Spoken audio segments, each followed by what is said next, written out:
el final se acerca ya, lo esperaré serenamente. Ya ves, yo he sido así, te lo diré sinceramente. Viví la inmensidad sin conocer jamás fronteras, jugué sin descansar y a mi manera. Jamás viví un amor que para mí fuera importante. Corté solo una flor y lo mejor de cada instante. Viajé y disfruté, no sé si más que otro cualquiera. Si bien todo esto fue a mi manera, tal vez lloré o tal vez reí, tal vez gané o tal vez perdí. Y ahora sé que fui feliz, que si lloré también amé. Puedo seguir hasta el final a mi manera, porque sabrás que un hombre al fin conocerás por su vivir. No hay por qué hablar ni qué decir, ni recordar ni qué fingir. Luché y gané, sobresalí, lo hice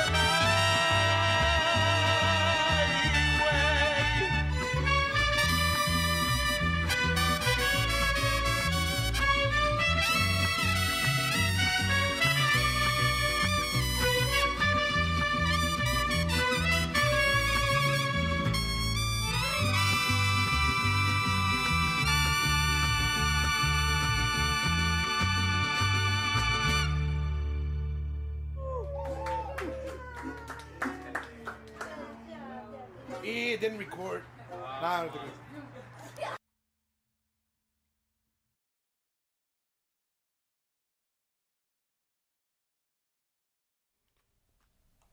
So, where's the end? What's the limit? No limit. Anything? Anything. Knights of Sidonia. You can do it. No way. I don't believe you. You're telling me MES can play a mariachi version of Knights of Sidonia and not suck? Mariachi does not suck. Then how are you gonna do it? Tequila? All I've got is pickle beer.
history. I'll show you a God who falls asleep on the job. And how can we win when fools can be kings? Don't waste your time, or time will waste you.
Hello, everybody. How we doing, folks? How we doing? Get in the boat. Twitch, YouTube, and riverboat.gg. Look at us go. Hello, everybody. Hello. Get in. Get in. Gather around the content fire while it's still warm. You don't want a chilly content fire, do you? Oh no, my makeup is smudged in the... Whatever. Whatever. It doesn't matter. Hello! Fuck it!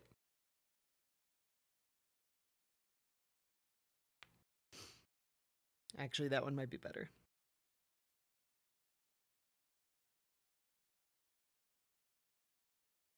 Beep boop. How we doing, citizens? Got a meeting Thursday with the DSA about forming your chapter? Hell yeah, let's go! That's exactly what I've been talking about. Thank you for walking the walk. And posting. No! I was a fool! No! I posted a typo!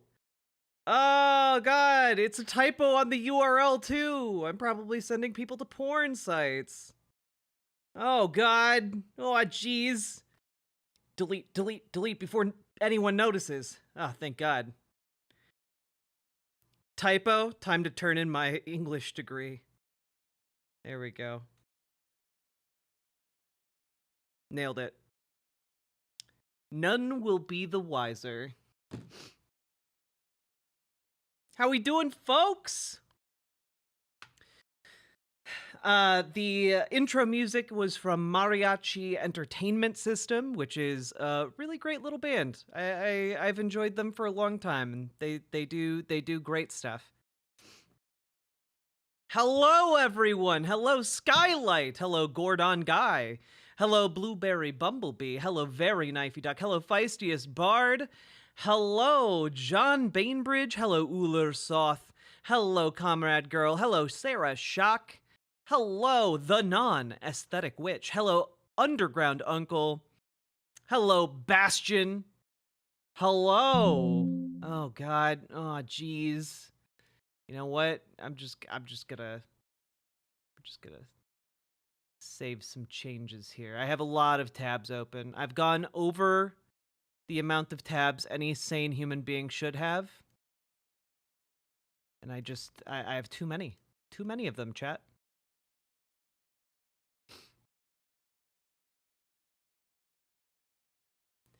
Spent 9 hours running around the city prepping for the move, and I'm exhausted. I feel you. I have spent the last 6 hours editing videos, so I understand. Time to do a show, and then wake up early tomorrow. Too many open tabs causes internet black holes. It's me. I'm the culprit. Hello, Gamergy. Hello, Nine-Tailed Witch. Hello, Ashley. Hello, Salmon Moose.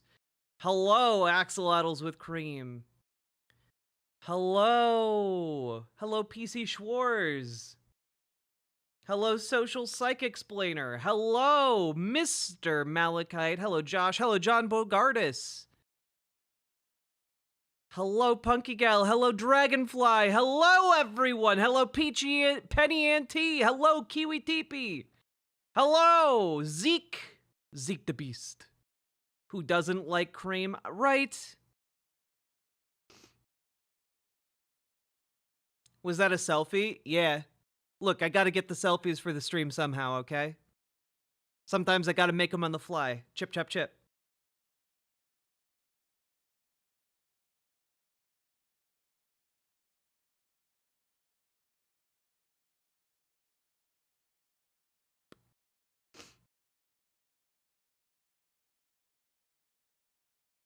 Live in Ireland. We didn't have power for a few days due to a storm. The power went out the 6th. My birthday was on the 7th. Knocked out the cell towers too. Well, hopefully in Ireland you still got some good whiskey. Also, happy birthday, right of center left. Happy birthday to you. Happy birthday to you.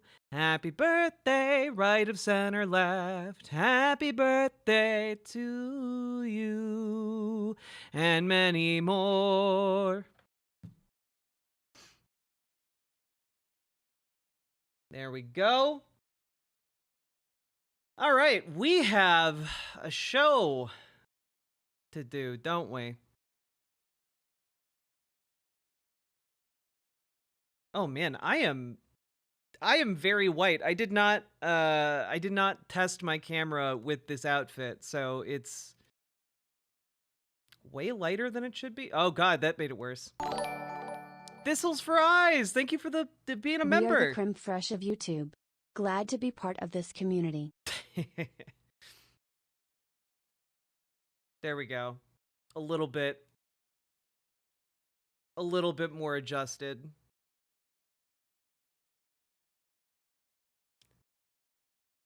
Yeah, but I don't want to be too white axolotls with cream.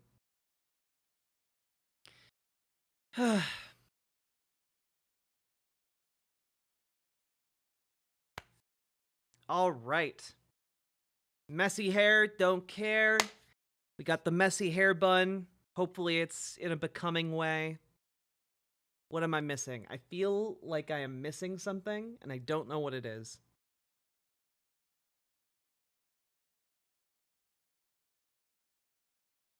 Can I just be above board? I took my like mushroom stimulants like 3 hours ago, as opposed to my usual like right when I get up. So I'm a little bit more hyper focused than usual, and I apologize. I might be like a bit scatterbrained. Thistles for Eyes, thank you for the 5 gifted memberships. The board, she's above it. Exactly. I take lion's mane mushrooms in the morning, and they genuinely do get me hyped up on some kind of energy. It's weird.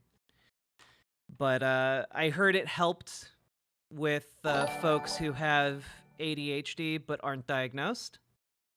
Because the process of getting diagnosed with that is very long and requires a lot of doctor intercession. And so I've been trying the lion's mane. And it has been pretty effective. I can sit down and like just go, which has been really nice. I got about like 20 to maybe 25 videos edited and ready to go. So you guys are going to have content flowing for days. Days, I tell you. Is that illegal, Shrimmies? No, lion's mane is like super legal, actually. Yeah, there's nothing illegal about lion's mane. You can buy it at your local grocery store. Usually it's intended more for like cooking and eating, but you can also get it ground up too. Extra legal? Yeah, it's super legal. The cops catch you committing a crime while that's on your person, they're like, "Whoa, we can't touch him." Michaela Rose, you get to return to work next month. Hell yeah, I think. Maybe. Hey, Metal Kitty Mom. Getting tested for ADHD is like a full afternoon process. I mean, like, yeah, but the process to even get to that testing is so full of, like, bullshit hoops to jump through, it's ridiculous.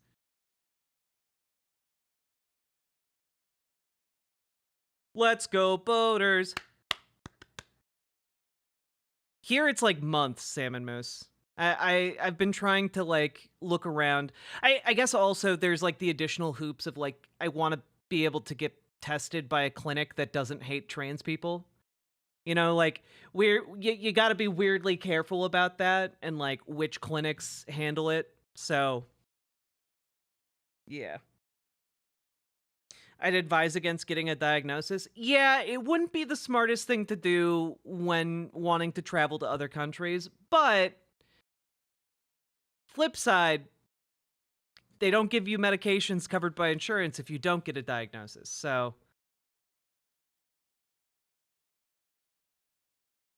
yeah. I figure ADHD is a fairly common enough thing, though. Like, do other countries have a problem with like immigrants that have ADHD? That seems like a I feel like everyone has ADHD. Like so many people have it. It's like a weird stipulation to make, you know? Bold of you to assume that I can get in contact with my doctor more than like once a year, Punky Gal.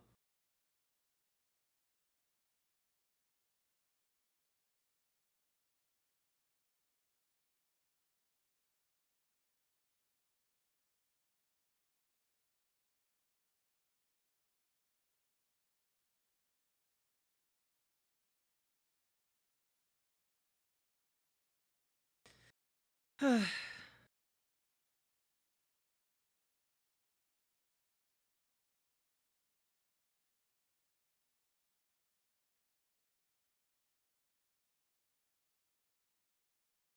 congrats on being able to function, Blueberry Bumblebee. All right. Shall we begin?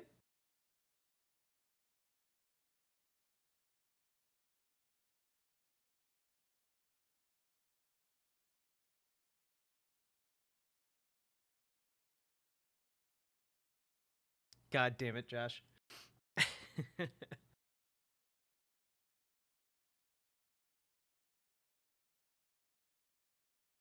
Got chatted up by a woman and man. Ooh, spicy. And I got complimented today by several people. One person told me that it was my building manager told me that like she was jealous of the progress I was making on my workouts, and I felt pretty good about myself. I was not fishing for that compliment. And a guy at Chipotle was just like, "Dang, you look really fancy today." I was like, "Oh, okay, all right. Thank you." It was nice. Compliments go a long way to like making people want to talk with you, okay? All right. Got here just in time. You did, John Smith. We'll keep an eye on you. Okay. Here we go. We got a weird show for you guys tonight. It's gonna have some weird vibes. It's gonna have some angry vibes. It's gonna have some infuriated vibes. It's gonna have some disturbing vibes. It's gonna have a lot of vibes. So gird your loins, everybody. Well, thank you, Thistles for Eyes. I appreciate it. All right. So, folks, as you know by now, probably the guy who shot the United Health CEO has been caught, and his name is Luigi Mangiano or Mangione. Mangione. I'm gonna go with that. And well, there's like a lot of weird stuff happening around this case that's just kind of humorous. Like, I mean, his name is Luigi, for God's sake. Okay, like that's pretty funny. That's pretty funny. All right. Most people in America, the person they know who's named Luigi that they're most familiar with is the video game character that you play in like Mario Kart. All right. The video game character that like shoots dirty looks at the camera. Okay. You know the one. The death stare. Look at this.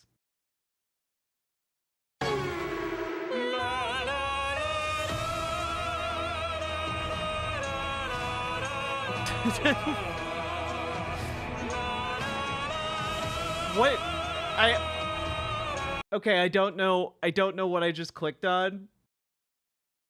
I don't know what the music is. I did not vet this video. Don't DMCA me. Don't do it. Don't you do it.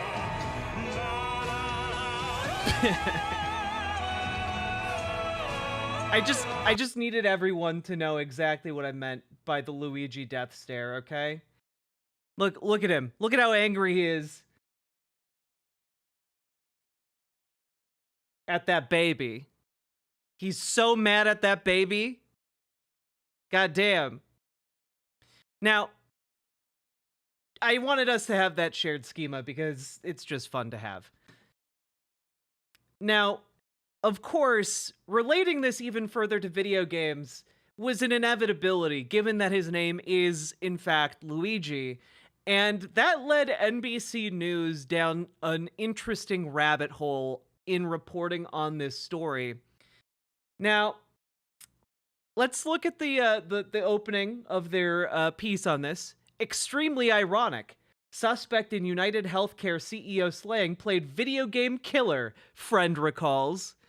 A man who attended college with Luigi Mangione was a member of the same Discord group, said he was shocked when news broke on social media that Mangione had been taken into police custody. Luigi Mangione, who was arrested and charged with murder and the shooting death of United Healthcare CEO Brian Thompson, once belonged to a group of Ivy League gamers who played assassins, a member of the group told NBC News. In the game called Among Us, some players are secretly assigned to be killers in space who perform other tasks while trying to avoid suspicion from other players.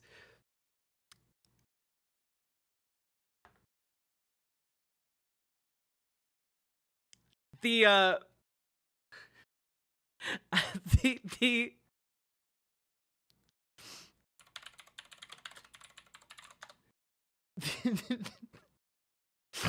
NBC News is trying to blame the assassin of a healthcare CEO on this video game. This video game where you play as like weird little creatures that have no arms and like Rayman hands and run around, and one of them's an alien. It's so funny. It's so funny. Did he vent? Was he just lurking by the comm station? I honestly can't, like, I know we just finished a segment like yesterday about how like MSNBC is like garbage now, but like, holy cow, how can you think that this is a scoop? I know his name is Luigi, but you like, no, he did the assassination because he had chronic back problems that caused him a lot of pain. And he had a bone to pick with the healthcare company. You know, like that's about as deep as it goes. You know, he had a bone to pick with the healthcare company and the entire system of privatized health, but, you know, like, he wasn't groomed into becoming a real-world assassin by practicing on Among Us. Like, he was pretending to do the task in McDonald's.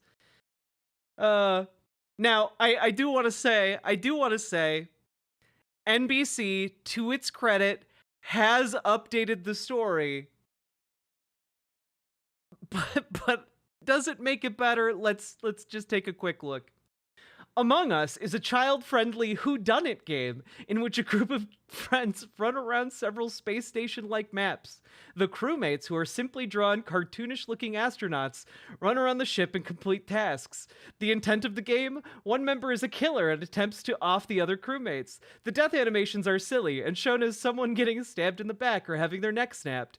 Once a body is discovered, a crewmate reports it and a conversation ensues to deduce who the gamers think committed the crime. If they're wrong, an innocent player will be ejected in a humorous animation of them floating off into space. If they're right, the crewmates win. If the killer gets all the crewmates and gets all the innocent ones ejected, they win.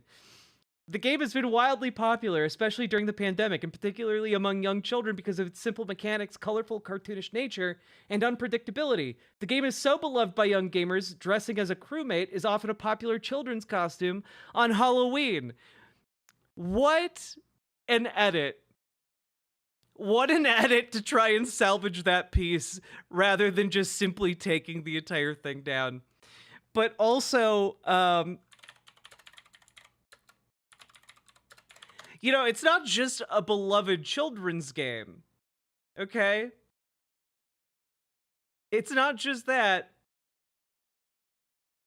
It's in movies. Look, presumably the adults who like pay attention to NBC also watch adult films, not those kinds. And we're all innocent in that regard. But like the Netflix, not the Netflix movie, the Ryan Johnson film, Knives Out, Glass Onion, a Knives Out story, which features a scene Oh my god! We're all being groomed to do murders. What just happened? Blanc, I saw you go in the engine room. You're the I do. Can we just... He's playing Among Us with Kareem Abdul-Jabbar and several other people. It's so good. It's so good. I'm sorry I'm exposing you to such radicalizing propaganda that will clearly turn you all into assassins. I apologize. It's true. AOC also played Among Us. I guess we'll have to have a congressional investigation into all the people who've gone mysteriously missing around her. You know, no one's ever asked that question before. Now, additionally, we have a phone call that got released by one Sean Morrow, who was apparently approached by TMZ because they had multiple sources telling them that the police thought he was the murderer of Brian Thompson. And he recorded the conversation he had with TMZ. We got a tip that this Sean Merrill works at More Perfect Union, and the name is Sean Merrill. Have you seen that your name is being tied to the murder of the CEO in New York? Being tied to it? In by who? A couple of people have wrote in saying that there's a Sean that Sean Merrill is of More Perfect Union is the killer. That's very strange. I am a reporter who covers health issues, which might be part of it. So the YouTube videos are yours? Which YouTube videos would those be? The video they're talking about the healthcare. Well, yeah, of course. Yeah, I'm a journalist. So yeah, just so you know, we were getting tips because obviously, like, they're trying to basically say anybody who's spoken about whatever is a possible suspect, you know? Yeah, I mean, that's insane to me. Has any, like... This is a wild timeline. It really, really Y'all's is. contacted you about this? Like the LP or anything? No. Oh, okay, so this is the first you've heard of it. We got Dude. He reports on healthcare issues, and people sent in anonymous tips to NYPD that he was the killer, and then the NYPD leaked to TMZ that he was the killer. Incredible. Just, like, what kind of wacky timeline do we live in here? It really is, wacky. Now, of course, we have to address the elephant in the room, which is that, as we all know, the left and the right have reacted very differently to the killer, whose name is Luigi. And, well, wait, they haven't.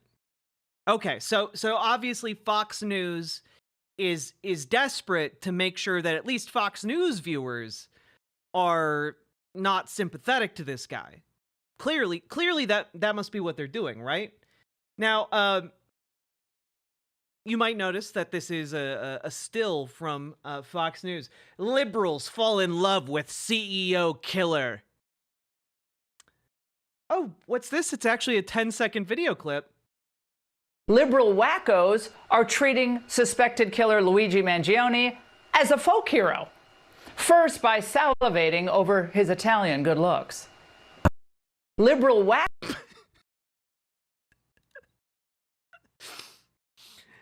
Look, these people are turning him into some kind of folk hero.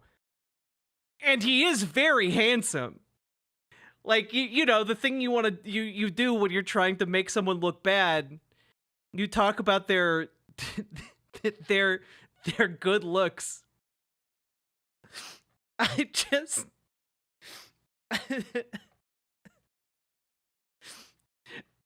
Also, let's be clear here. We have no evidence that this whack job was liberal.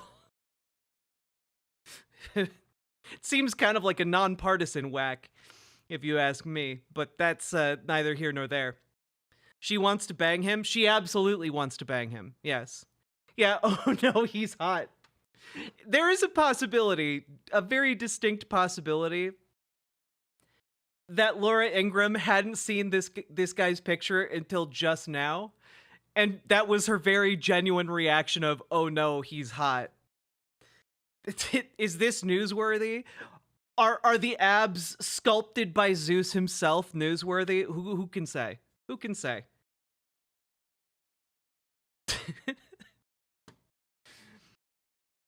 Oh no, God, axolotls with cream. When I was talking the other day about this case, when we found out who Luigi was initially, when I said he's never gonna have trouble having sex ever again, that's because women are going to line up, and maybe some men too. Definitely some men. I've seen you guys thirsting on social media, but they're gonna be lining up outside the prison to bang him. You know, like he's gonna do well for himself in there. My Monopoly money is on that theory. Oh God. And I mean, like, you got people even turning up outside of the McDonald's that he was arrested at to protest corrupt insurance CEOs now. Like,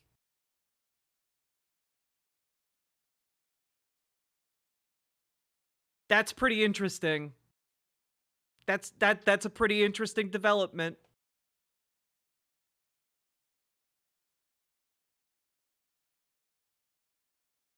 By the way, you know, if whoever turned him in is smart, they will never reveal where they got that money. They'll tell all their friends they got it selling drugs or something, okay?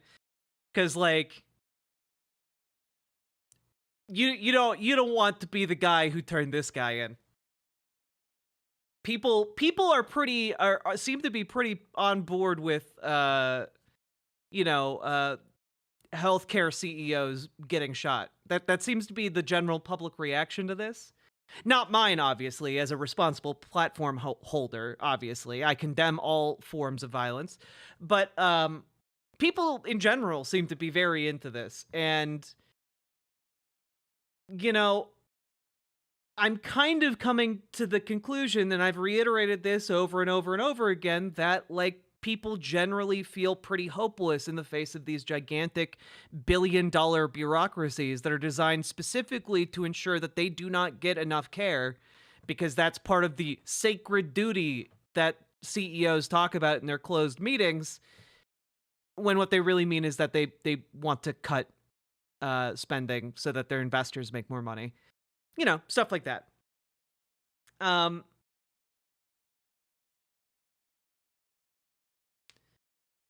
Let's see here. Now, we are gonna jump into one big example of, well, frankly, someone not really understanding why the general public reaction is the way it is, right? And again, privatized healthcare makes people do insane things, right? When you can't get the care you need because an unaccountable insurance company is saying to you, no, you don't need that medication. That's pretty horrific. You know, when you have to watch a loved one die because their insurance company just won't give them what they need, that's pretty horrific. That will radicalize anyone against anything very quickly. And so, to me, it's pretty obvious that the material impoverishment of Americans and their inability to appropriately have any kinds of check or balance on the healthcare system as a whole, you know, it puts them in a position, and myself included, in a position of powerlessness. And when you put people into a corner like that around material needs, and there's no longer any avenue to get the thing that they need that is a material necessity to them, they will do extreme acts. You know? This thing we call civilization is basically a very elaborate game of negotiation between each part of society, each individual in society with each other. to avoid violence. And when that breaks down in the face of an immediate and persistent material need or extraordinary distress, people take violent action. You know, it's the old, well, like, well, my family is starving, so I'll steal a loaf of bread, but like writ large. And like once you've seen enough of your family members starve, or you've starved for long enough, you're gonna do some crazy stuff. This is what I've been trying to kind of communicate is that this is an example, and the reason everyone is on board with kind of what happened and not that mad about it, and actually, like Laura Ingraham said, kind of celebrating this guy as a folk hero, is because he speaks to that material failure of our society that every person in a position of power has turned a blind eye to, right? Well, almost every person in a position of power. You got your Bernie Sanderses, of course. You got your AOCs. You got your people in favor of Medicare for all. But the vast majority of the establishment does not take action. And so this is, Martin Luther King famously said, a riot is the language of the unheard. This is not a riot, but a component of rioting is violence, right? And one might be able to rephrase what he said. Violence is the language of the unheard. When people do not have their needs addressed, violence will ensue in some form or fashion. And so I think that what is happening here is that there is a deep and fundamental need that our society is incapable of addressing due to the capitalistic framework of our insurance companies and our healthcare system. And that is in turn leading to violence. And the reason I have been saying in past segments, in past videos, one of which went up today, is that this is a warning, is because if the system and these failures go unaddressed going forward, like there's not going to be a fix on the violence. The violence will continue to happen. Like, and that's not me advocating for it. That's just the systemic critique I have. I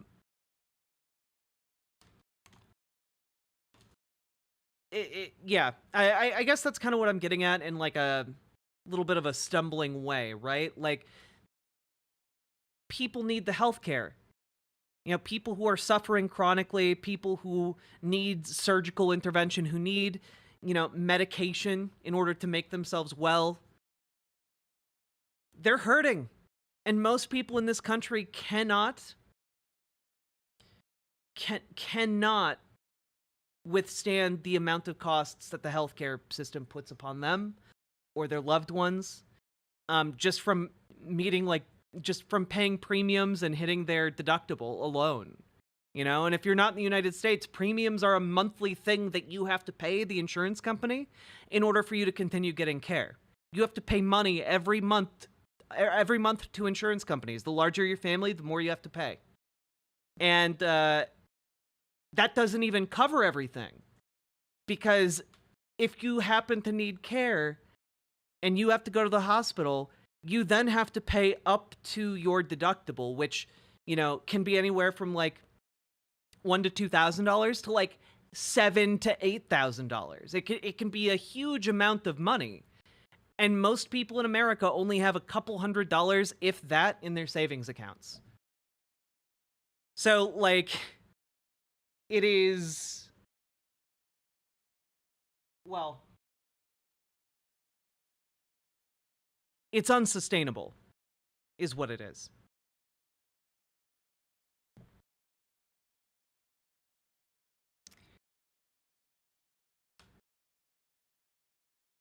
With all that being said, let's move on to Piers Morgan. Now, I know a lot of you are going to be disgruntled because it's Piers Morgan and he is a generally disgruntling individual. However, I really want to we're not watching the whole thing, okay, but we are going to watch we are gonna watch the section of this between Piers Morgan and Taylor Lorenz, friend of the show, because I think it's funny and it speaks to how out of touch wealthy individuals, both inside and outside the United States, are with where most people are when it comes to healthcare. All right? Here we go. Held him, how long he choked him, and that he didn't stop him. Once that big guy's on top of him and he has physical control. Choked him for too long, or the guy would still be alive. It's whether he did this deliberately, and obviously he didn't. So let's just agree on those two facts. I disagree. Let's move to the. Also, Daniel Penny should not be a free man. I'm just saying, unrelated to what we're about to talk about. The other story, because Taylor's been waiting patiently here. So this issue of Brian Thompson, one of the top healthcare executives in the country. I'm just curious why you're one of the top healthcare executives in the country, except keep in mind that United Healthcare was so reviled that people actually protested outside of their offices in Minnesota.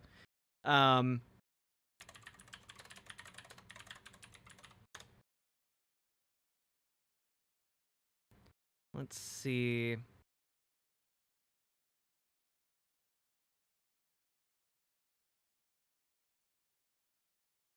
Yeah, I mean, like, guys, it's not a good sign when, like, doctors have to spend, like, delegates, like, send delegates to the healthcare offices in order to be like, hey, you guys are denying too many of these claims, you know? A delegation of medical professionals, patients, community, and labor leaders met with the chief medical officers of United Health Group and United Healthcare and the CEO of Optum RX to discuss the systemic issue of care delays and denials by United Healthcare and demand change. Like, it's not like this issue was unprotested. People in Minnesota were protesting it nonstop on behalf of everyone in this country. Your first reaction would be to his cold-blooded execution. And people wonder why we want these executives dead. And then you later commented when people were giving you a lot of blowback, I'm not alone, you said. Healthcare executive down with party balloons was on an next post that you commented on. Why would you be in such a celebratory mood about the execution of another human being? Aren't you supposed to be on the caring, sharing left where... Yeah, I look, the easiest answer to this is that guy is pretty directly responsible for prioritizing the bottom line of his company over the lives of tens of thousands of people every year. You know, you believe in the sanctity of life? I do believe in the sanctity of life, and I think that's why I felt, along with so many other Americans, joy, unfortunately, you know, because it feels like... Serious? I mean, joy in a man's execution? Maybe not joy, but certainly not empathy. Because again, we're watching the footage. Oh God! There we go. Billions, and he's being gunned down in the middle of Manhattan. Why does that make you joyful? Of Americans that he murdered. So I'm sorry. I'm sorry. It's a bit hypocritical to be like, wow, you monster. How could you say anyone would be happy about this? Let's milk the footage of this guy being murdered for views. Like, that's pretty disgusting to me, frankly. Like, trying to use the footage of his murder as like a gotcha and like to spur controversy in that way.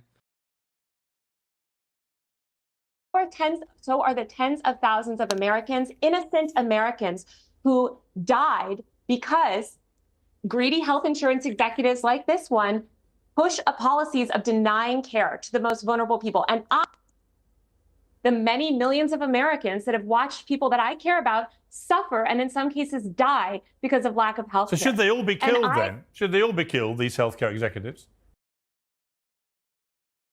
I don't know. Are they going to start giving more people health care? Are they going to start supporting Medicare for all?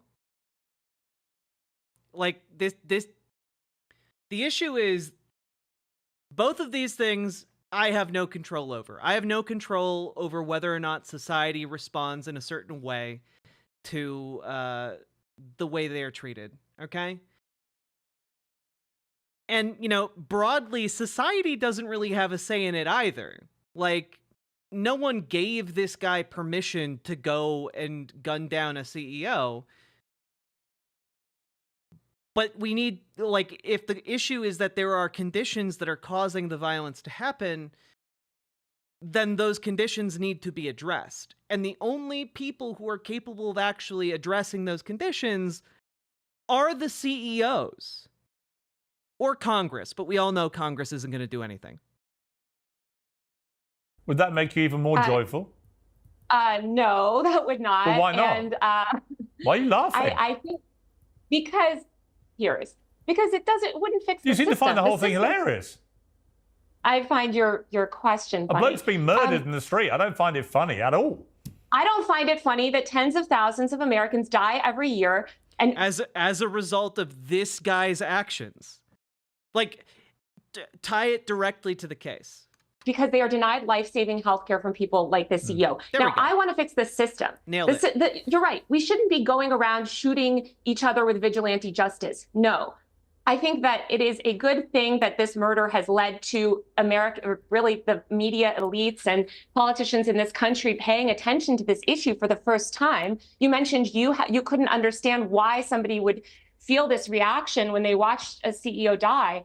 It's because you have not dealt, it sounds like, with the American healthcare system in the way that millions of other Americans have. I've dealt with the healthcare system. Oh, fuck off, Piers. You have not dealt with the American healthcare system with like $100 in your pocket, okay?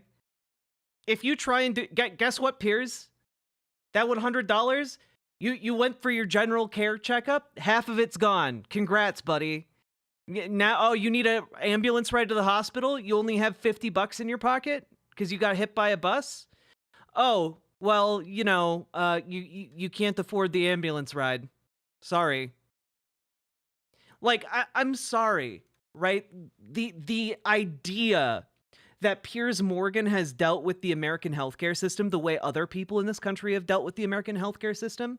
There are people right now in hospitals all across America where they watch their loved ones die of like infection following surgery because, well, frankly, health insurance companies see them as people who are already dead anyway. They've gotten the allotted amount of care they're not going to get anymore. And they don't have the ability, in that case, to just go out and spend $10,000 on the hard-to-procure antibiotics for whatever is infecting their wounds. Like, they don't have that. All right? You know, God forbid you develop some kind of, like, brain tumor. Like, if you have a brain tumor, guess what? You suddenly are in the unenviable position of having to convince your healthcare company that you need both chemo and surgical intervention and for them to just not let you die because they don't want to spend the $100,000 that it's going to cost them to keep you alive, despite that being their job. Isn't Piers Morgan British? Yes, but I bet he summers here or something. System in various ways in America. I don't think it's perfect by any means, but the idea... Not... You know what? I hope... I have not seen this. I hope Taylor, like, obliterates him. I hope she just, like, yells at him. He deserves to be yelled at. I would view it as something... Have you been denied life-saving hang on. The idea that I would view it as something joyful that a man who's just a healthcare executive has been executed in the street, I find completely bizarre. Let me bring in Tommy here. Yeah. Tommy. You know, like... Oh, good. I accidentally changed the scene shift. There we go. Like, I think a lot of people intuitively understand why, for example, Syrians would celebrate the death of Bashar al-Assad. In my time working in the hospital, I have literally seen doctors and surgeons have to wait for the insurance company to give the go-ahead to perform a surgery in real time. Yeah, it happens all the time. And you know what? Sometimes when they have to wait, that patient dies. You know? And Very Knifey Duck, thank you for the $5 dono. But like, people intuitively understand why like a warmonger, you know, authoritarian leader who has led to the deaths of tens of thousands, they understand why people celebrate in the streets when someone like that is deposed or killed, right? They understand that. They're like, oh yeah, of course, that makes sense. But when a guy in the United States who has done the same thing, except instead of using guns, he used capitalism, then suddenly it's pearl clutching galore. How could anyone be happy about this? And it's like, well, yeah, I would prefer him to have been brought to justice in a very different way and held accountable for the people that he has killed in order to improve his bottom line. But I'm not going to be sad about a miscarriage of justice in this particular case. Because there was no realistic shot of any of these CEOs being held accountable. No one, everyone in this country who is working class inherently understands that. And that is why they're like, yeah, it's pretty funny that he got shot and killed. Yeah. You know, like, that's why that's happening. Do I endorse it? Do I think it's a great reaction? Not particularly. I think it indicates that our society is deeply broken. And unfortunately, the people who have the power to fix it are all people like Piers Morgan, who are like, everything's fine. What are you guys complaining about? And they are completely intellectually incapable of actually dealing with the core problem. Yes, as through this world I've wandered. I've seen lots of funny men. Some will rob you with a 6-gun, and some with a fountain pen. Exactly. Woody Guthrie. Woody Guthrie hit the nail on the head there. Akumi, thank you for the $5 dono. You know, I keep being told. Way, hang on, Taylor. I'll come back to you. Okay, Tommy, don't say I'm joyful. I said you said you were feeling joyful. Yeah, I take that back. Joyful is the wrong word, Piers. You think? But I said, as I clarified, you think? Yeah. Not she needed to hold her ground on this one. You think joyful is the wrong word? Yeah. Sure. I'd say it is. Vindicated, celebratory, because again, it feels like justice in this system when somebody responsible for the deaths of tens of thousands of Americans suffers the same fate as those tens of thousands of Americans who he murdered or Tommy, whether Taylor wants to retract the word joyful or not, we all heard her say it, and I was just shocked. I mean, I find that kind of... Man, Tommy Lauren looks rough, guys. Like, not... Look, she's clearly gunning for another another run at the Fox News host world. But, girl, that makeup does not look good on you. Response, utterly shocking that someone could be murdered in the middle of Manhattan. I mean, again, this is indicative of how, like, the system has failed. People of Piers Morgan's class do not understand that the system has failed and thus are just utterly flummoxed. And all they can do is be like, I just can't understand how people might feel this way. And it's because they are so out of touch with where working people are in the United States. Who happens to be an executive for a healthcare company. He just happens to be a dictator who killed 30,000 people. Like, it could happen to anybody. And people think this is something that makes them feel joyful. Yeah, this is still the remnants of the incredibly bratty Occupy Wall Street movement that's morphed into 100 other movements by... Oh yeah, this is Occupy Wall Street 2.0. We did it. We did it, boys. We brought it back. It's been 25 years, but we finally brought back Occupy Wall Street. Yep, we did it. Also, like you can't talk about brattiness with a set like that. Come on. By now, all equally as disgusting. But to celebrate... Oh, also, yeah, she works as like the host for a transphobic sports website called Outkick. The murder of a husband and a father simply because you disagree with his position at a company. Yeah, what a loving husband. So loving that he and his wife have been separated for like years. Mm-hmm.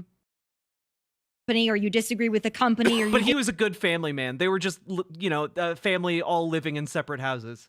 disagree with the system of healthcare that we have in the US is quite frankly sick, twisted, and disgusting. Why you'd celebrate anybody's murder, especially just an innocent man who you happen to disagree with, is really shocking to me. But it also just goes to show that the left... Again, it's shocking, but like, even conservative viewers understand and are also happy about it.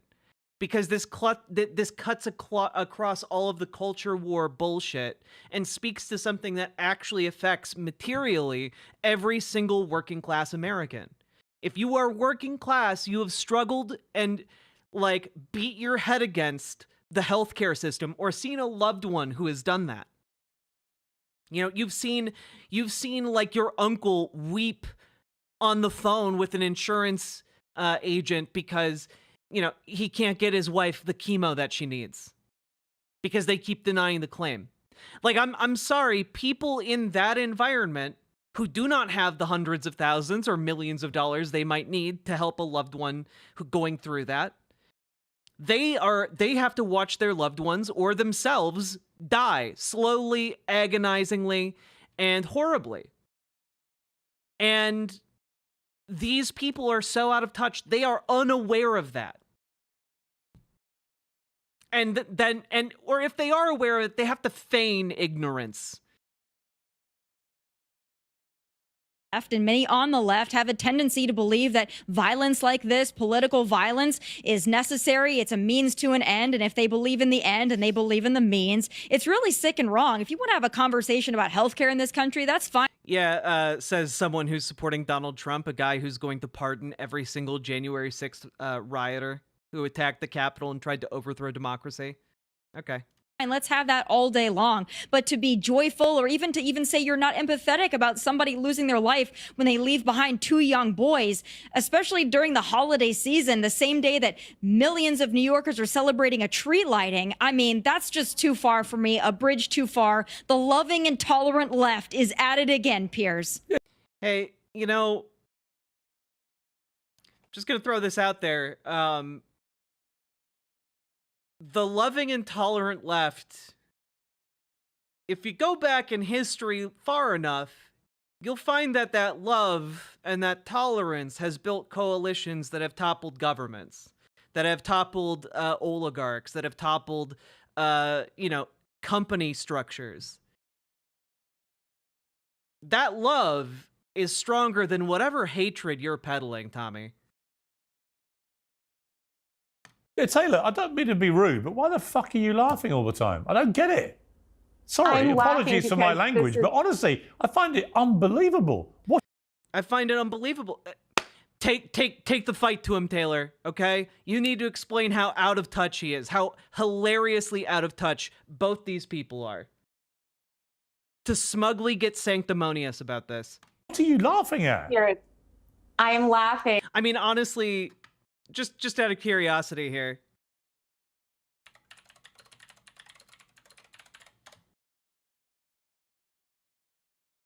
Just out of curiosity here. I mean, look, maybe he's a little nervous. Okay, maybe he took it a little bit too personally. At Tommy's insane mischaracterization of why people are angry. It has nothing to do with Occupy Wall Street. This is a feeling that people feel across the left and the right. You mentioned Ben Shapiro. That's not even that much money, but honestly, people who just don't understand empathize more with the billionaire and the, CEO executive class than they do with actual working people. Earlier in his video about the healthcare exec. I encourage people to check the comment section on that video, okay? 100% of America is united on this, or rather the majority of America is united on this. We do not think that this healthcare system that is murdering, again, thousands of innocent Americans, who, by the way, Tommy, also have families, also have children. These people are being killed by our barbaric and evil for-profit healthcare system. And I agree, we should not necessarily go around shooting people in the street. And while I am joyful that this issue has been brought to attention, did you hear that, Piers? Not necessarily. It's just unbelievable. They shouldn't be shot.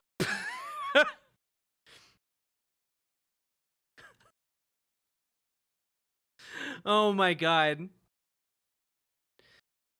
These shows are so fake. They just plumb for outrage, but like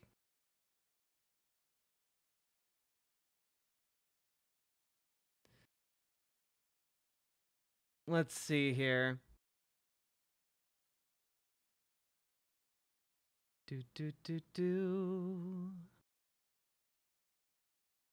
Oh man, all of the comments here are just horrifically racist against Jordan Neely. That sucks. Great audience Piers Morgan has gathered here. Shot in the streets. They shouldn't be shot in the streets because, again, it doesn't solve the systemic problem. You could United Healthcare will just appoint a new ghoulish CEO. The point is that we need to fix these systems so that, again, people like Brian or whoever's in charge of these companies stops murdering tens of thousands of innocent Americans. That is the crime. Let me bring in Mark on this. I mean, Mark, I'm sorry, but there's just no justification for laughing your way through a segment like this, talking about how No, I think that there's some pretty solid justification for it, frankly. joyful you were that this happened. Is there? Again, I'm not joyful that Sorry, it happened. Taylor, I'm asking Mark, not you. Well, then stop. I heard you. You said it. You may have recanted it, but unfortunately, no, I'm clarifying it because unfortunately, again, as you know, this show keeps receipts. We all know what we saw, and we all know what we heard. I'm not denying that I'm. I love Taylor, and I understand that she's coming at this from the perspective trying to be like a good person, but like the stronger move here would have been to just be like, yeah, you know what, you know what, I'm happy that like someone who's responsible for tens of thousands of murders is dead. I think it is good actually, I think owning that position and being like, yeah, look, this is an inevitable outcome of a system that this guy was like pretty culpable in, right? Yeah, like again, Piers Morgan only really responds to strength, and like waffling on your language is like the easiest way for him to be a weasel. I said it, but I'm denying that your interpretation of it, which is an insane. I know what joyful means. It fills you with joy. I'm joyful that people are paying attention to this issue. No, you were joyful that he got murdered. That's what you said. I am. Then you realised what you said. Then you realised what you said. Yeah, exactly. Yeah. And I'm clarifying it for you. Thought, that's going to make things even worse for me. Mark, let me bring you in. Just to be clear, things are great for me because, again, I am on the side of the rest of America, which believes that this for-profit healthcare system. Actually, you're not, actually, because most Americans do not think they felt joy in that moment.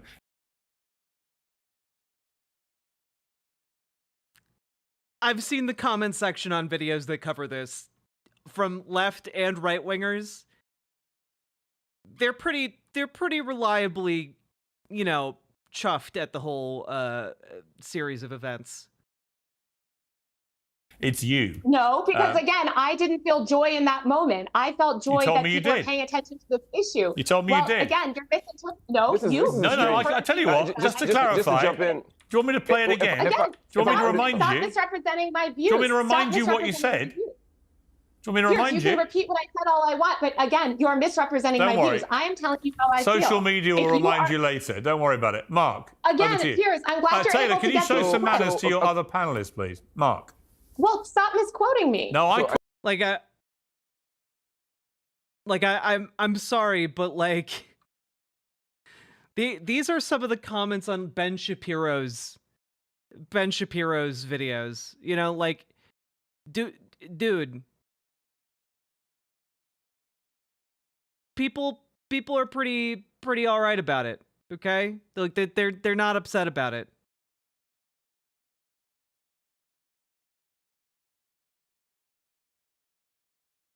So I don't know. I don't know where like Piers Morgan is getting his idea of like what everyone thinks. I don't know when he did that polling, but yeah. I don't know. You know what? I am issuing a formal challenge to Piers Morgan, okay? I am issuing a formal challenge to Piers Morgan. I want him to come to America to get private health insurance, assume an alias, get private health insurance, and then break his leg on camera, okay? Break his leg on camera, and with $0, attempt to get the care he needs to fix his broken leg and pay for it.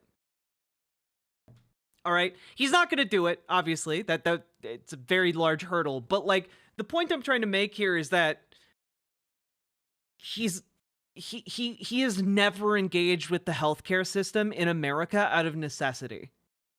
Out of like a point of necessity without the funds to actually like deal with a problem. I don't know, maybe Piers will get so hungry for content in the next couple years he'll take me up on the challenge. Who knows? Quoted you directly. You then recanted Well, it. then Mark. stop misrepresenting my views and my feelings. I'm not. You felt joyful, then you wished you hadn't said it because you knew how bad it sounded. No, Piers. No, Piers. I quoted don't you feel joyful. directly. Mark. Again, you are misrepresenting how I feel. So stop misrepresenting. Let me as an independent third person here, along the time maybe third and fourth person here, maybe offer some clarity to this. It sounds like she used the word joy.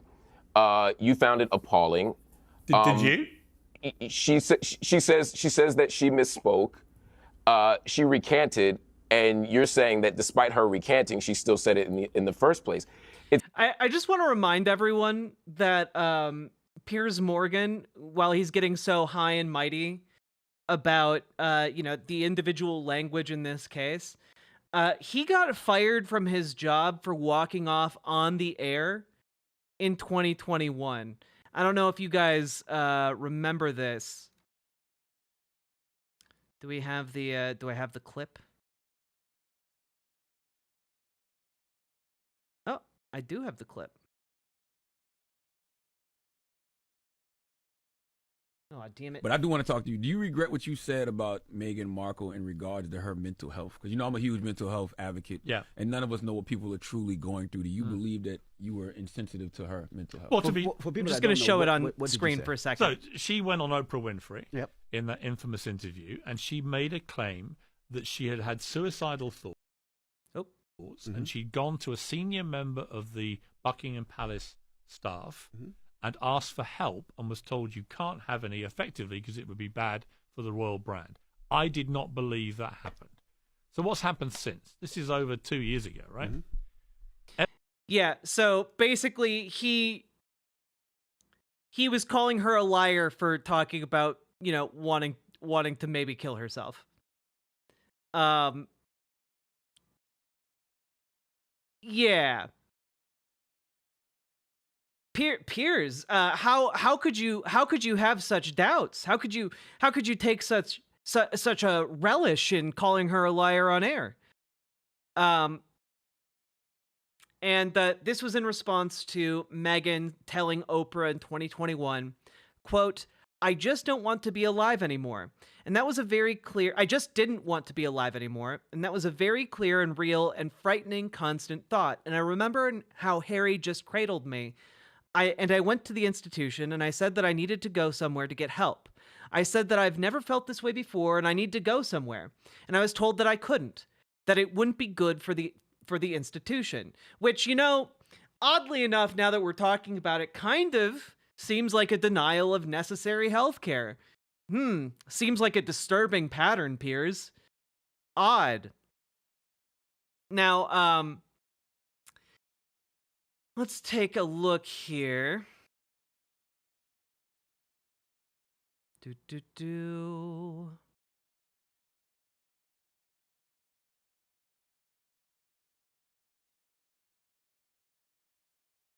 Here's the quote.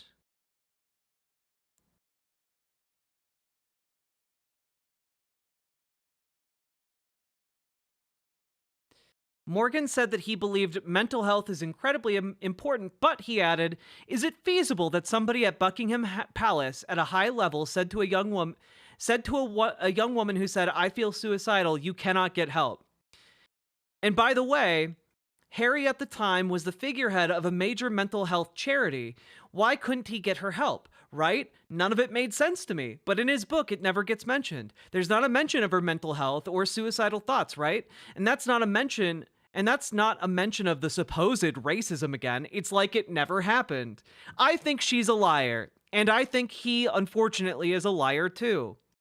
So, now, just want to say that seems like Piers is having a recurrent inability to understand how someone could deny someone desperate for help the help that they are seeking.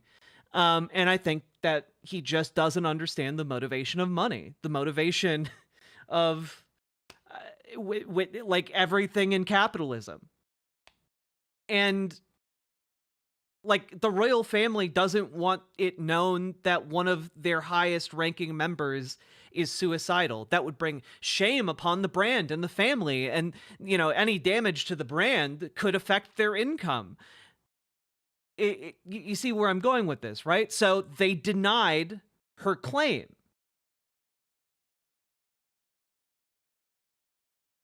Even if it would have meant her death. Again, this is someone feeling antipathy towards the institution that put her in that position and put her husband in that position. Not being able to understand that, I think, is just like a complete and utter failure. Like you've just completely become devoid of imagination. Like, I know that if someone was threatening my wife or like preventing like someone I love from getting the care that they need, I would want to do anything to make sure that they got the care they need. And I think anyone who has genuinely loved another human being would do the same.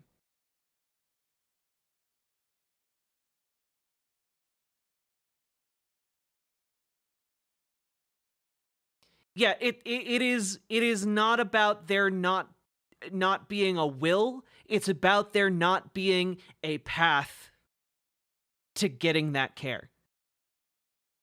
You know it exists, but you are being systematically denied that care. It seems to me to me the question is just whether you believe her or not. But we can move past that. I happen to think that none of us should find joy in death. None of us should find joy in people being killed. This was a person. This was a human being. This was somebody who was loved and loved people. I find no joy, no value, no humor in any human loss of life or animal loss of life. But in this case, I think it's important to stress that because of everything that happened on the internet. That said, we can have two conversations simultaneously.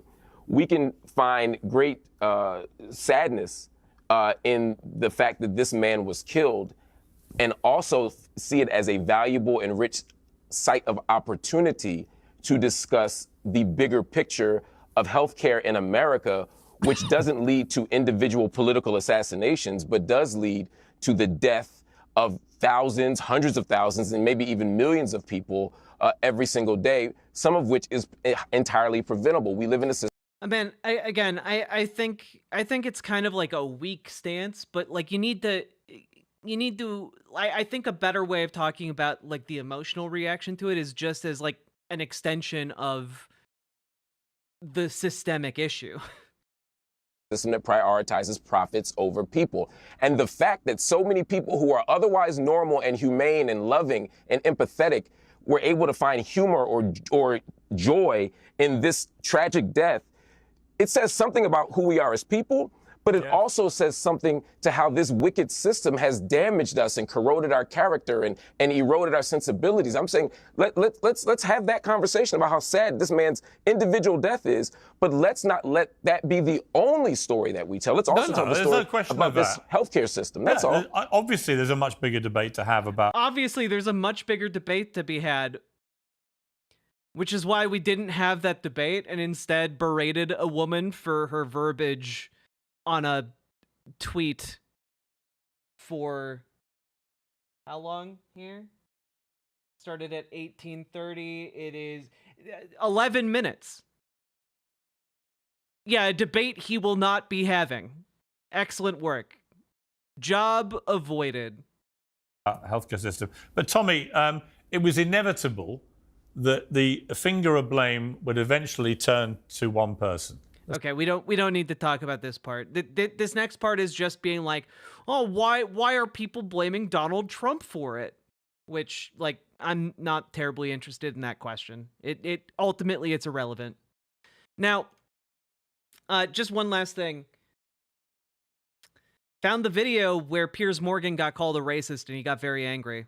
Because of your previous relationship with Meghan Markle, you've sometimes... I didn't have a relationship with Meghan Markle. But you met up with her, you knew her. I knew her briefly. Piers Morgan stormed off the set of his own morning show after a colleague called him out for his tirade against Meghan Markle and Prince Harry following their bombshell interview with Oprah Winfrey. Morgan, the host of ITV's Good Morning Britain, was called out by the show's weatherman Alex Beresford for viciously attacking Markle once again on Monday, and how the America's Got Talent judge dismissed issues of mental health and suicide discussed in the interview. Social media users captured the moment, which has been circulated. Just show us the moment. She's entitled to cut you off if she wants to. At that point, Piers is seen... Oh my God, Hollywood Reporter, how dare you do such a bad job? Oh my God. All right. I just want the actual clip. Is it this one? There we go. We did it. All right. Cool.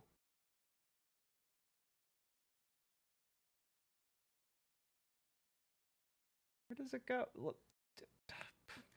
Okay. Could your baby... Let me finish. I don't want to watch this entire thing.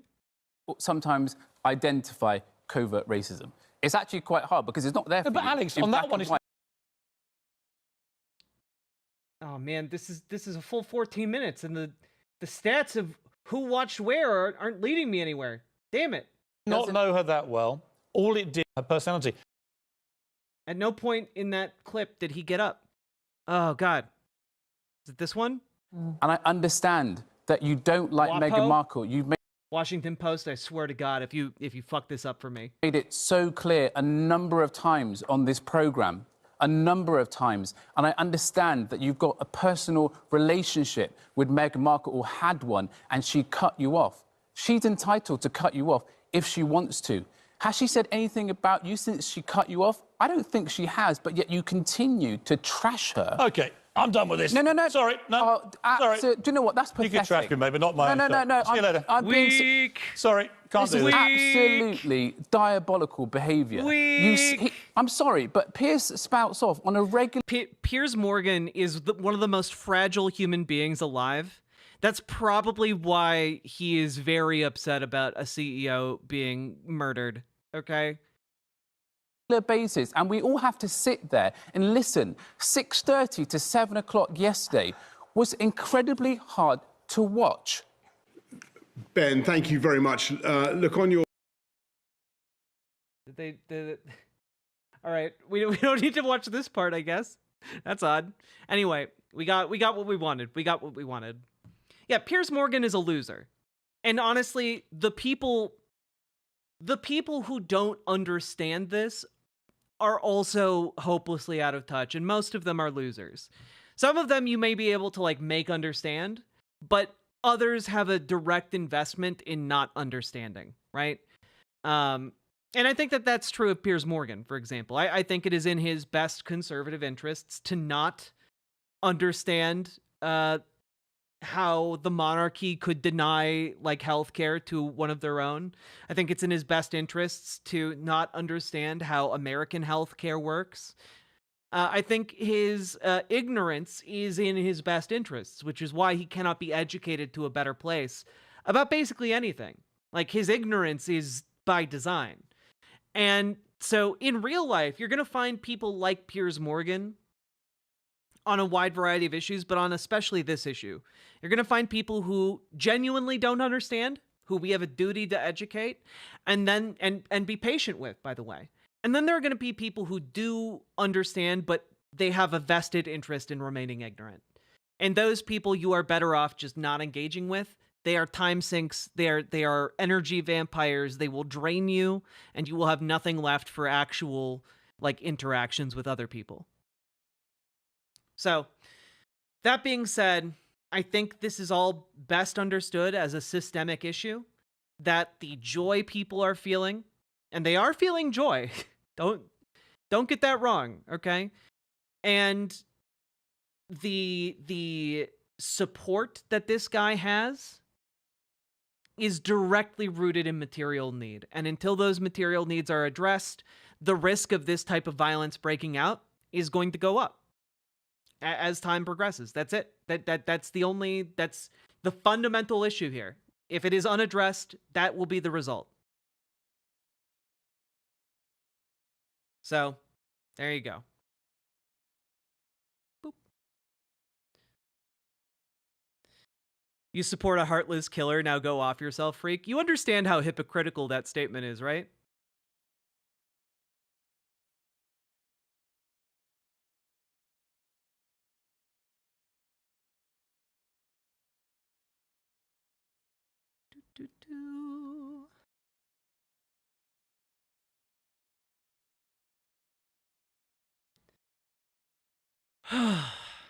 Also, folks, we made it to the end of the segment. We did it!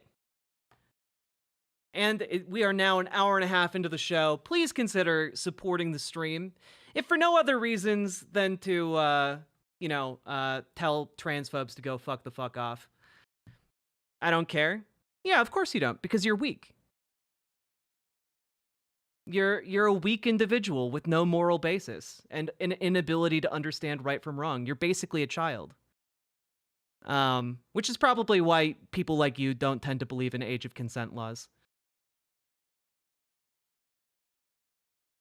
It's as simple as he killed someone in cold blood. You have no right to support that? Sure you do. People support state violence killing people all the time.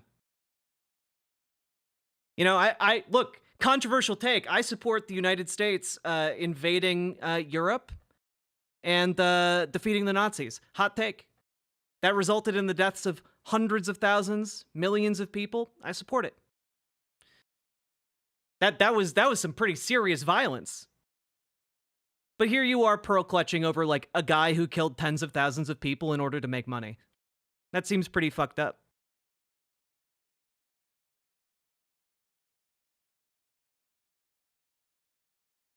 Polydactyl Black Cat, I'm not sure if he killed millions, but 68,000 people a year die from lack of health insurance, and that's not even counting people who are underinsured and wind up dying, or who are insured and are denied coverage and die.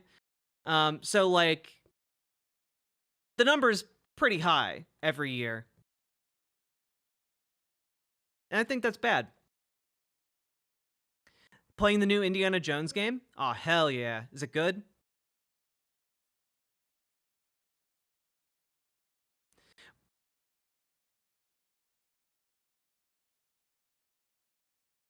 See you, one-eyed heathen. Now, folks, we have been going for an hour and a half, and I need you guys to do me some favors. I need you to hit the follow button over on Twitch. I need you to hit the subscribe button on YouTube. I need you to like the stream, and I need you to support stream, because without your subs and donos, memberships, super chats, etc., I can't live. This is what I do full-time, and support would be much appreciated. Juzor, thank you for the tier 1 sub. Let's go. Yeah, and by the way, if you don't understand why people are pretty, chuffed at this CEO being dead, I guess you'll just have to wait. Because you're eventually going to find out why. If you're not rich, you're going to find out why. At some point in your life, you are going to find out. That's just kind of the way health works.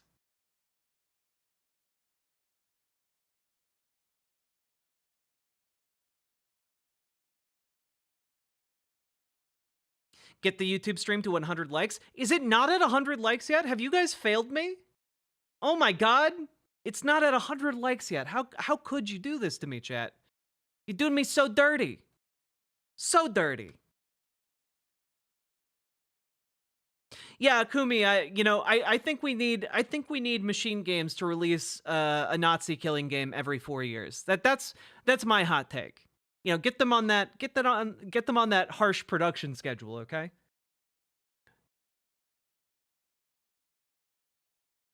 I see 100 on my end. Good job, folks. I knew I could believe in you.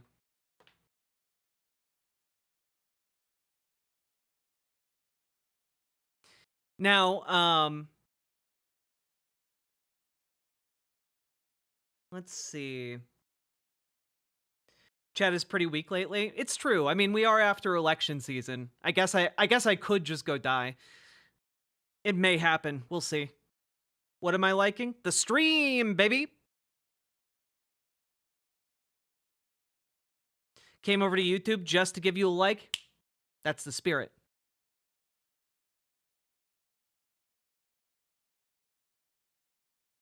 Yeah, there's a 1 in 3 chance that United Healthcare would deny your health insurance claim.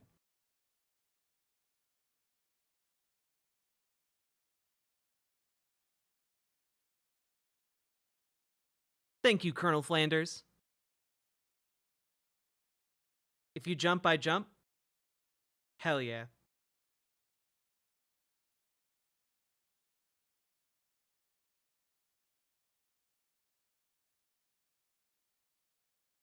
Can Luigi claim he was in fear for his life? I think he should try claiming self-defense. That'd be the funniest outcome.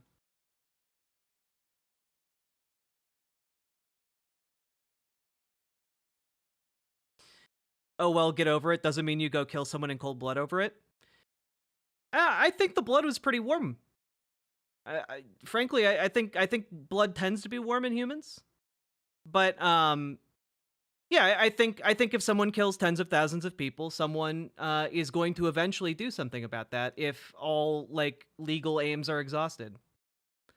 That's kind of how like civilization works. Kind of like how if you can't get a hold of a loaf of bread, but you're starving or your loved ones are starving, you're going to go get a hold of a loaf of bread whether you pay for it or not.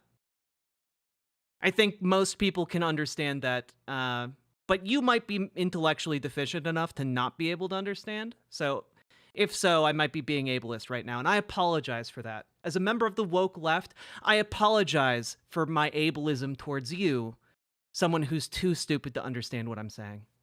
If that's the case, of course. Let's see here. It's true. Daniel Penny did get off get away with murder for saying he feared for his life.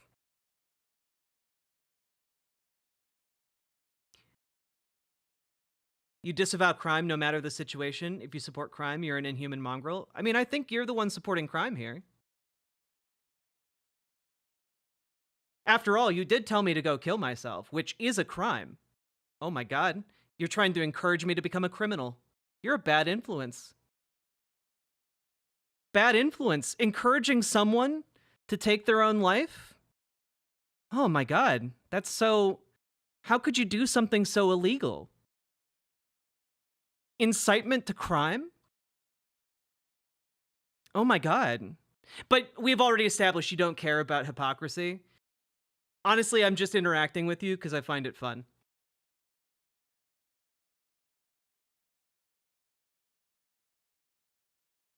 Yes, a crime not just against the state, but to God.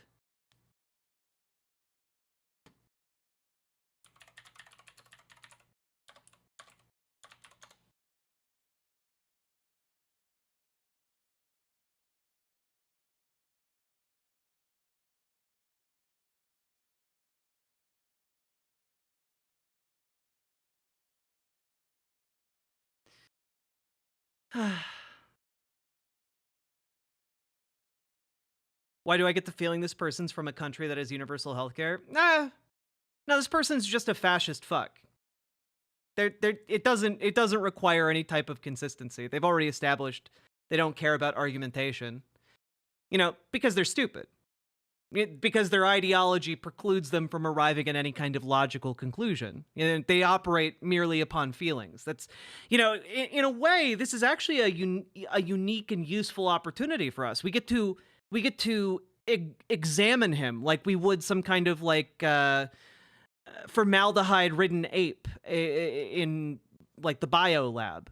You know, we can observe him and like see how the mind of like an absolute like throat throbbing gurgler of the boot actually, you know, operates. It's interesting. Your ideology supports killing people based on who they work for? That's not true. You have a pretty poor idea of what my ideology is, but, you know, that's okay. You are barely capable of understanding human language, so it's understandable. Now, can we keep it? Kind of. I'm inclined towards yes for now. Yes, it does. No, you're too stupid to understand what you're talking about. You can't even articulate what my ideology is. And as we all know, your ideology is, of course, sucking any cop's dick that walks in your general vicinity. Or vagina. You probably try and do that because you don't know where the clit is.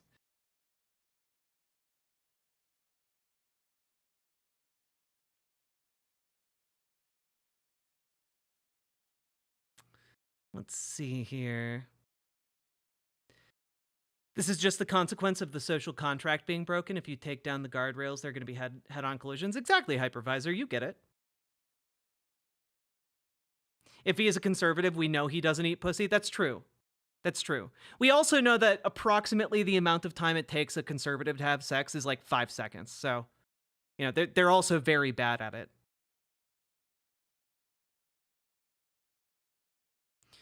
I think it's inhuman to support anyone being killed. That dude, the guy who got killed was in charge of a system that kills tens of thousands of people. Why aren't you 10,000 times more upset about that guy? You know, I get the feeling you've never gone into a chat and been upset about healthcare CEOs before. First time for everything, I guess.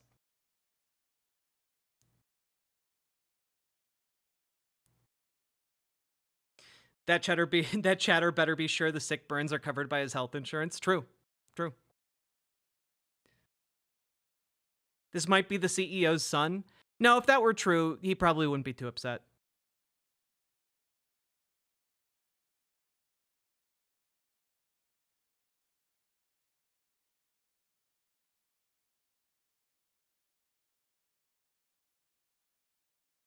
His job doesn't matter. He was Well, wait. I don't know. Does Hitler's job matter? Hey, Jacob Schnorr, just very simple question. Does Hitler's job matter? Was it wrong to try and kill Hitler? Were all those people like morally bankrupt for trying to kill Hitler? I mean, obviously you're just gonna say whatever, but it is like having like a philosophy debate with like the world's shittiest AI. His job doesn't justify what happened. Hitler's job doesn't justify what happened? I think a lot of what happened during World War II revolved around Hitler's job. I'm going out on a limb here.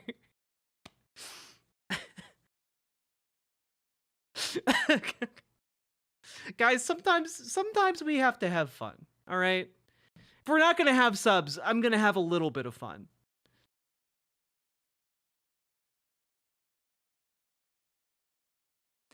Basic black and white, good and evil does exist. I agree. I think somebody killing 10,000 people is evil. And I think someone killing one person is also evil, but less evil than the guy who kills 10,000 people. I think this is a pretty easy mechanic for someone to grasp. Or actually, sorry, 10,000 has too many digits. I understand. Okay. When person kill 5 people, that bad. When person kill 1 person, that bad, not as bad as 5. Hopefully that helps.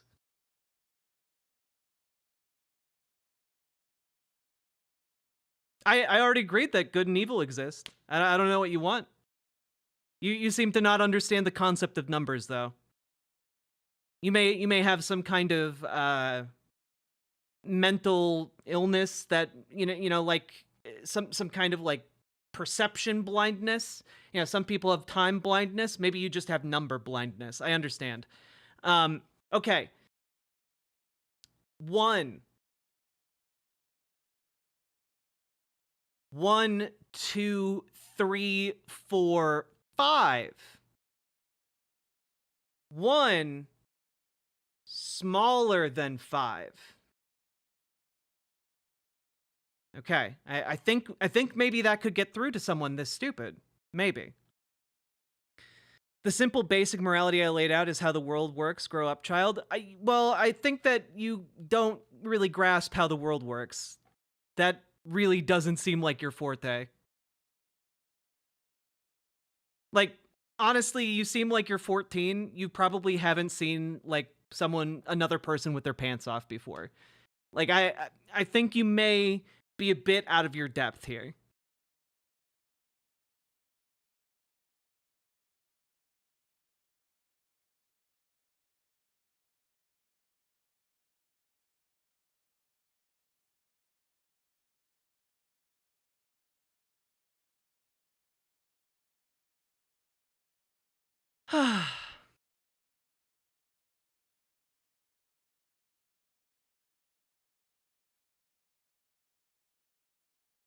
Also, Tipster, thank you so much for the raid. Welcome, my dude. Welcome, folks. How we all doing?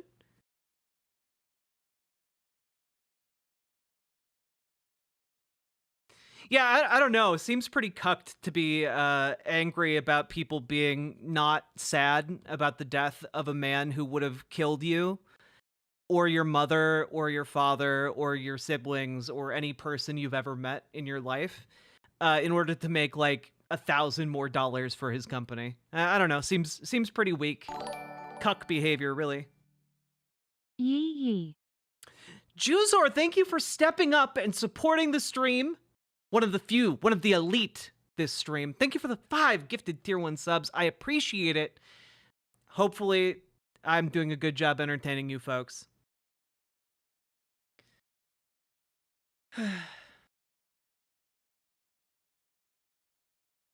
Is streamer they them or no? I'm a lady. I got them she her titties. Have I missed anything good? We've been making fun of a Nazi. That's been fun. I'm entertained. Good, my littlest Connor. There we go. Littlest, maybe Coner. I'm gonna go with Connor. My pronouns are la, di, and occasionally da.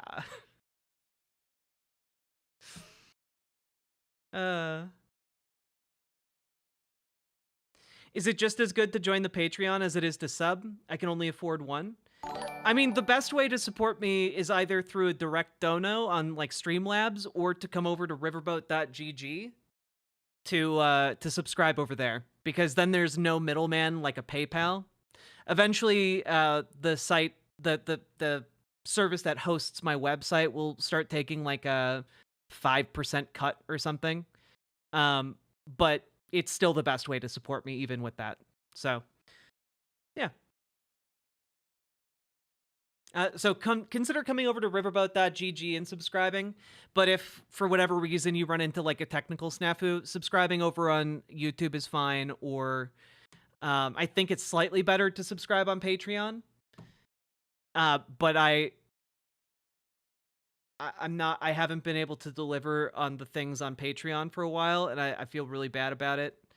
But I need to rework the Patreon and then have it resume with actual things that I can provide, just because frankly the election year got really out of hand. It got really out of hand. A lot of content was made, but also I work really, really hard. Like for me, this is going on hour 8, hour 9 of working, and we're gonna go for several more hours yet. So, you know. LA die, da, Russian says yes.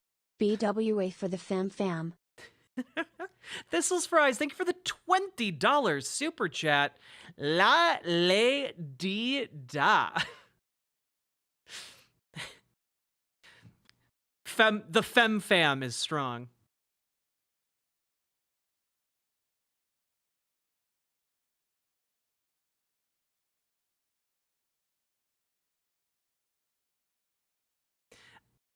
Oh, he's a Baptist pastor? Damn. You tracked down the troll? That's actually really funny.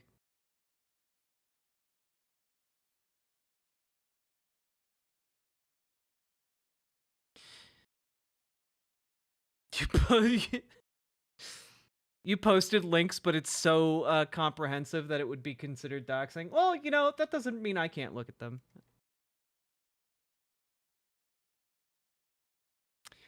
Damn. You know, can I just say, I'm not going to reveal anything about this guy. But I will say that maybe I really called the shot when I was talking about guys who want to get rid of the age of consent, okay? I think I really called that shot. Being a young adult pastor, I think I really nailed that one on the head.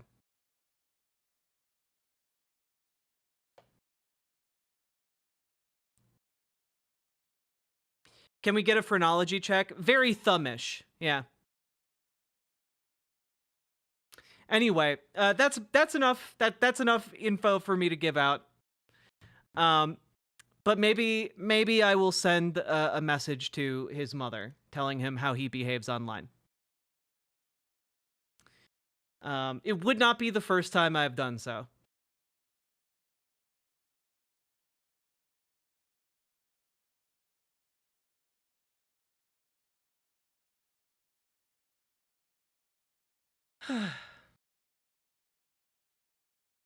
Just to clarify, I'm not Russian, just adding to the Niet Russian bit. Oh. La-di-da. You could just talk with her next time you see her. Would it be the first time I've talked to like someone who's harassed me, the mother of someone who's harassed me? Surprisingly, no. No, I have talked with the mother of someone who harassed me, and we wound up talking on the phone for like an hour and a half, and she told me a lot of dirt about their entire family situation. Yep. Thought you only reported children to their mothers? Well, when someone goes online acting like a child. Did she send him to his room? Yes, she grounded her son, who had sent me threats to burn me alive and rape me. And all of his social media got murked. Which was good. It probably wasn't helping his family business. But, you know, hopefully he gets the help he needs to not threaten to rape and burn people alive on the internet anymore. I really put up with some shit for this job.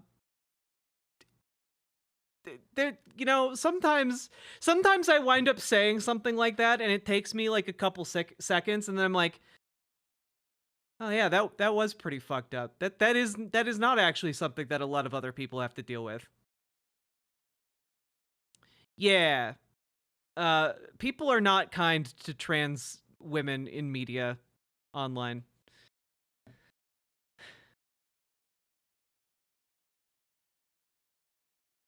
I'll just say it wouldn't have been a shame if you had fucked his mom. I mean, I really didn't want to, but she probably would have been down. And I'm not like that's not even like a stretch or a humble brag. Anyway, people have no idea the kind of insanity creators in general have to deal with, especially queer creators. Yeah, it's pretty not fun. I don't like that part of the job. It's one of the reasons why I interact with as few other creators as possible. Just because, like, it's a hassle. It's a headache, and, like, the potential for things to go wrong is astronomical. How did you call his mom? Well, I found his real name, and his real address, and I found his real mom, and I sent her a Facebook message to let her know how her son was behaving.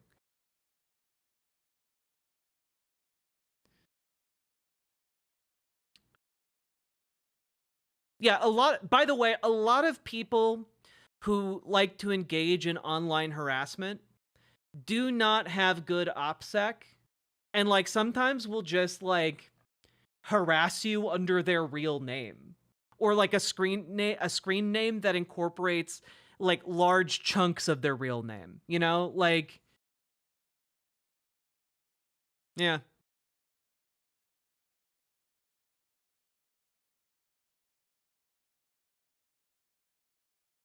YouTube sounds like an insane job. Yeah, an insane job for no benefits and very little pay if you're not in like the upper tiers of it.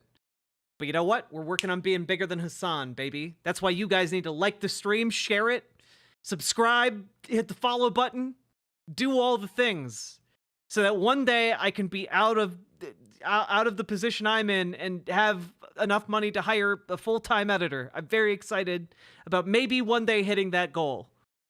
That'd be really, really nice. I could then be actually free to do a lot of the other fun stuff that I want to do. Like, I would love to do, I'd love to do like D&D games on stream. I've had a lot of fun in the past, like doing stuff like that.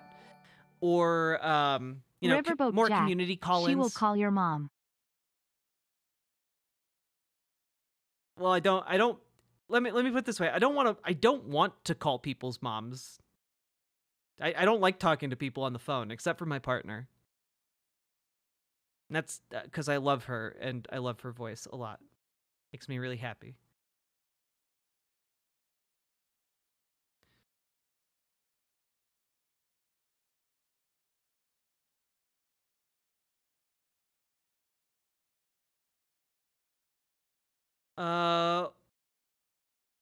What game, Simric?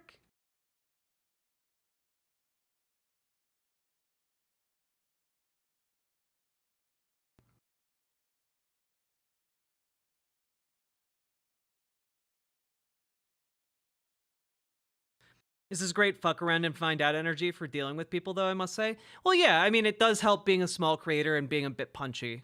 You know, like, typically, if you demonstrate that you're kind of like a lol cow for these people, they just keep coming back. So it's best to deal with them with a firm hand. And obviously, have a bit of a deterrence-based attitude. Hypervisor, thank you for subscribing over on Twitch. I very much appreciate that. Thank you so goddamn much. Now, folks, I've been going back and forth on this one. I think I'm just gonna do it. We're gonna actually take a look at Luigi Mangione's Manifesto. We're gonna take a look at it. It was published by Ken Klippenstein. He got a hold of the actual one. There's apparently a fake manifesto floating around. And I've read it already. It's surprisingly, you know, when you hear the word manifesto, you think like Ted Kaczynski, like writing a full-ass book type manifesto. Or like the insane ramblings of like a deranged individual with like scribbles all over a notebook and stuff. This one is actually very short, so this won't take us that much time. Dude actually like was concise. So interesting stuff. Let's take a look. To the feds, I'll keep this short because I do respect what you do for our country. To save you a lengthy investigation, I state plainly that I wasn't working with anyone. This was fairly trivial, some elementary social engineering, basic CAD, a lot of patience. I do think that there's an interesting way that he writes this that is a bit self-important, you know, like it was fairly trivial. But an elementary social engineering, some basic CAD. You know, it is kind of going like, All right, buddy. We get it. You think you're very smart. Let's go. The Spiral Notebook, if present, has some straggling notes and to-do lists that illuminate the gist of it. My tech is pretty locked down because I work in engineering, so probably not much info there. I do apologize for any strife or traumas, but it had to be done. Also, there are some there are some like spelling errors here. Like this sentence actually reads, "I do apologize for any strife of traumas, but it had to be done." Frankly, these parasites simply had it coming. A reminder, the US has the #1 most expensive healthcare system in the world, yet we rank roughly 42nd in life expectancy. United is the indecipherable largest company in the US by market cap, behind only Apple, Google, Walmart. It has grown and grown, but has our life expectancy? No. The reality is these indecipherable have simply gotten too powerful, and they continue to abuse our country for immense profit because the American public has allowed them to get away with it. Obviously, the problem is more complex, but I do not have space, and frankly, I do not pretend to be the most qualified person to lay out the full argument. But many have illuminated the corruption and greed, e.g. Rosenthal, Moore, decades ago, and the problems simply remain. It is not an issue of awareness at this point, but clearly power games at play. Evidently, I am the first to face it with such brutal honesty. And that is that. That is the entire thing.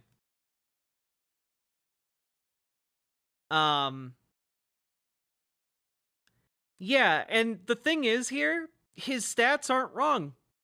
His stats aren't wrong. The United States gets terrible return on our investment into healthcare. Because all of that money gets sucked up into private corporations. You know? So, he's not wrong on that.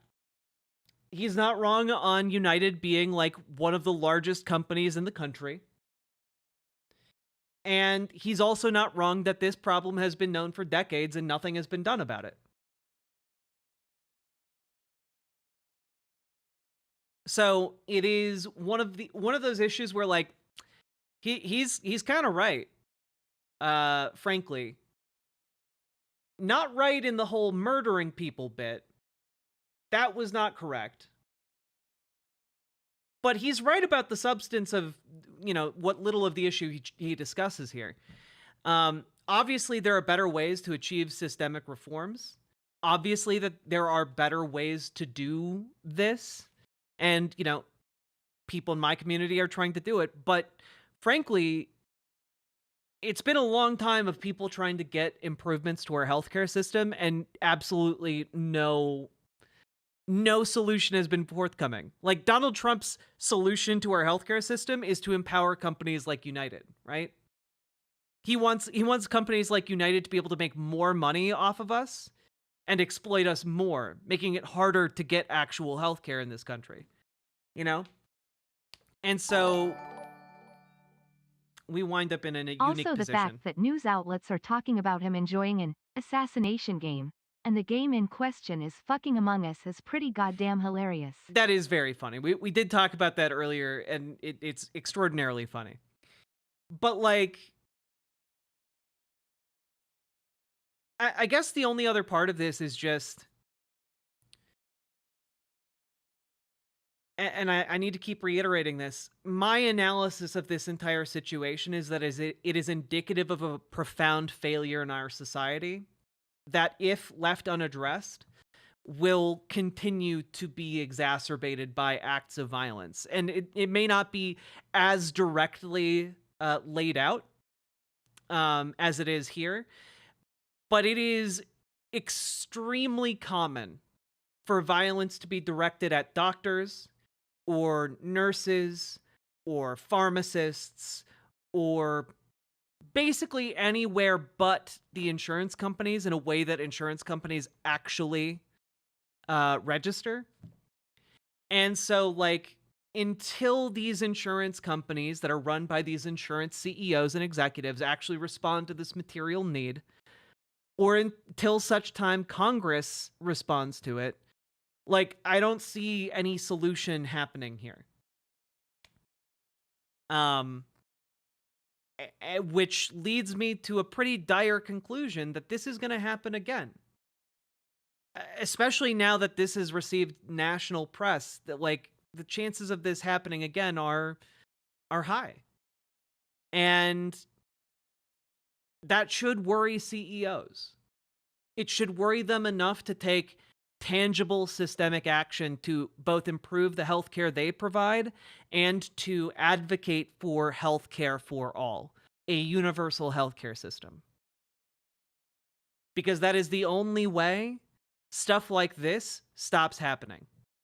You know, just one last anecdote before we kind of close this out. You know, people direct violence against the folks who tend to be the most available to them, hence why, you know, doctors, nurses, pharmacists tend to be the ones attacked. And this is actually so common. It's relatively underreported, but this is so common that, like, doctors' offices need to, like, be built and operate around the possibility of shooters coming to the hospital. You know, people with guns. And pharmacies have to have stickers on their windows basically saying, please don't try and physically harm our pharmacists. You know, they're doing the best they can, essentially. You know, I noticed it prominently on the window of a pharmacy that I go to. And that only exists because insurance companies routinely deny care, deny prescription drugs to the people who had them prescribed to them. Because these insurance companies go, I don't think you actually need that. Despite a doctor saying you do need that. So until this problem is fixed, I think something like that, like this happening again, is very much on the table. And I don't think that's a good thing. I think that we should seek to resolve the systemic failure that has led us to this point. Unfortunately, those in power do not yet agree. So, stay strong, people.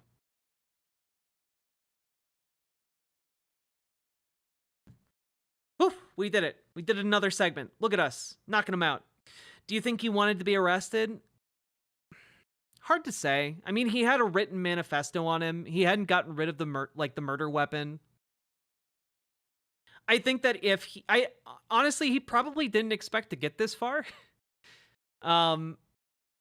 So it could be that he wanted to get arrested, or it could have been that, like, you know, he just didn't have a plan after this.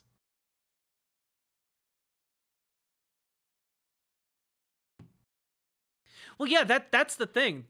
One of the things that should really worry people in positions of power is that this guy is like the ideal Republican guy, really. Like he's reading like efficiency books on his off time. You know, he's a ripped straight dude. He's got like a full career ahead of him. He's basically like the kind of guy Republicans idolize as like what all young men should be. And the fact that even he could be radicalized to this despite watching so much Jordan Peterson, well, that's pretty scary to these people. That's pretty scary to executives. You know, he's it could have happened to any one of us, they whispered to each other. Is he also rich? I have heard nothing about his finances.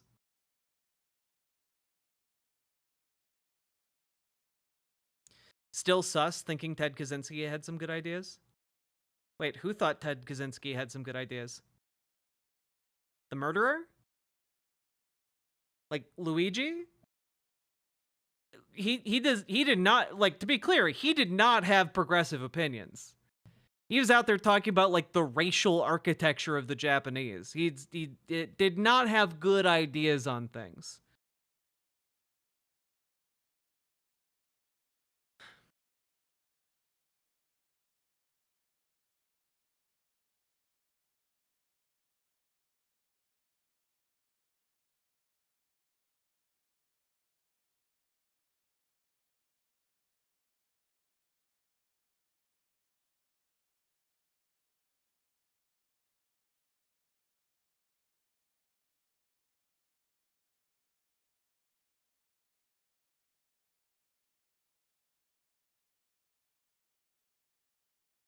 I mean, guys, he's basically like your quintessential American guy.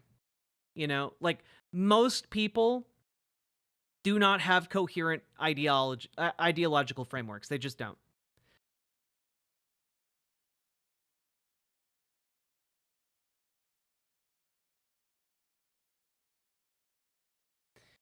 Anyway, moving right along. Folks, we've now been going for over 2 hours. If you've been enjoying the stream, hit the follow button on Twitch, hit the subscribe button on YouTube, like the YouTube stream, and consider dropping those subs and donos. Also consider sharing the stream around. But this show is, at the end of the day, brought to you by viewers like you. I could not make it happen without you guys. So thank you to every single one of you who has dropped those subs and donos. I don't monetize the YouTube stream. So you guys can watch ad-free, and you know, I am able to do that because you guys support me. So thank you all so much for the subs and the donos and the support. It's the old send-off. I'm not done yet. We're just doing a top of the hour ad break, baby. Salmon Moose. What do I know about diamonds? I was a boxing promoter. I was a happy boxing promoter until a week ago. And then, what do I know about diamonds? Oh, is this that Adam Sandler movie, Uncut Gems or something? Is that this movie? I haven't seen it. But I'm guessing from what little I know of it, it's that movie? Is that it? Damn it, it's Snatch. Fuck. I was shooting my shot. Damn it. Thank you for the 5 gifted tier 1 subs, Salmon Moose.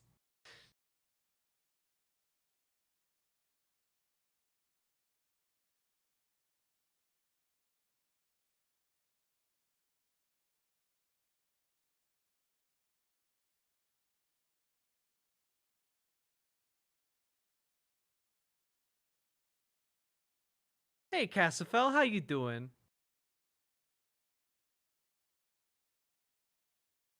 Uncle Gems is worth watching. Uncle Gems?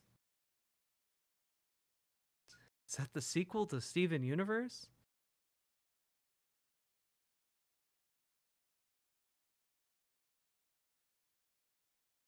Wait, that's why the channel has slow growth? Wait, does YouTube growth slow if you don't have ads? I guess that would make sense. Should I start having ads on my YouTube stream? Usually I'm just like, I want you guys to have the best viewing experience possible, so I'm not going to run ads. Yeah, I understood that they do not make it clear that they throttle your channel if you don't run ads on your stream. Huh.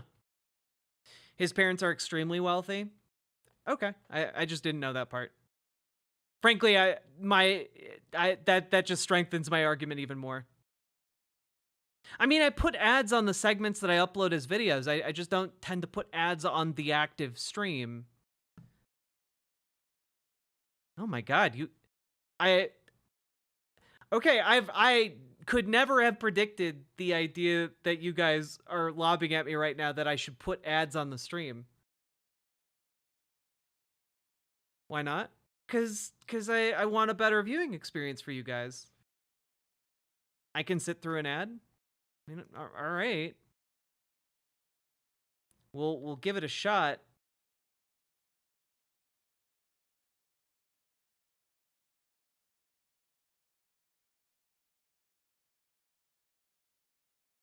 It will be funny to see if these numbers go up. I'll see what I can do, but that does mean I have to be even more careful about copywritten content.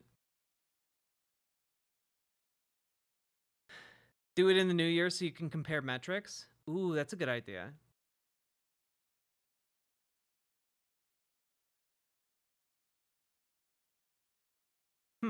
Interesting.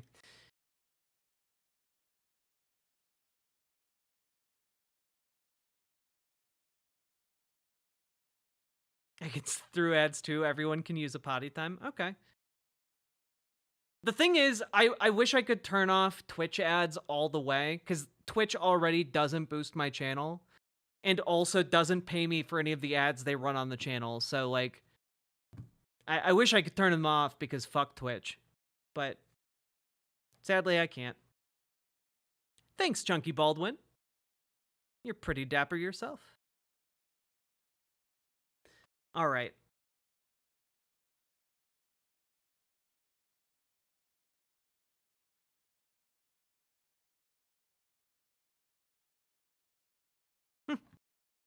We'll see how it goes. I mean, I do get a pretty decent number of like live viewers, so I wonder if that would like juice my channel a bit more. Honestly, Salmon Moose, YouTube Premium is one of those things that is still very much worth the money. All right.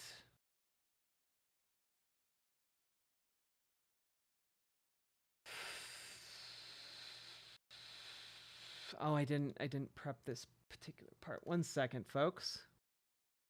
Need to grab this.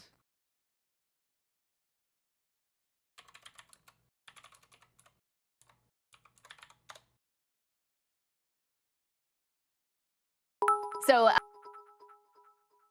Yo, Cassafell, thank you for the 500 biddies. You did go take a potty break? No. Awooga, Joe Burt.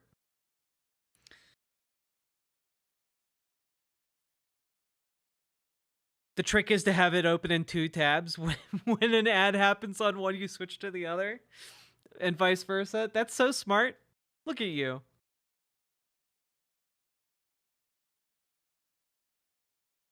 Can I pay you a thing to run a song I sent you as an ad? I mean, it really does depend on if I can play that song on stream.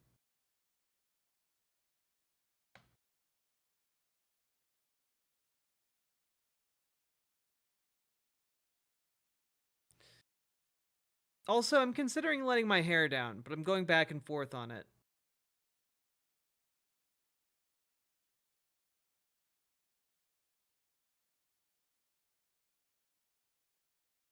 It's an indie song about America. I mean, it being an indie song, I just need to know if it's like, if I have like the, if I can play it without legal ramifications. Let the hair down.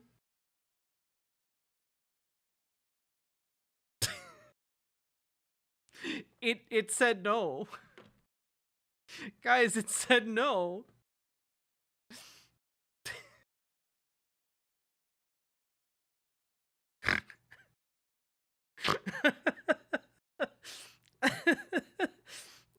It's gonna come down. It's coming down right now.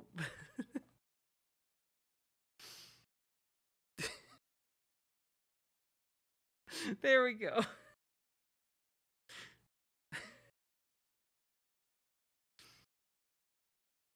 I put some like holding cream in it, and now it's just doing its own thing.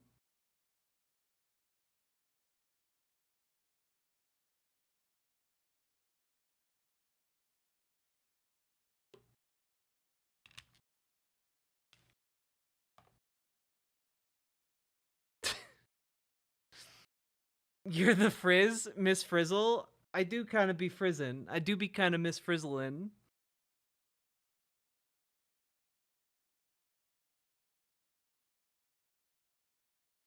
This is the first time my hair has ever been this curly. Were you trying to do a Lucille Ball impression? I was not. Just kind of happened.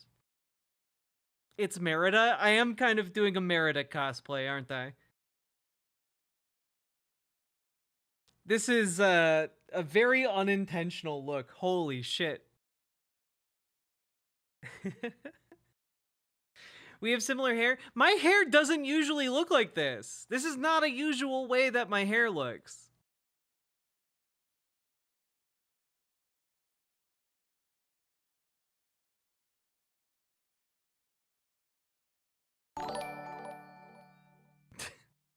You look like that girl from Brave. I do look like that girl from Brave. Incredible stuff.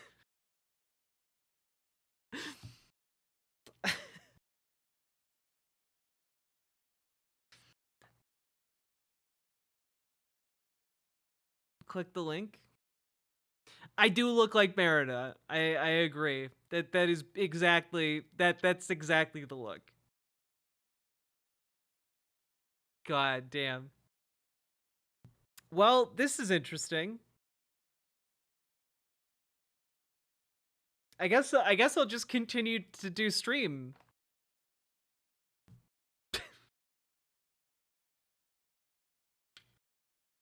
I should take a picture and send it to my partner.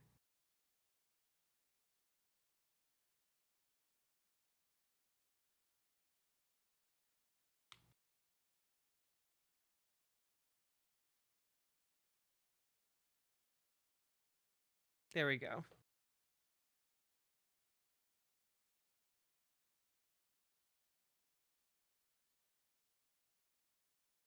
Sending them. Do.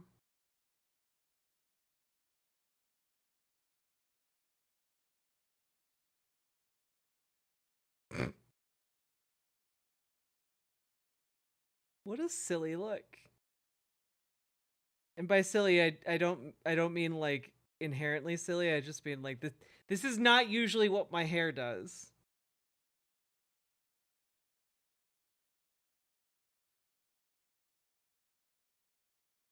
Did I miss coverage of TYT? You did not. We're going to be doing that next.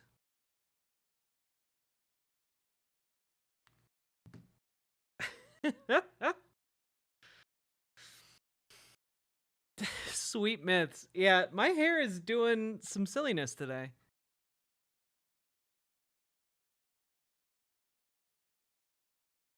Yeah, Cassifel, you can send it to me in Discord, and I'll check it out between this stream and next stream. Are you related to Carrot Top? Oh, that's so offensive. That's worse than the Amy Schumer comparisons.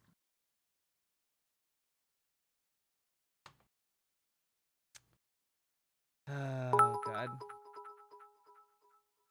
Here's 500 more bits anyway. Thank you, Cassifel. I appreciate it.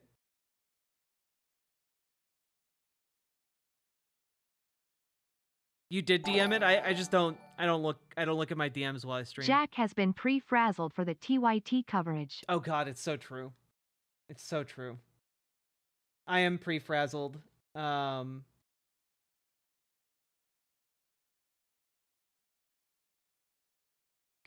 we got that, which is important. Got this stuff. Cool.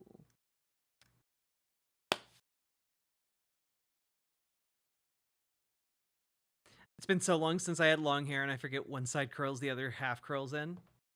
Yeah, my hair is usually not curly like this.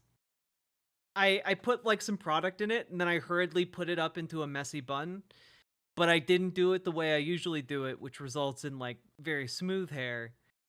And instead, I did it in a way that has curly hair.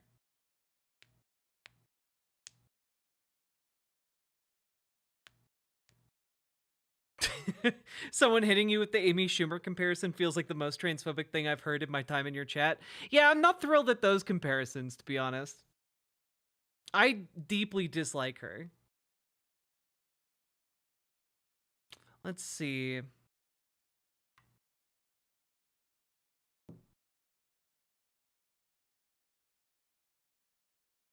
But we can't use the. Oh, is this Jess, what is this? Is this the like what is this?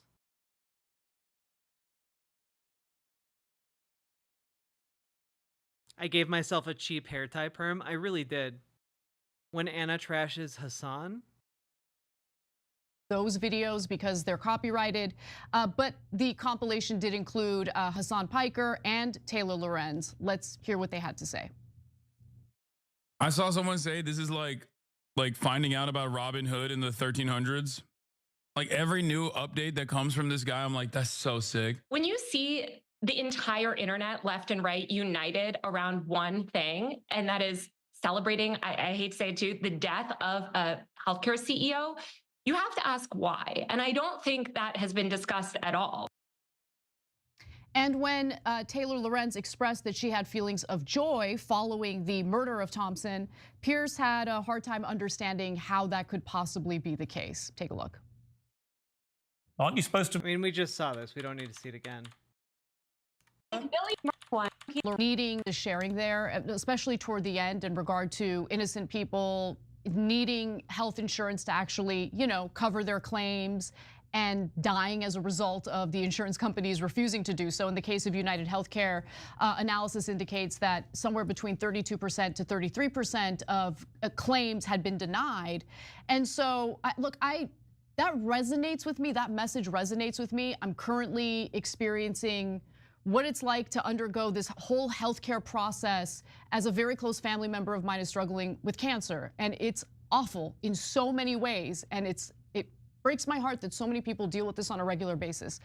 At the same time, I think that, I don't know, I just feel like saying that you feel joy over someone getting assassinated, like even if you do feel that way, I just don't think it's helpful to say that because it turns a lot of people off to the very accurate message that I think Taylor Lorenz is trying to get out there. What do you think? Yeah. I mean, I don't think that it is when that is the message that is resonating with by far the most people. Look, you have to separate out the two different issues, right? One is the murder and the other is the problems with the healthcare system. If you say because there was a murder, there are no problems with the healthcare system, or that you should never be allowed to talk about the problems of the healthcare system, well, that's absurd, and I'll never agree to that. If you say, hey, the murder was a good idea, or I celebrated, that's also absurd, and I'll never agree to that, right? So violence is never the answer.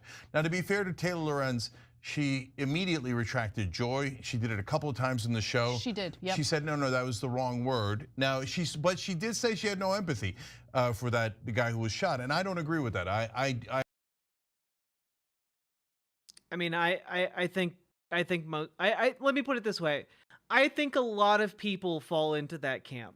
A lot of people fall into I had no idea who he was, but now that I know who he was and what he did with his life, yeah, I'm not upset about that, and I'm not gonna feel bad or empathize with it. Like I think that's the overwhelming majority reaction to this. I have empathy for his family. He's got kids, etc. Sure, I have empathy for his kids. I have empathy for his wife. I just I don't have empathy for him. Guys, that leads to the main point. And by the way, Piers was also focusing on her laugh or whatever. I think she was just smiling in an awkward way because of the way that Piers was framing the questions. Look, I agree with Piers that you should be outraged by the assassination, but I think that people are misinterpreting what Taylor did a little bit. But why? Sorry, but I think at most you can ask for indifference from people. I don't think you can request outrage from people. The reason they're not outraged is an extension of why this even happened in the first place.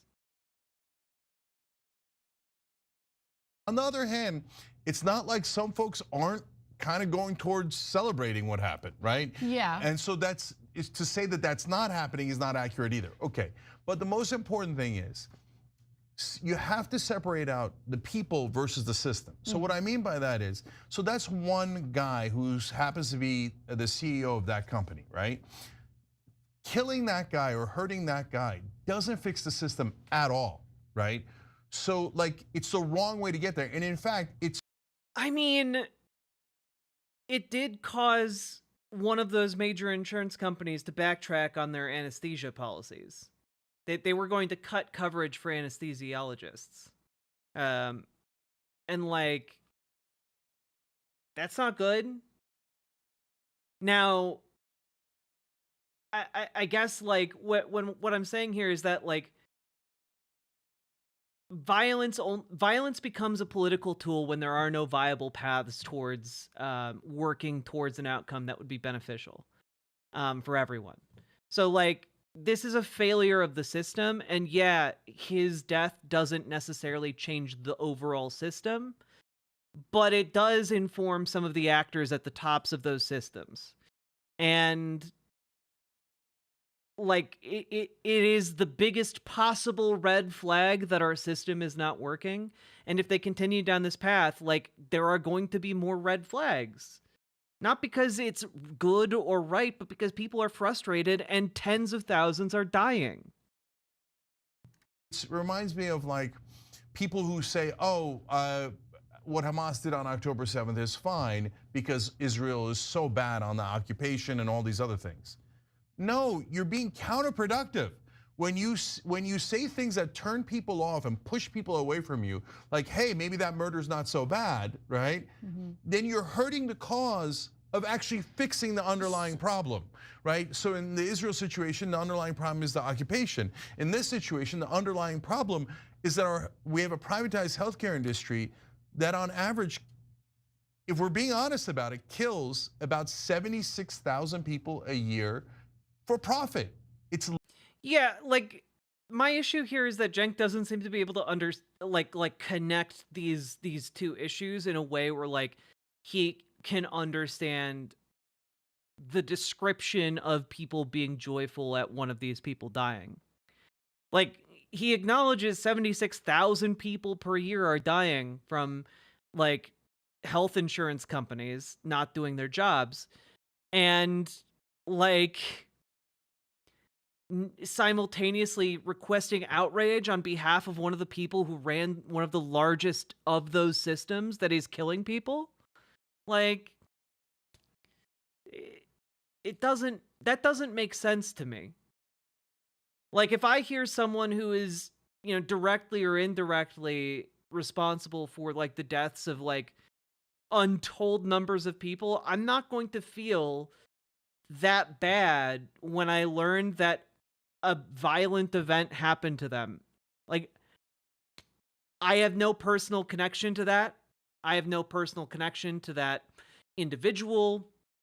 And like why should I be outraged on behalf of someone that I've never met who was indirectly and fairly directly responsible for tens of thousands of people dying? Like I'm sorry, this is like arguing, how could you have disrespect for the dead? How dare you? And meanwhile, like you're that person with the moral outrage is talking to someone who's like pissing on Margaret Thatcher's grave. And it's like, yeah, is it disrespectful? Would that be unconscionable if it was like somebody else? Absolutely. But then I'm like, oh, but it's Margaret Thatcher. Knock yourself out. Like I'm not mad at it. I have no personal connection to that. And I understand why it happened. That's how it's built. One person isn't going to change that, whether they're alive or dead. But saying that, hey, we were heartbroken over that, that's why we shouldn't save the 76,000 other people is not fair. And there's one more thing, Anna, real quick. When people like that are on air, and I think that maybe it includes us, right? And people that are politicians, etc. Like, and I understand. I know that there are people out there who are like, all life is sacred. We need to value and respect all life, up to and including Hitler. And I'm kind of here like, I'm not that good of a person. If I'm being completely honest, like I'm not that good of a person. Like I'm willing to tolerate like bad people being disrespected and like violence in some cases like gets utilized. I'm not going to shed a tear when that violence is directly being caused by a systemic failure that is killing tens of thousands of people. Like demanding empathy from me in that case is baffling to me. They have more empathy for people like the United Healthcare CEO because there, but for the grace of God, go I, they think, right? And so they should have empathy for him, no problem with that. But I've heard someone say it doesn't matter whether it's good or bad because given our circumstances, it was inevitable. Well, yeah, I mean, yes, exactly. I don't sense is any empathy for the 76,000 dead. Yeah, 100%. But I want to be clear. I do not celebrate violence and murder. I want to be clear about that, and I've been clear about that since the beginning of this story. However, I differ from you in the empathy department. I don't feel empathy, and if that makes me, if that makes me a bad person, I feel empathy for his family. I feel empathy for his wife and his sons, right? It's heartbreaking that they've lost their father, but I do see him as part of a system of greed. How can people that like has this caused pick the so right much harm side to in so many movies, people? books, games, and pick the wrong side in real life? They watch Star Wars and stand for the rebellion, and then in IRL stand for the Empire. WTF? Well, I can say this as somebody with an English degree. A lot of people are not taught how to critically engage with media. You know, like just full stop. And one would think that like the meaning of different works would be obvious, but a lot of people wind up growing up and thinking, "Oh, it's just for fun." Yeah, there's no meaning to it. It's just for fun. Well, and by the way, the other thing I want to say real quick is, yeah, long time since Anna had a good take, right? look, there's been a lot of attention on how these health insurance companies deny claims, and I think it's just to focus on that. But I don't think that only focusing on that allows us to look at the bigger picture of all the various elements of our healthcare industry that happen to be broken. So for instance, look, we also have to talk about what the providers charge, right? And so when you look at, you could look, if you have health insurance and your claim gets authorized, usually you'll get some sort of notice in the mail. You can look at it. You can see what the hospital or what the doctor charged your healthcare company. And it's outrageous. It is outrageous. Part of the reason why we have these insane, Okay, I said never said violence was the best or only answer. Yeah, none of us are saying that. Thank you for the $5 dono. But you don't need to say that with text-to-speech. Health insurance costs so much is due to the fact that, the providers in some cases, the doctors, the physicians, the anesthesiologists, whatever it is, will charge an exorbitant amount. And that also leads to the insurance companies in some cases denying the claims because they're like, no, we're not going to pay for this. This is crazy. Yeah, she is correct about this, by the way. Providers also will overcharge. It's an issue compounded here by insurance companies and providers, but the thing we know is that if we had a universal healthcare system, we could simply negotiate en masse with providers, and we'd be able to cut out the middlemen of insurance and provide coverage to everyone. So yeah. So look, the reason why I think people have the wrong focus when they're talking about Brian Thompson or any CEO of any of these companies is because I can't begin to describe to you how little it matters who's at the top. The system is what matters. Right. So what maybe if I try explaining it in a different way, it will make sense to some folks who maybe I haven't gotten through to before, right? This was not this was not about that guy in particular. The response to it is also systemic. The way that Luigi Mangione behaved was a result of systemic pressures, right? So this is a systemic effect. And when you understand it in that way, it makes a whole lot more sense, right? Because then it's suddenly like, this system is failing. What happens when the system fails? And the answer is stuff like this. This is the inevitable result of a failed system.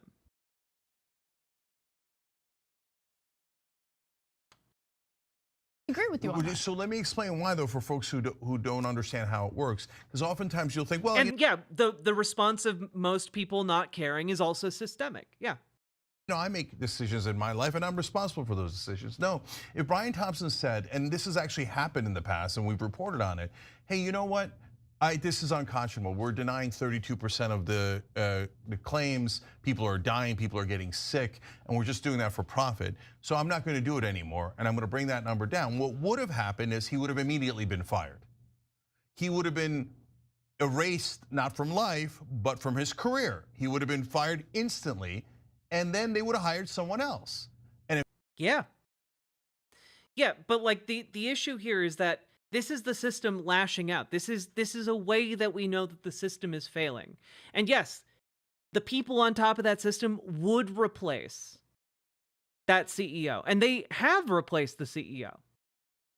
But the issue here is that we now have more data going forward with how to fix the system and how things could get worse if the system is not fixed. If they didn't want to rob you, then they would have fired him, and they would have replaced him with someone else. So killing one guy is so irrelevant, let alone immoral. I agree with you on that. I agree with you on that. But I see that as different from me feeling empathy, right? Like, okay, again, I'm not celebrating it. I am not in any way encouraging violence or saying that violence is a solution. I actually think the assassination, you're right, did not solve a damn thing. But it's different to, like, I don't know, like, am I supposed to shed a tear? Like, am I supposed to feel deeply saddened by what happened? So it does, look, I don't really care what people feel about it. It's not that important. You're demanding outrage. You clearly care what people feel. Important to me. What's important to me is fixing the system. So what actually, out of all of this giant mess and people blaming each other nonstop, the thing that frustrates me most is that mainstream media absolutely positively refuses to talk about the core of the issue. So why do you think the yeah, exactly, left and right are uniting on this? Like, and by the way, here. Oh God. Okay, I'm gonna. All right. There's another case. It's an unfortunate circumstance that led to it, but we've been telling you all along. There's a lot of people on the right wing who also hate corporate rule, who also are getting crunched in the same exact way that you are.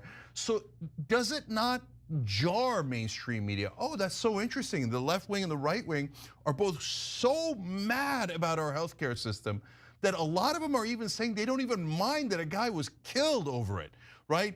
That should be jarring to them. Instead, they're like, murder is terrible. You're all terrible, terrible, terrible, terrible people, okay? You did that at the beginning. You were demanding people be outraged, and now you're saying the opposite. I'm confused. The only thing that matters is the CEOs and the executives. Well, no, I don't agree with that either. I think that's a terrible way to look at the world, and you have to ask why. Why are they so mad? Why did this guy do it, let alone the fact that forget him doing it, why did so many people start fan clubs of him? Right now, the Yelp reviews of the McDonald's that turned him in is at near zero because people keep, again, right wing and left wing.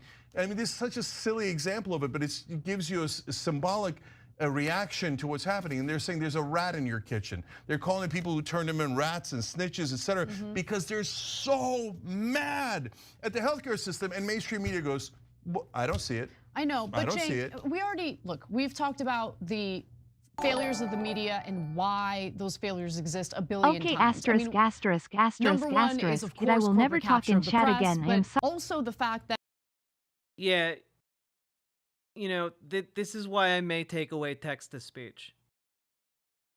Like, if you get muted, if you are moderated by mods and you go around it to use text to speech, that's not okay. You were muted for a reason. Just wait to be unmuted. Like, don't be salty at it.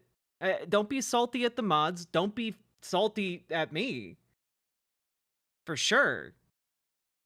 Like, that is not a way to be like, okay, in this scenario. And like, I'm baffled at the continued escalation. Just like when you get moderated in one chat, if you jump to another chat, you're gonna get moderated in that chat too. It's the same when like people come in from other communities. If you get moderated, even if you've been here for a while, just like chill. It's not the end of the world.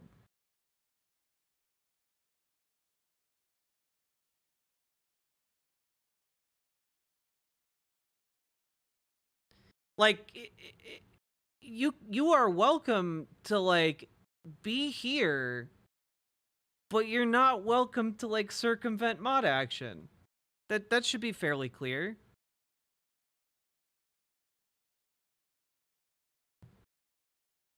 And certainly don't interrupt the show to air your grievances with text-to-speech. I understand you may be mad, but don't make me mad. I thought that was just how donos come in. It is just how donos come in. But if, like, people are using it to be shitty, like, then we're gonna have to change that. I turned it on so that it'd be fun. That journalism went from... And, like, it's not... like, I'm sorry, don't claim that, like, oh, well, I have autism, so, like, that just means I don't understand what's going on. Employ a little bit more effort. Employ, like, a little bit more. I have autism, too. I understand socializing is hard. Not picking up on social cues is hard. But, like, that's not an excuse to be weird and, like, not understand the dynamic at play here.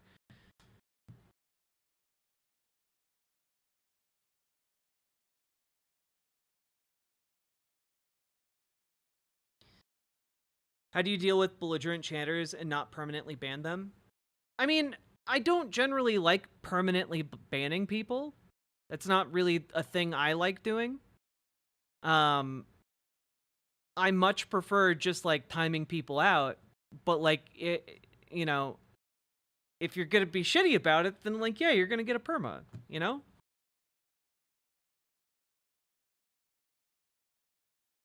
From being a, like, almost like a vocation that was pursued by working class people, by the real muckrakers, and now it's mostly employed by various Ivy League graduates, affluent individuals who are kind of out of touch with, like, the majority of Americans and what they're facing. Massively out of touch. Yes, massively out of touch. But look, this is the other really difficult conversation that I think we need to have, because you are correct in that this is an issue that transcends partisanship, right? This is an issue that is impacting Americans regardless of their political affiliation or identity.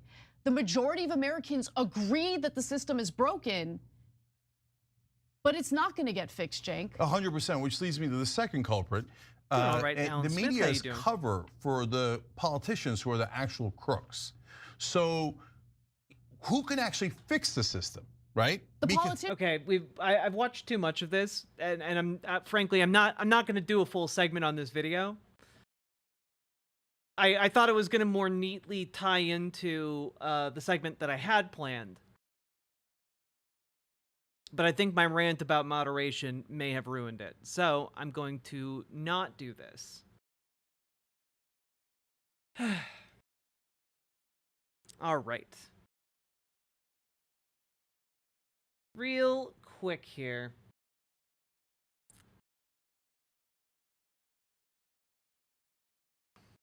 So, folks, a while ago, and by a while I mean like a week ago, Cenk Uygur of the Young Turks went on Breaking Points, and he sat down and had a conversation with Crystal Ball, who, you know, I generally like Crystal. Like, I think she's had some misses, but I think she's been doing better recently. And Grigor Nitrushin here. I noticed you were talking about friend Anna. I believe she is very smart and has many high-level ideas. I cannot stay long. Friend Tucker is here in Texas. Grigor Nitrushin, thank you so much for the $15 dono. I appreciate your no strings attached support of my program.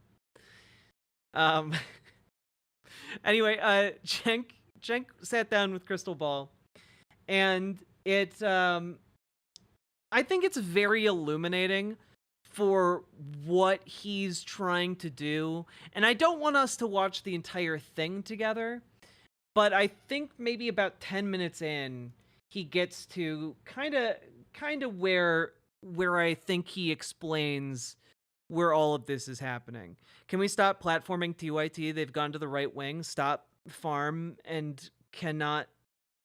The right wing, they've gone to the right wing slop farm and cannot come back from this. Well, the issue is TYT is exponentially larger than my channel, and as such has an exponentially larger channel, a number of subscribers, and number of people who pay attention to what they say, who need to be informed that what they say isn't good or right. So that's kind of the issue that we're running into here, right? Like in the same way that I critique like a Ben Shapiro or a Michael Knowles, unfortunately, they now kind of deserve similar scrutiny in that way. Precisely for the reason that you pointed out.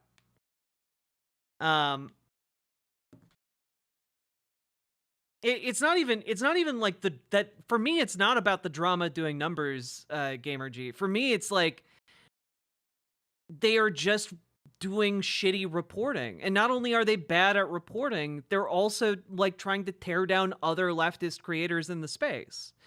And like we're already each fragile enough already that we don't need to like be going at each other's throats, but they are the aggressors here, you know? They just make me angry. They make me angry too. But I think at about 10 minutes in, Cenk gets to his point here. Let's go kill everyone in the Middle East so Jesus can come back and stuff. Like Those, Mike Huckabee. Yeah, but those guys have lost a lot of power within that base. So basically, his argument at this point is that he believes that the far-right evangelical fascists have lost a lot of power within the Republican Party. And that's one of his main thesis points here. So just to kind of give you a little bit of context there. now within the right-wing base. Pete Hegseth, sorry, I'll let you finish, but Pete Hegseth, Mike Huckabee, like these No, people I have know, been put I in know, Mike but, Waltz. But Crystal, Huckabee is Team Miriam, right? So she's the one. He's Team End Times. Okay, yeah, I know. So Miriam Adelson got Marco Rubio, Stefanik, Huckabee, and Walz in. Yeah. Those are all neocons, war hawks. Hegseth too. Yeah, and Hegseth with kill all the Muslims. I mean, I'm not unclear about that. Yeah. And I know that in a lot of ways I'm in the crosshairs, right? But don't discount the bros, okay? So the bros have brought in a huge new part of his base. And don't discount the moderates that are so sick of the Democratic Party that they flipped over moderates, independents to Trump. And they're not looking to deport every human being in America that isn't, evangelical Christian. They're not looking, the bros don't even agree on abortion with the Republican Party, right? So like when you talk about Joe Rogan and Portnoy and all those guys, we have our disagreements with them. Yeah. That's the bit that made me do a double take as I was falling asleep listening to this last night, which is that he believes that Christian nationalists have less power now, despite listing like 7 that were appointed by Donald Trump like this past week, right?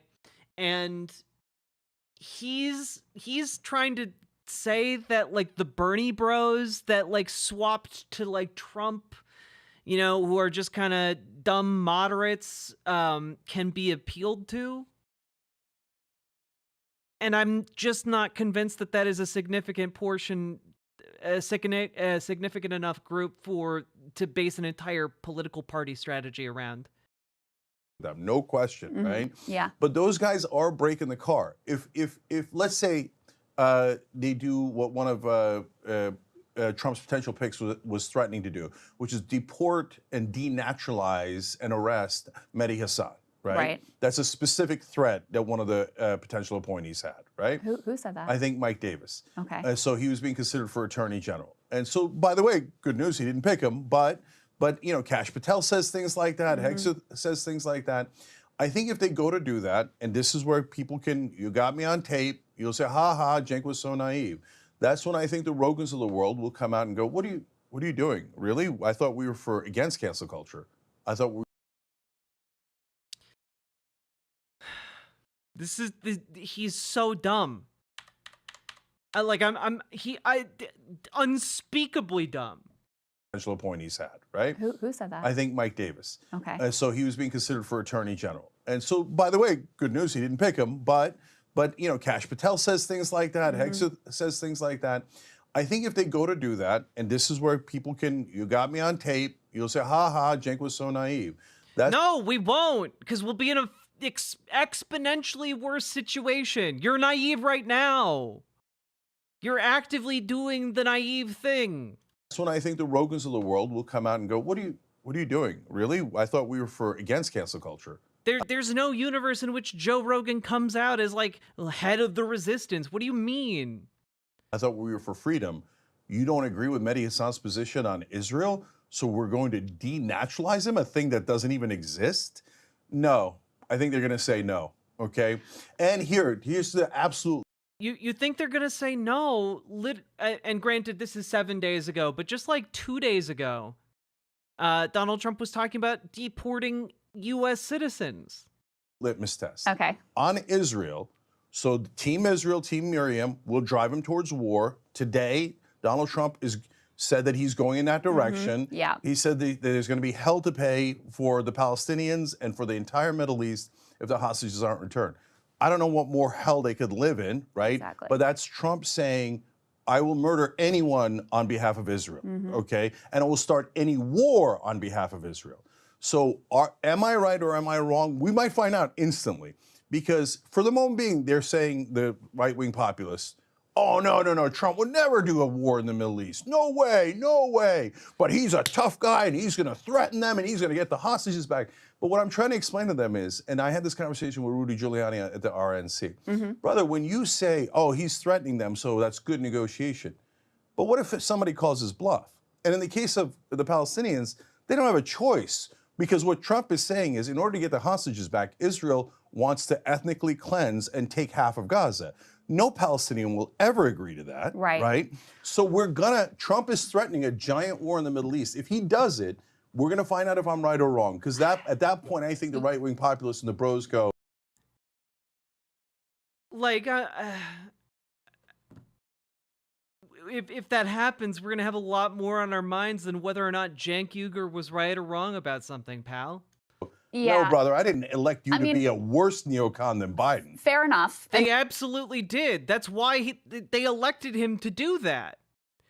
These people are anti-war. They've been agitating to bomb Mexico. We'll see, but I'll tell you why I'm very skeptical, because we already knew Trump's record from his first term. Like, he was not anti-war, and he was extremely hawkish towards Iran. But his base is anti-war. He was very, No, they're not. Pro-Israel. And so this was already out there, right? And yet you still had people like RFK Jr. and Tulsi Gabbard who were claiming he was anti-war, even though they had said, both of them, totally contradictory things previously. And also claiming that he's anti-censorship and pro-free speech. I mean, to me, that's just utterly preposterous. This is someone who wants to tighten the libel laws, who wants to criminalize flag burning. The Republican Party has launched a wave of bills across the country to crack down protests, et cetera. And so even in spite of all of that, they still continue to hold him out as some, beacon of free speech and beacon of anti-war dovishness.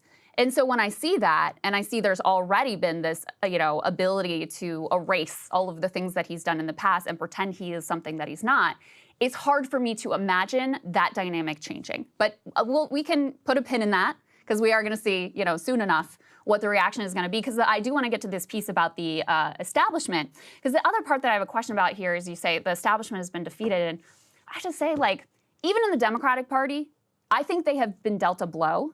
I think you see that in MSNBC's cratering ratings. I think that creates an opportunity, a possibility, but I don't think they've been defeated. I think it's...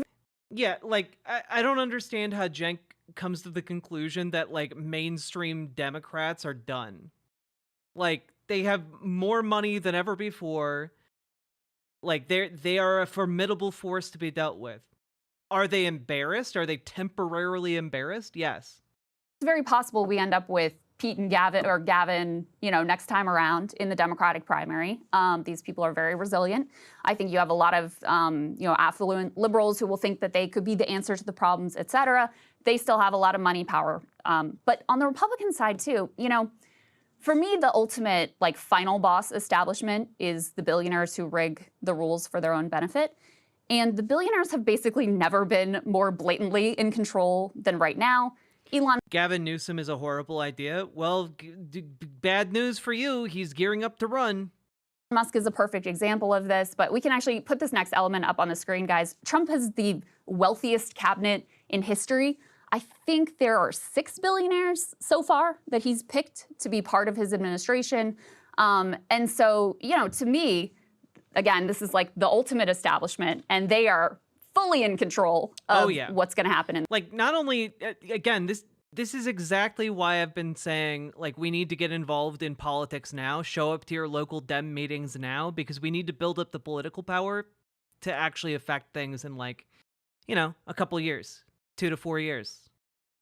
And that right now is the amount of time we need to actually do things. And the system's slow. In the Trump administration. Okay, one more, going back to Trump's problems and then this. Yeah, okay. So I agree with you on all that. He's been hypocritical on every one of those issues, censorship. And he said about in his first term, I don't want poor people in my cabinet. That's right. He said, I like rich people, yeah. right? Mm-hmm. So he's been trying to get into that elite club his whole life. So the idea that he's against the elites is kind of funny. He is, but only because he's jealous. He's against cultural elites. Mm-hmm. Hollywood, academia. No, he's not against that's not the even rich. True.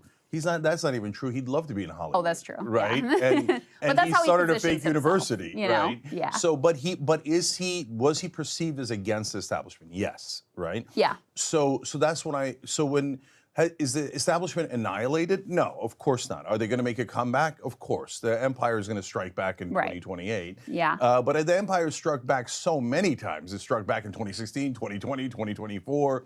And so maybe 2028 is, to extend this needless analogy, is the return of the Jedi, right?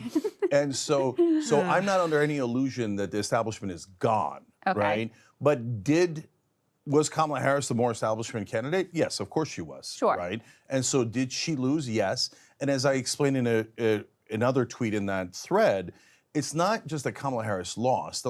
Some Hillary Clinton lost, right? Joe Biden nearly lost. Mm-hmm. So it's not that. It's that mainstream media, which is the main weapon of the establishment, is now greatly reduced in its influence. Before, we could not get past them in a Democratic primary.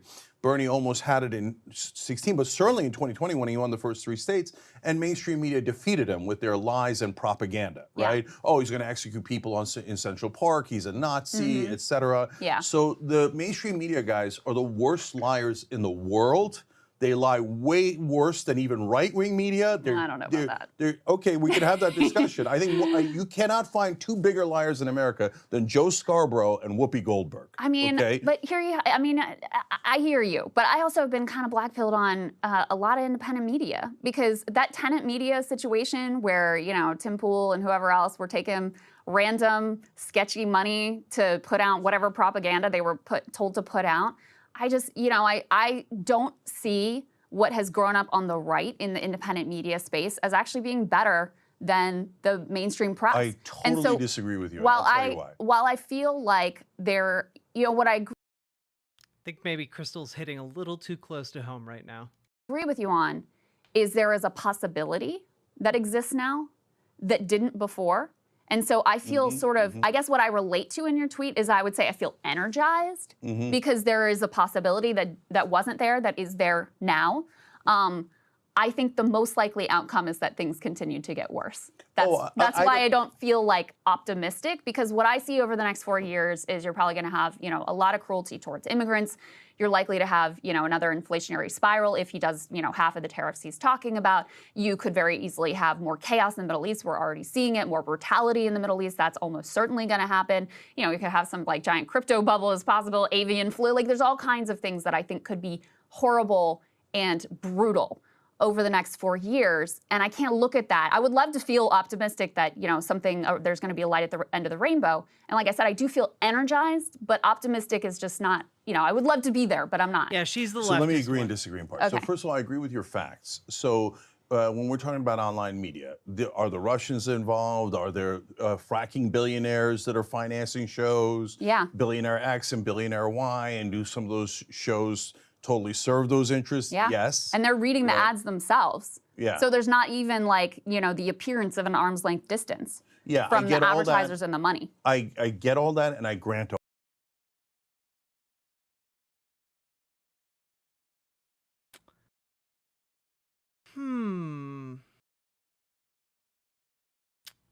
Yep. Definitely might.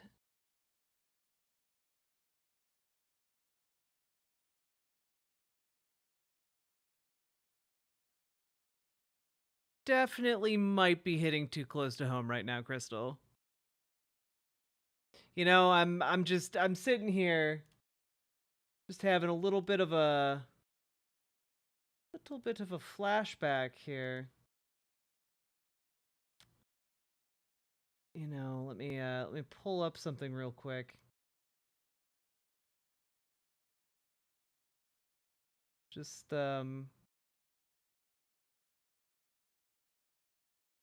yeah. Interesting stuff. Totally unrelated, I'm sure, to whatever they're talking about. All that. Okay, so why then, given those facts, am Yeah. I more optimistic about online media than mainstream media? Because mainstream media is a prison. And it's a prison you can't, in the past, you could not break out of. There's guardrails. You are not allowed to say things outside those guardrails. You cannot talk about how the donors obviously control all the politicians. Obviously. You cannot talk about how Israel obviously controls Washington and Washington's occupied territory. It's so obvious. But if you say you're fired, you're fired, you're fired. I hate that prison. I despise that prison of lies that is establishment media, okay? So now in online media, yeah, you got the Russians, you got this, you got wild and woolly, crazy stuff, you got people I disagree with on the extreme left, on the extreme right. It's a mess in online media, and I love it, okay? That's the jungle, but Crystal, that's our jungle, okay? So we started this jungle at the Young Turks, and Breaking Points and Young Turks are in those same woods. Right. Oh, in the woods, we have to fight off the right, the left, the middle, the Russians, the Israelis, the Saudis, etc. Yeah, that's the woods, baby. Right. But we were born in those woods. I mean, I hear That's I hear you, freedom. Cenk. I've seen too much. I mean, you know what the incentives are. Like, the incentives are to feed the algorithm. The incentives are to feed your audience whatever they want to hear. The incentives are to be, ever more in your own bubble. And a lot of the incentives are the same, like, access-driven ones and corruption-driven ones as the mainstream press. There's a reason why you and I didn't get interviews with Kamala Harris, because she knows we would have asked her some tough questions. Of right? course. There's but, a reason. But Crystal, who gives a damn about getting interviewed with Kamala Harris? I'm just saying. Oh, I am Kamala Harris. But a lot of people. I mean, the Democrats right now, in the wake of this loss. Oh, I'm not interested in interviewing a corporate robot anyway. But Cenk, my point is that a lot of people do care about that, which is why, I mean, so much of right-wing media is just like, basically sucking off Trump and whatever he says and towing the line, because they want to maintain that access. They want to maintain, their funding and their money, and they want to feed their audience whatever they want to be fed. And so, again, there's a possibility here, and I don't want to quash that. I think it's really important, and it excites me. In the same respect, like, I'm clear-eyed about what a cesspool a lot of independent media, frankly, is at this point. And so there's, I guess, a caution that I have about it as well. Crystal, nobody knows that better than me, right? We've been doing this for 22 years. I know, that's right? what I'm saying. So we started when the internet was a nice place. That's how old we are, okay? The internet has never been a nice place. So, longest running show in internet history, first YouTube partner, you know all that, Yeah, right? yeah. So my point is that I have gone through they were the all first of those YouTube different partners. things, and I'm perfectly aware of that. I'm not at all naive about it. I know, right? yeah. But let me ask you a question back. Okay. You and I both worked at MSNBC. Yeah. So we've worked in establishment media, and Yeah. we've worked online media. Yeah. What do you prefer? Oh, definitely online media. See? But I'll tell you, Cenk, we've made some very specific decisions here. which is we don't do that. We will never talk to an advertiser. You know, we don't do ad reads. We, you know, have tried to intentionally create our business to avoid as much as possible, and we're still human beings, but as much as possible, some of the, you know, the pressures, the incentives, et cetera, that I think have led to, you know, most of the media ecosystem being not that great. And I think, you know, that's, you know, I know you guys have made some of those choices in your own ways, not exactly the same ones that we have, but most people, like, the money's green and, you know, they want me to read this ad for, like, the ball coddlers or whatever it is, and I'm gonna... that ball coddling money? I see. Gonna do it, and I'm not gonna look into that product, and if later down the road there's some problem with the product, I'm not gonna cover it because then I'm gonna have a problem with my funders. Like, I think because we've made some specific decisions here, it has given us a lot of freedom. But I don't necessarily see those same incentives, you know, playing out across all of independent media, which has created, as much as I would love for us to be the model for everyone, that's not the reality of most of what exists out there. Yeah, but so, Crystal, I agree with you on all of that. Again, stipulate to all the facts, right? But at least we've got a fighter's chance in online media. Yeah. And what has our perseverance shown, TYT as a network, right? Yeah. It's shown that when you buck all the tides and you don't take the obvious money, you don't serve those corporate interests, and you get attacked by every side imaginable, right? Establishment, right wing, left wing, everyone has attacked us. Yeah. And yet we're still the largest. So now that's not just to brag or anything. There's a real point in there, which is, yes, but the audience values the truth. And so as difficult as it is day to day, oh, somebody lied about you, you lost a part of your audience. So someone else lied about you, you lost a part of your audience. But you still keep going and going and going. And those guys, they all fall off. They all fall off. Daily Wire is way bigger than us, and they're, you know, they're propagandists. Yeah, but Daily Wire has gotten an enormous amount of money from corporate interests, Yeah, right? I know. So, but Crystal, that's in the short run. No, that's in the short run. I mean, that's just, but Crystal, I'm that's also just like a business new person. established. Yeah, there we go. There we go. We got it. Media. You know, it's, I mean, they're not bucking the But I'm also a business person. Yeah, we know. System, right? They're just a new version on a different platform of effectively Fox News. I know, but Crystal, I'm a business person, and I can see that those models are unworkable in the long run. Basically, what the right-wing billionaires are doing is they have a marketing budget, right? And their marketing budget goes to things like other right-wing media, right? Online right-wing media. And I get it, and that's a big reservoir of money that the left doesn't have at all, right? And so it's so ironic when they're like, Soros controls everything. Have you guys checked into how right-wing media gets financed, okay?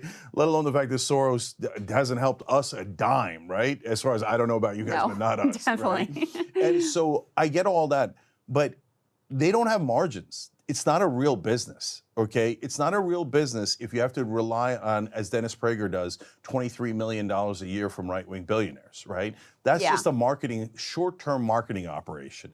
Whereas building a real business where people actually value what you're doing, value the truth, that is sustainable in the long run, and we've proven that. Yeah. I mean, he did get an investment of like $20 million from like Jeffrey Katzenberg. But okay. So look, last thing on Trump in terms of why. And then I want to talk. And then I want to talk some about Elon. If you don't. No, I don't mind at all. But like minutes, right? on why I'm not despondent as I was in 2016. Okay. Okay. So there's the right wing base, but there's one other thing with Trump. He loves being popular. So you got to get one decent person in the room to show him how to be popular, because I don't think he knows how. He's just grasping at straws. He's blind, right? He keeps doing A/B testing. He's like, okay, what's more popular, being pro-immigrant or anti-immigrant? He did that like back in 2015. He went on a radio tour, and he's like, pro-immigrant? No, that's not. Oh, okay, anti-immigrant. Oh yeah, okay, people like that, right? Yeah. So, but paid family leave is popular. Healthcare is popular. Higher wages is popular, and the right-wing populists like all that. Anti-war, anti-corruption. Those are all popular. And the right-wing populists agree with the left-wing populists. So there is an area of possible agreement there that could get something done that the establishment would never do. The establishment would never be anti-war. They would never be anti-corruption. They would be never anything positive. This is how I know that Cenk is either acting in bad faith or is one of the dumbest motherfuckers on the planet. I wasn't sure when this moment came in this dialogue here, but like, these conservatives aren't anti-war. The mainstream populist conservatives, they're not anti-war. They're not anti-corruption. They are not pro like populist policy. They are fascists. That's those are in broad strokes what fascists are. They say they're against corruption, but then any corruption investigation is used selectively against their enemies. They say that they're anti-war, but really what they mean is they're only in favor of their wars. They want to focus on expansionism because that's what drives the fascist cult. That's it. End of story. Like, they are anti what they perceive wasting money on other people's wars. And you know what? They'll continue to say that they're anti-war while the United States begins participating in bombing runs on directly on Gaza. They'll say they're anti-war while participating in, you know, an invasion of Mexico. They'll say they're anti-war as they nuke North Korea. Like, I'm sorry, you don't get to say that you're anti-war when you vote for the guy who wanted to nuke a country and then try and get out of it by saying it was somebody else. Oh, we didn't nuke you, it was China. Like, this is not a populism that is consistent, and it is not a populism that is grounded in any real thing. It's just fascism. And that missing component of the analysis here, I think, explains everything. Like, hearing him say that, like, oh yes, the left populists and right populists want the same thing. No, they don't. Fascists do not want what leftists want. The idea that this is that this is comparable, right? Like, if they wanted what leftists want, they would be leftists. Okay? This isn't, horseshoe theory isn't real. It's not like you go far enough right and then you're suddenly, oh, you're both populist. Haha. Nice.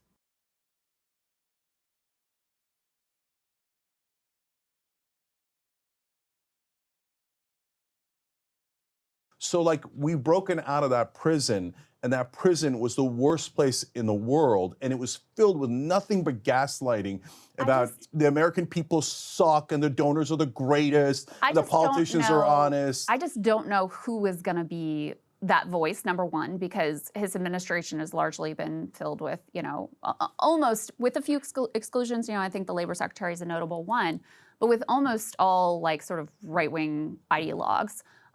And number two, I guess part of what I'm grappling with as well is if you go down the list of issues, I'm all for a horseshoe, and I think there are some areas there, you know, to work with Josh Hawley or work with, it used to be Marco Rubio actually was kind of interesting on some of the economic stuff, like Matt Gaetz also was interesting on some of the economics. Yeah. All for horseshoe, working with elected representatives, et cetera.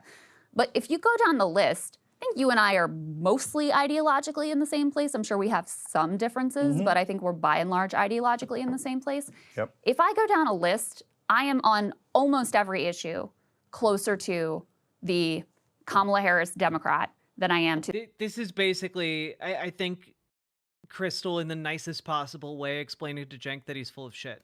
The Donald Trump Republican. That's whether why. It's healthcare or wages or labor Crystal, or any of these things. And so that's what's kind of, that's what's a little bit like dissonant for me is, you know, if we're caring about the policy outcomes, I think I'm much more likely to get improvement, not the things we would want, like Medicare for all, but much more likely to get improvement on the policy outcomes that I would want to see from a Kamala Harris. So react to that, but also, like, are you saying that you're actively happy that Trump beat her at this point? No, but Okay. what I was going to say is, since I agree with you ideologically that I'm closer to the theoretical Kamala Harris Right. positions. Right. That's why I voted for Kamala Harris Right. instead of Donald Trump. Right. And I'm worried that Donald Trump, again, never called him a Nazi, never called him Hitler, but fascist Yeah, is another word same. for authoritarian, right? And so, yeah, I'm worried that Donald Trump's an authoritarian, so that's why I voted, and he said to terminate the Constitution. Yeah. That's why I voted for Kamala Harris. Okay. Yeah. So now, having said that, now that he has won, right, I would have preferred an actual populist instead of what I view to be a fake populist, right? But now that he has won, there is a tiny ray of hope that did not exist in the establishment prison. Okay, I hear that. So he last thing on that. How? No. I need you to explain how. It's not I hear you on that. I need you to actually like elaborate. Is, I'll give you a specific example. Paid family leave. Is Trump likely to do it? No, of course not, right? So, and was Kamala Harris going to do it? No, of course not, okay? No, there's I think you had a 0% better chance with her then. No, I totally disagree. That's where I disagree. The establishment never wavers. They will do what corporate donors tell them, not 99% of the time, 100% of the time. That's not true. It is 100% But Cenk, I can give you I will some debate you on any Okay, issue. I'll give you some specific examples from the Biden administration, Okay, which is can't wait. antitrust, Lena Khan. Yeah. Right? The Wall Street Journal hated him for that. The billionaires hated him for that. I mean, that was a big pressure campaign they put on Kamala Harris to make sure she got rid of Lena Khan and such. So that he was the most pro-labor president we have had in our lifetimes. That is the lowest bar there is. Of course, but these are two areas where the donors did not want this, right? And his National Labor Relations Board, the General Counsel, Jennifer Abruzzo, genuinely sort of revolutionary. Yeah. Also, like, I'm sorry, you can't really you can't say something as dumb as like fascist is just another word for authoritarian. No, it's not. It's a different thing. Authoritarianism can be a component and often is of fascism, but it is not fascism entire. Revolutionary in her approach. They ended captive audience meetings, for one example. A lot of the decisions she made helped to enable this grassroots labor organizing surge. And so, that was a break from neoliberalism. Now, he has destroyed any possible positive legacy with genocide in Gaza and all kinds of other things besides, and being so arrogant and not getting out of the way, et cetera. But he did break with what the billionaires wanted and what the donors wanted in a few key areas. And I think we are very, that is not going to happen with Trump. Trump has already handed so much government power, and this will help us transition into to Elon Musk with this Doge thing. I mean, Elon is not only the richest man on the planet, but he also has massive, multi-billions of dollars in government contracts. He's one of the Pentagon's largest contractors. And whether it's Elon Musk or Jeff Bezos or Bill Gates or whoever, I, as a matter of principle, object to rule by billionaires, rule by unelected billionaires. And this is like the most clear manifestation of that I've ever seen. So for Biden and Obama, what they do is a release valve, right? Mm-hmm. So they'll give you 5 to 10% change. Sure. And I would argue that Biden at his height actually did 15% of his agenda. So for Democrats, that's like record breaking. We're only lying 85% of the time. No, I agree with that. Okay. Yeah. So they say, well, look, we gave you a little release valve so you don't do a revolution. We gave you Lena Khan. We gave you a decent National Labor Relations Board. Now, of course, we didn't give you the PRO Act. Don't be ridiculous. We're not going to actually promise. But how many Democrats supported the PRO Act and how many Republicans? No, but that's my point. That's my point. Crystal, those Democrats are liars. They don't actually support the PRO Act. They don't actually support any of those policy positions. The insane thing to me here is that he seems to be saying that right-wing populist politicians are sincere, and that baffles me. It baffles me. Why? Why do you think that? Clearly it's bullshit. Right? Giant, enormous liars. So you saw it on $15 minimum wage. Oh, we're for $15 minimum wage. And Joe Biden's like, get it out of the goddamn bill, right? He said it in the first interview in the Super Bowl. He said, oh, no, we can't do $15 minimum wage. Why? And I remember talking to people in Congress saying, oh, Cenk, what are you worried about? It's guaranteed. It's guaranteed. Nancy Pelosi told us it's guaranteed, right? And what did we do? We forced a vote on it. And what happened? 8 sellout Democratic senators voted against the $15 minimum wage, including the 2 Biden senators. And how many Republicans voted against No, it? no, but Crystal, I stipulate that the Republicans are totally corrupt. But right? are you? Because it seems like you're saying that you're more likely to get like something real out of them than you are out of the Democrats. And look, I'm clear-eyed about the Democrats. You know, I've been plenty critical of them in their many failings, but I just don't think that's true. And you know, part of it is that Democrats get significant funding from labor unions, and that's a part of their coalition. And so that's part of why they're that's part of why that's part of why they have been more. I mean, they have just the Biden administration in particular was pretty consistently pro-labor, and I think they deserve, you know, I think they deserve some credit for that. And like we had to drag him to the picket line, and he finally makes it to a picket line. Everyone's like, "Oh my God, a Democrat didn't lie 100% of the time." I'm not trying to say the Democrats are perfect, but Donald Trump is a strikebreaker. Like he bragged, he went to Elon Musk and was. Okay, I can't. We can't watch this entire thing. Are you? Am I okay? No, I'm not. I'm upset. But I think what we watched of this is sufficient. I think we understand now, and I think I've demonstrated to you guys that Cenk is coming from that particular place, and whether again it is pure him being a simpleton, or being naive, or being a liar. Regardless of what it is, that's where he is, right?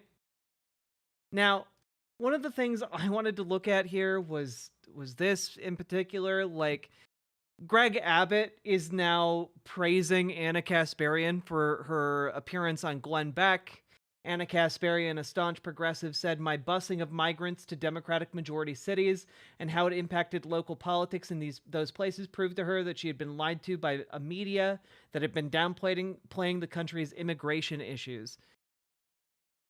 Like, Greg Abbott is congratulating himself for his brilliant plan of doing human trafficking across state lines. Wonderful stuff. But in addition to that, apparently now the fists are flying. So finally, after somebody does it 1,000 times, we're like, all right, fuck it. Here's who's doing it, and fuck them, right? Yeah. And then everybody's like, oh no, I can't believe you're saying that about poor Jimmy Dore. I can't believe you're saying that about poor Dave Rubin. I can't believe you're saying that about poor Sam Cedar. I know. Poor Sam, okay? I don't think anyone has said poor Sam Cedar. Like, Sam Cedar is a big boy. He can stand up for himself just fine. So anyways, yeah. And so look, they claim to be more left-wing, and then they'll I don't give a shit. No, hold on, let me finish. I don't care. And then I tried to find the original source for these clips just to provide additional context, but it's behind a paywall, so. They'll go around and be like, oh, corporatist politicians, yes, establishment Democrats, Kamala Harris. What happened? I thought Kamala Harris was a cop. Again, I watched the Majority Report pretty consistently. They were not like major establishment shills. Now all of a sudden, oh, Kamala Harris lost. What happened? What happened? There's only 2 things that make you cry: when establishment Democrats lose, and when we fight back against you. Oh, well, you're not supposed to fight back. No, this isn't Crystal and Cenk. This is Cenk and Anna. They're so rude. I mean, we only call them Nazis. Why are they fighting back? You see how they're the bad guys? Let's all cry again. Oh, cry all you want. I don't give a goddamn what you do. You don't need to clip it, Jess. I got clips. But if you guys support a corporatist prick in the next primary because of identity politics or any other bullshit, I'm going to let everybody know that all of the things you've ever done in your life was apparently totally and utterly fraudulent. Dude, like you can't be throwing this. You can't be throwing these hands. You can't be throwing these hands, Cenk. Like, you supported the conservative mayoral candidate in your city. Like, you went more corporatist than the corporatist Dem that was running. You cannot be this angry at that. The kind of smoke you're throwing just goes right into your own eyes. and all you wanted was to get some pats on the head from the establishment. We're populist. Are you guys populist? I don't see that at all. I frankly, after hearing him misunderstand what fascism is, I don't think he knows what populism is either. Oh, cheer for the establishment. Yay! Okay, go ahead. Do it in the next primary. Go support Pete Buttigieg in the next primary or Gavin Newsom. Let me see you, okay? Like, absolute garbage. And not only that, but like, it continues. You know? All right, welcome to the Young Turks. Cenk Ugran and Kasparian, all back in the studio here, Parley Market Studios in LA. Thoughts and prayers. Look, the last thing is about Peter Thiel. So apparently he put money into Polymarket, right? So that people are holding that against us. Now, I didn't know that when we did the deal, but does it matter? I'm going to say something revolutionary. No, it doesn't. You're right. No, it doesn't matter because you made a deal with an online gambling website to get your audience to gamble on politics. Like, I'm sorry. I don't think it's a good idea.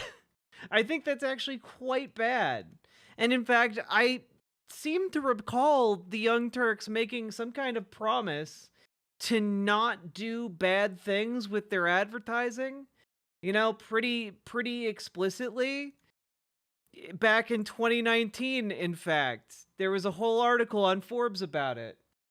The Young Turks says it will turn down advertisers that don't fit its values. So I guess the Young Turks values people betting on political outcomes.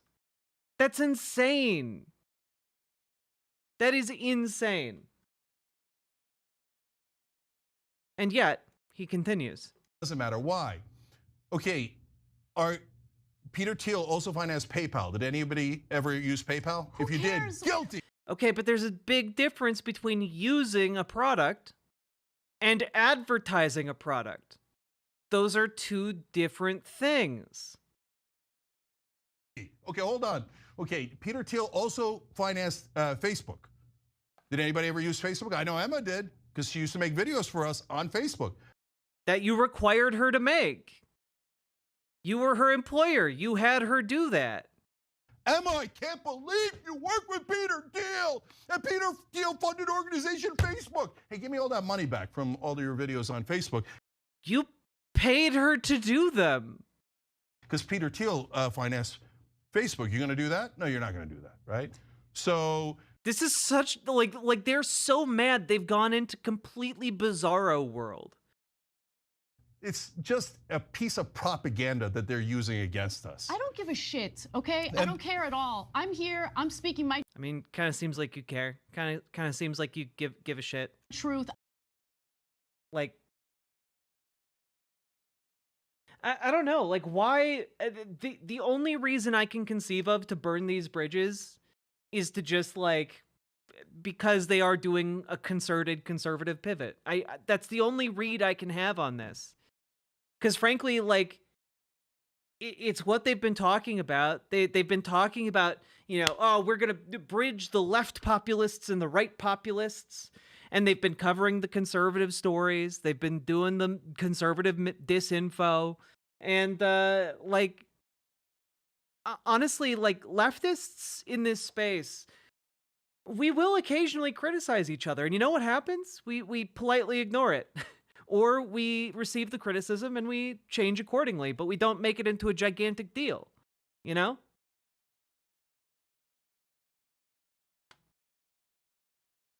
But I got one more clip for you guys. So finally, after somebody does it 1,000 times, we're like, all right, fuck it. Here's who's doing it and fuck them, right? Yeah. And then everybody's like, oh no! Wait, this is the same one. Oh no, I got two of the same. My bad. My bad. We already saw that clip. I thought I had one more other one.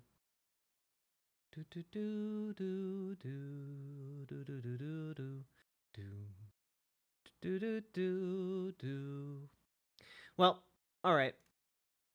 However, this then prompted a response from the Majority Report, producer Matt Leck, and he says, it's very simple.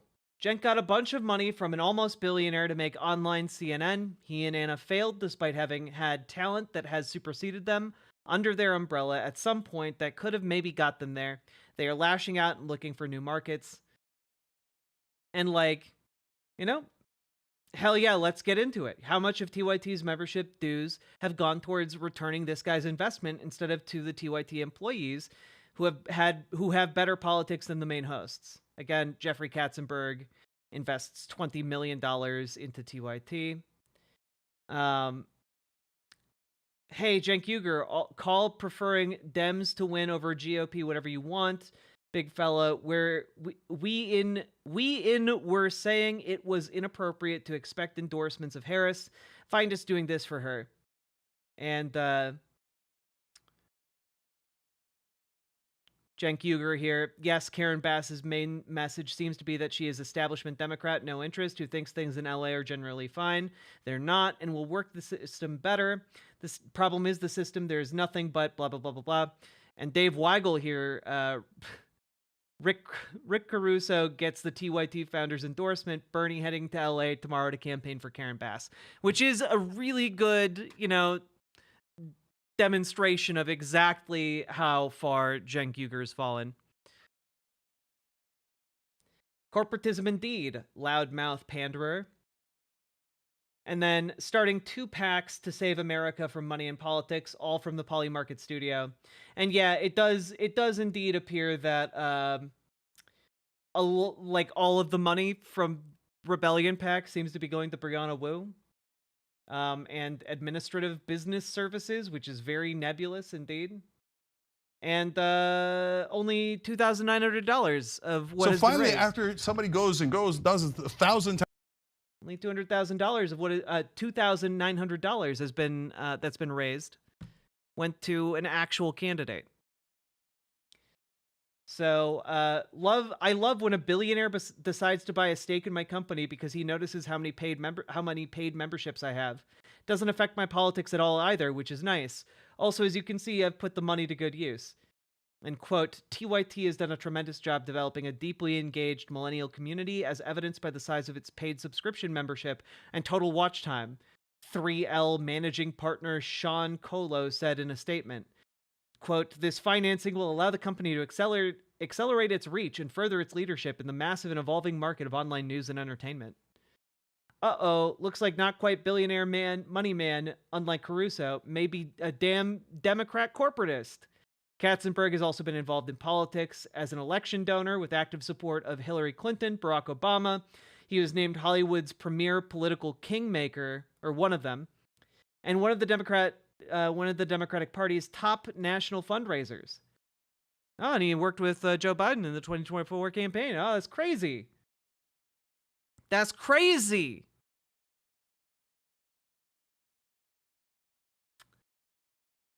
And even Emma gets in on it. To be fair, some of it probably also went to hiring a union-busting law firm, which, that's true.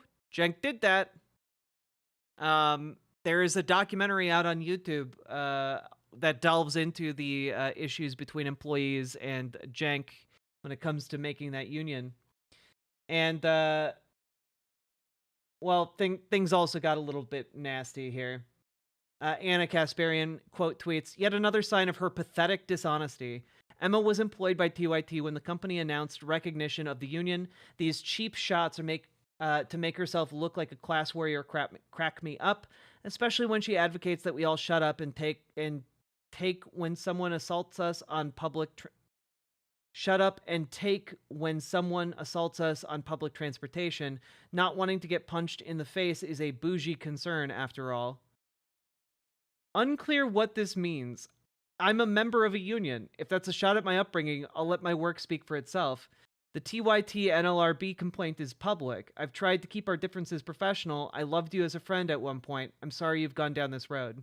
Which I feel like is a pretty, considering the message that she's responding to here, like, understandable. Yeah, winners and losers. Do you have a link handy? Haven't chatted in a stretch? Yeah, pop a link in chat. I'll share it around. But yeah, Emma's very kind here, I think, even in a shitty situation. No, you didn't try to keep this shit professional, Emma. You've been mocking me specifically, or especially, and running your mouth for a year. Your regression into cheering on crime, in addition to your identitarian streak, is grotesque. Which, like, I don't know, maybe stop saying transphobic shit all the time. Maybe stop doing that. And people would be less, you know, prone to, like, make fun of you a little bit.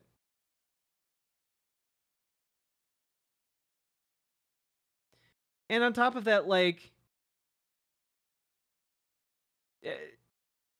there's just like some wild commentary. Thank God, enjoy the struggle sessions. Like, just like shitting on people who don't like what she's saying. It's bizarre. Some weird shit going on.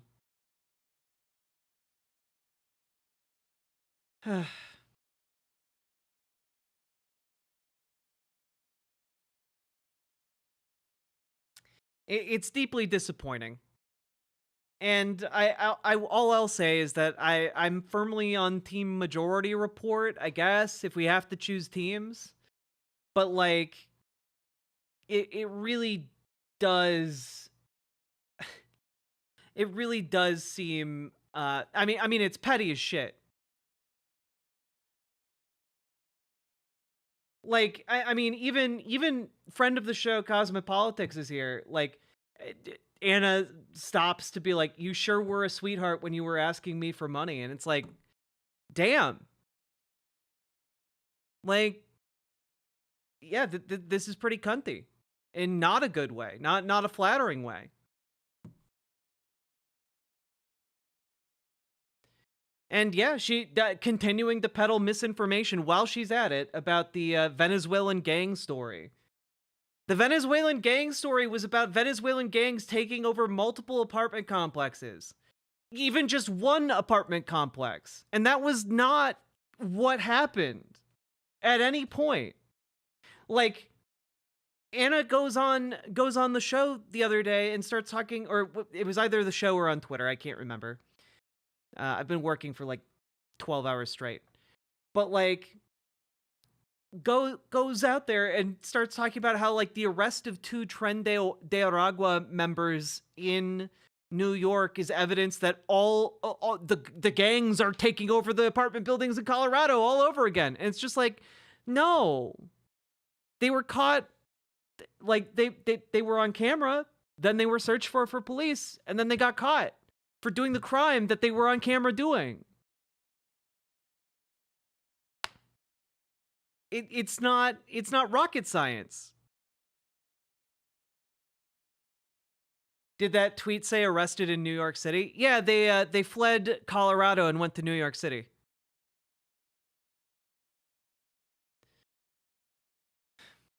Yeah, Cosmopolitics has like been in a rough spot for a bit. And folks should go like support her if they can.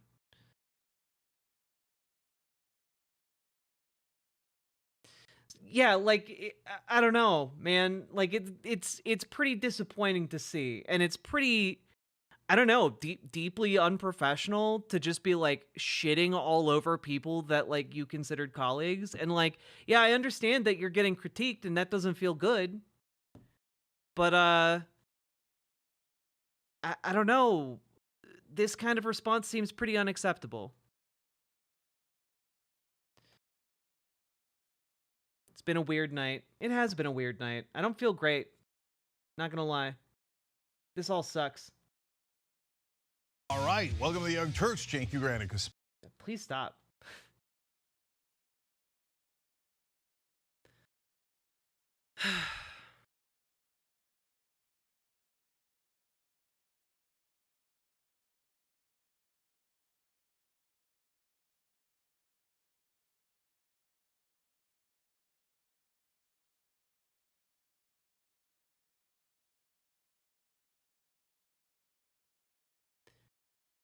Did you exercise today?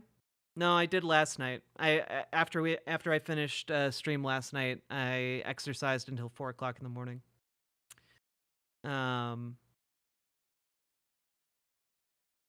Yeah, it sucks.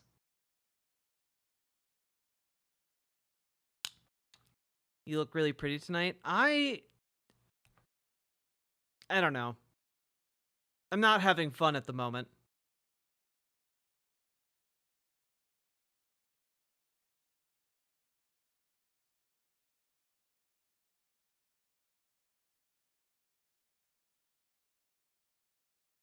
Tonight's lesson is keep shit in DMs. Yeah, I mean, basically. Or, like, if you're gonna say it publicly, like, I don't know, I would imagine you'd want to treat your friends better than your enemies, but I guess it shows where priorities lie, you know? Sucks everyone we used to trust throw us under the bus. It really does. Yeah. And frankly, full honesty with you guys, the next segment coming up here is talking about like how Florida is going to introduce like torture camps for trans people. And I'm going to try and do it, but like honestly, I feel sick to my stomach over this. It's not fun for me to talk about. It's not fun for you guys to talk about, but like seeing one of your biggest like inspirations in the space, one of the reasons you radicalized farther left in the space kind of abandon you, it feels really bad. It feels an awful lot like losing, and it makes me feel deeply unsafe with the direction this country is going when people who have called themselves progressive allies their entire lives, or you know, the entire time I've been aware of them for over a decade, 15 years maybe, come out and start talking about throwing you under the bus because they're no longer progressive, they're populists. Feels bad. Feels... yeah.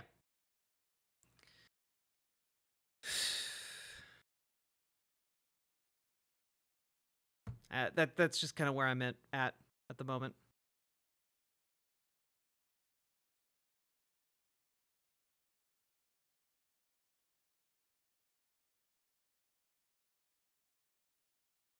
Winners and losers, if you could post the link to the thing over in the Riverboat site, I can post it out in the YouTube and Twitch chat.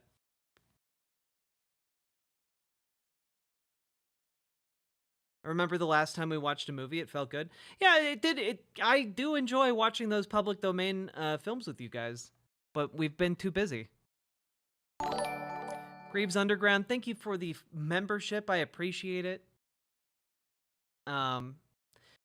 If any of the rest of you feel inclined, hit the follow button on Twitch, hit the subscribe button on YouTube, like the YouTube stream, and consider dropping those subs and donos because, not gonna lie, some days it really just does feel like throwing myself down like a cliff face to do this show. Sometimes I have a lot of fun, and sometimes it just feels like dog shit.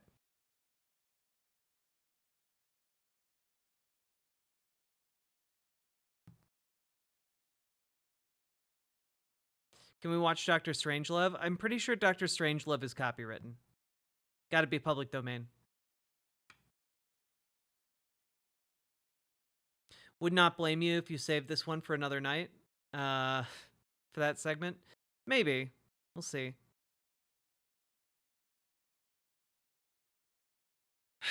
Thistles Fries, thank you for the gifted sub. I appreciate it. Also, I'll turn this notification thing back on. That's not the right thing. Also, I can delete that from my stream setup.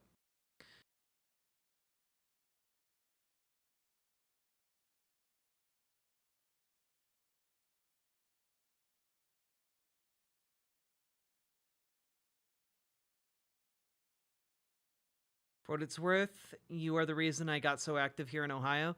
I mean, that does make me feel good. It makes me feel good to know that like I'm actually helping you guys or like inspiring you guys to do things and like get out there and like work.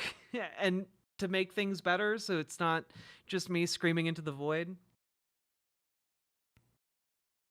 Also, folks, if you want to link to that documentary I was telling you guys about the labor organizing, I'm going to post it in chat now. Thank you, winners and losers. Here you guys go. Go check out that link if you feel inclined to learn more about TYT's internal operations and how they're kind of fucked up. It's called Tell the Truth, Jenk.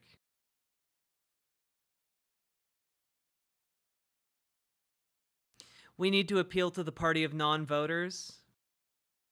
Yeah, that's the thing. That's the thing that gets me the most. Like, looking at the entire field of, like, people in this country, the non-voters are the biggest ones.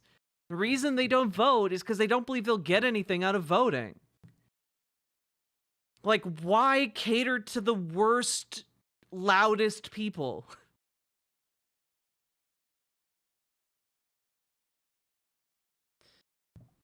Can't wait to see the finished product, winners and losers.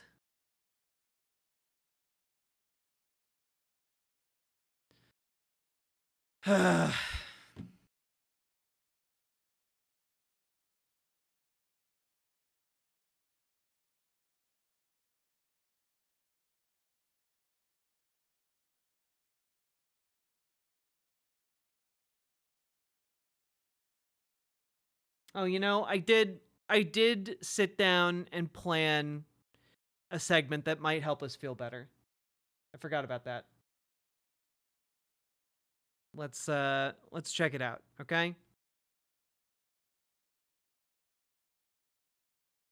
So, folks, have you ever considered like a democratically and locally owned and operated railroad station? Because I hadn't until I encountered this wonderful little video about a certain organization called Go Up. And, well, here we go.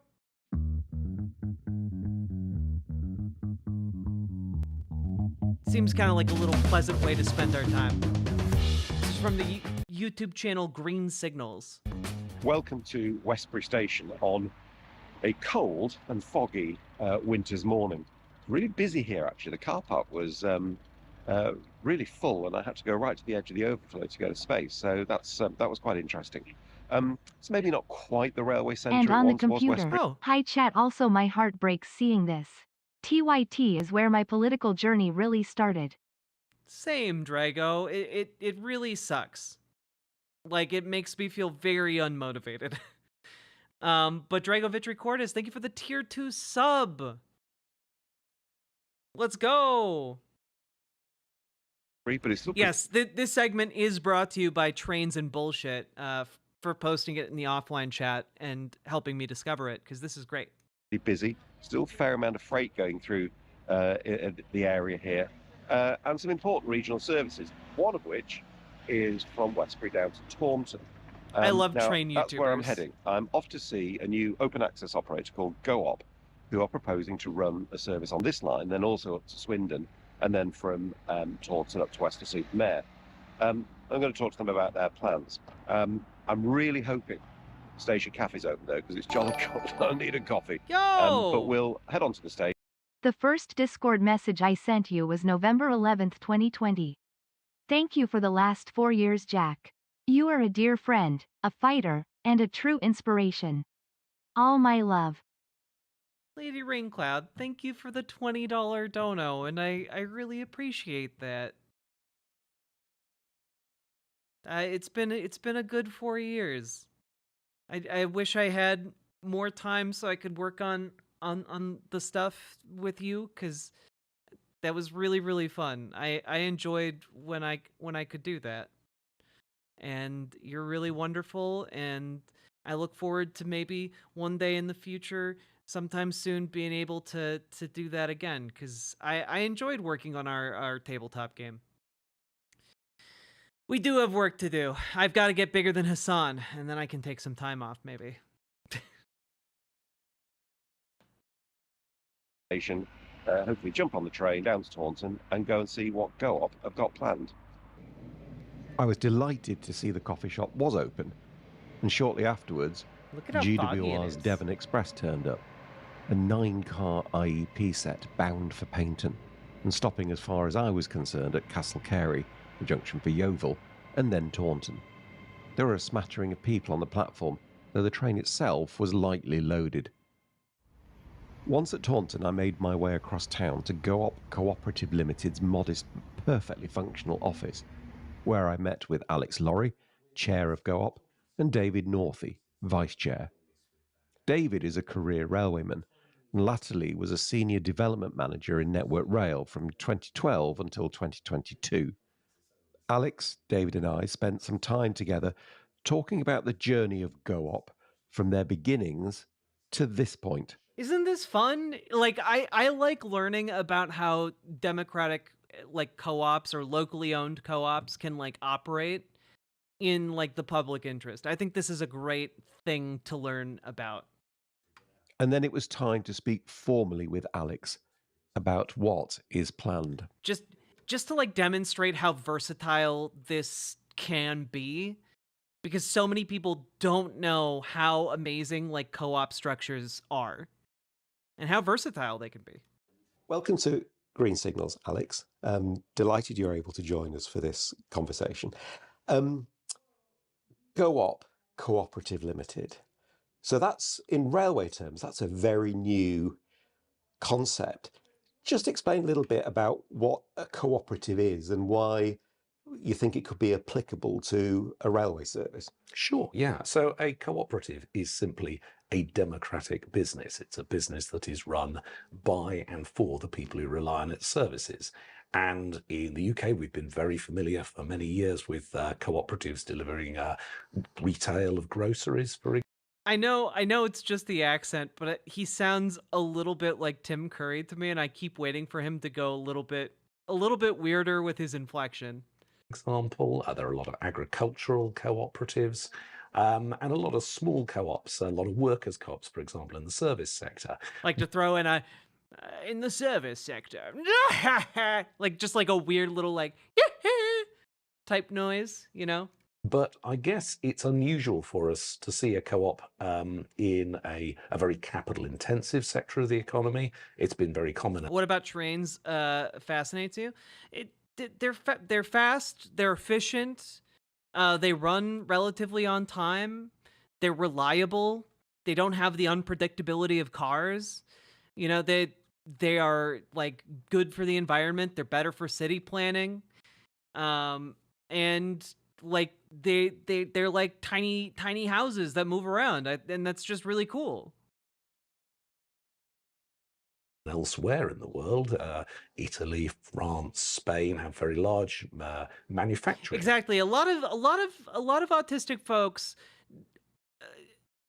will also be in all about trains, but mostly because they hate cars. That's another type.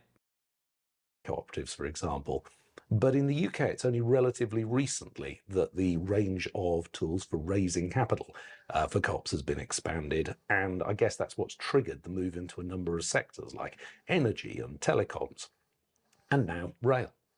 So the question of capital is really interesting, isn't it? So railways are expensive to build, to operate. Some would say, you know, too expensive, but that's probably a separate conversation.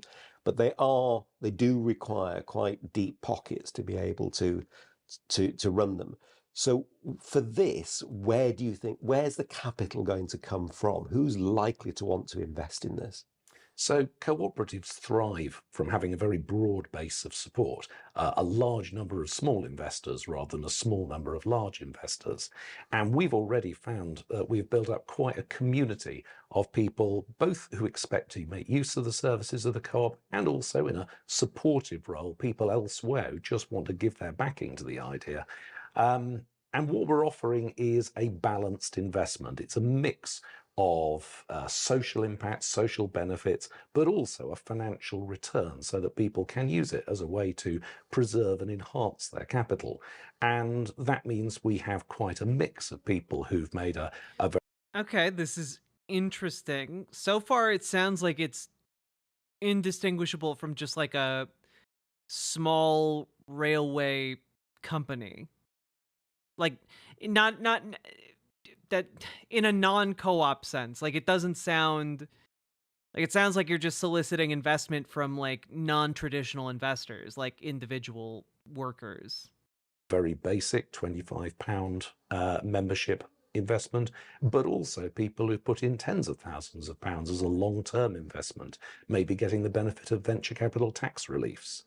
Now, cooperatives don't offer the windfall profits, the get-rich-quick opportunities that, say, transferable share capital provides, but the offer is one of steady, predictable returns over a period of time, and a conscientiousness and a base of support that gives the business resilience and gives you confidence that it won't disappear overnight.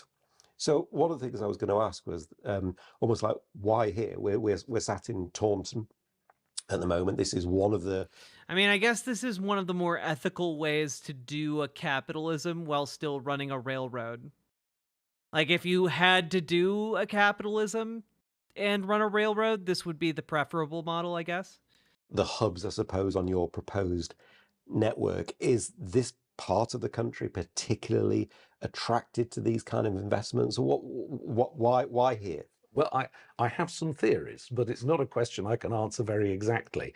I suppose there's something about the geography of Somerset and Wiltshire that we've had these train lines running through the peninsula where high-speed intercity trains have tended to speed through the counties rather than facilitate interconnections within them and in the immediate region. So I think there's a gap that we've been able to address there. But I think there's also something about the nonconformist tradition in the West Country, the willingness to entertain new ideas and to be not overly respectful of orthodoxy, and certainly things like community energy caught on very quickly around here, and so there's a large number of very successful and well-financed community energy schemes here. And we're drawing on some of that experience and expertise, but the short answer is I don't entirely know. It could have happened almost anywhere, I suspect. Yeah, I mean, so far this just seems like kind of like how people invested in like solar roadways or something a while back, where like they were crowdfunding. They crowdfunded a railroad, but the railroad is like, we'll pay you back, just not very much. And people were like, cool, we want the railroad to work. And so, yeah, solar roadways seems super cool. It is. The project's come along a ways in like the last 15 years. Not 15 years. It's been like 12 years. So we're talking at a time when you've reached something of a milestone. So the Office of Rail and Road have given you access rights to run this service. You thought it? Yeah, it's not a hoax. They've been working with like the Department of Defense to like improve the technology. They're still trucking along. But they're slightly unusual, aren't they? Because they are subject to, and the subject twos involve quite a lot of I suppose funding, and also they're quite tight on time. We have secured their approval, and that is a big breakthrough moment for us, but we have also been given something of a challenge there. The first thing that we've absolutely got to do is to demonstrate our financial resilience. And so in the next few weeks, we're going to be launching a share offer with a fixed target for investment, a sum of money that we absolutely have to have secured for our purposes, really by the spring, although the ORR have given us a full year for that. And then the next thing that we need to do is to make sure that at the very latest, by December 2026, we are actually... Yeah, the solar roadways haven't been like widely implemented anywhere, but like, I don't know, here they are back in June talking about getting their 7th government grant from the US Air Force. Yeah, they've been able to demonstrate results good enough for like the US military consistently. So making use of the capacity on the railway that we've been offered and showing that we can run trains safely and in good order on the network. Now, That's particularly a challenge because one of the conditions is that we must maintain the safety levels at all the level crossings on our route. And that is going to require some minor civil engineering works. And as anyone who's been involved in planning civil engineering works on the railway knows, these things can't be done all that quickly. So that, I think, is probably the critical path to us, is to make sure that the tracks are actually ready for our services in good time. And in terms of the capital, the money, how much are we talking about that you need to have effectively had committed from this public offering by the spring? So we're still finalising the share offer document, but I think we're looking for something of the order of £2.5 million to be confident that we've got the resources we need to start operating trains. Now, clearly, once we're operating, like any new service on the railways, we expect to spend 2-3 years losing money, and we're going to need to finance those losses as well. But once we've demonstrated our ability to run trains, I think it's reasonable to expect that loan finance will be more readily available to us, and we'll be able to shift the burden of capitalisation from equity to debt. And so, the total capital requirement for launching this service is going to be of the order of £5 million. £5 million. I mean, that doesn't sound a huge amount in the context of a railway, but in the context of a cooperative venture, it does sound quite a lot. I mean, levels of confidence around being able to do that? It's not going to be the largest capitalisation of a cooperative. Some of the big community energy schemes erecting huge wind turbines have already exceeded that.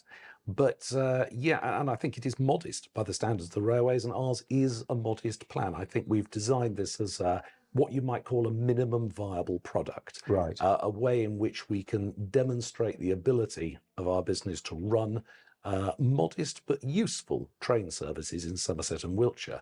It's absolutely not the limits of our ambition. Once we've bedded in this route, we're very keen to introduce further routes, and we'll expect to be serving larger settlements, but with the same basic philosophy. Yeah. We're here to fill gaps on the railway, not to duplicate existing services, but to bring real utility to passengers by connecting districts and regions and settlements that have been poorly connected to date. We'll come back to your future plans. Like, I'm not gonna lie, I'm skeptical of like the financial apparatus that he's describing, mainly because I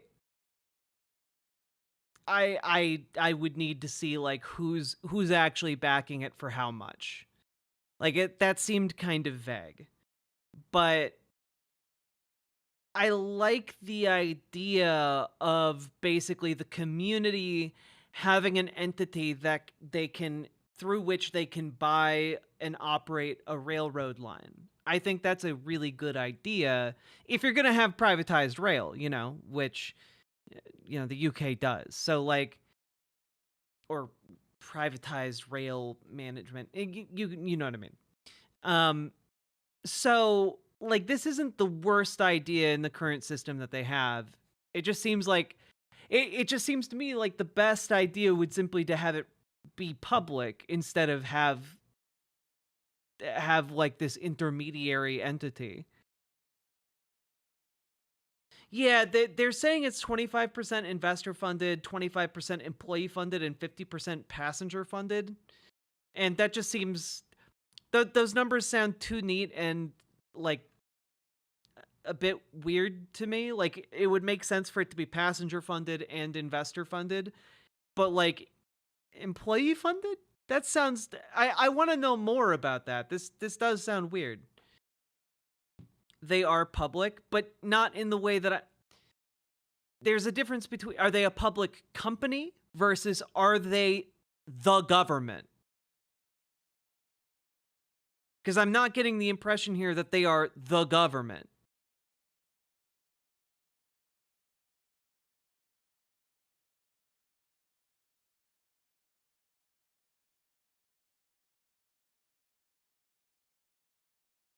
Unless they are the government, in which case I'm confused by the I'm confused by the entire thing. They are a public stock company. Yeah, that's the part that I'm kind of like I'm nervous about. I think the better way to do this would be like the government just doing it, but their business model at least sounds sound. That's That I can say that for sure. In a minute, but the bit you said there about filling gaps and not duplicating. Yeah, I think I'm doing a bad job articulating myself, Astral Storm. I'm just going to move on. One of the issues that is raised in all open access operations is the question of abstraction. And in the ORR's determination letter, or the award letter effectively, they refer to this and say that your proposed services will abstract revenue from GWR. It doesn't breach the not primarily abstracted test, but it's still, £700,000 of the 1.1 million that is in the model is from GWR. So, I mean, that does feel like an indirect subsidy. What's your kind of response to that, really? So the initial modelling that you have to do for demand forecasting uses the Moira method, which is essentially looking at the existing use of the railways and how that'll increase with the introduction of new services.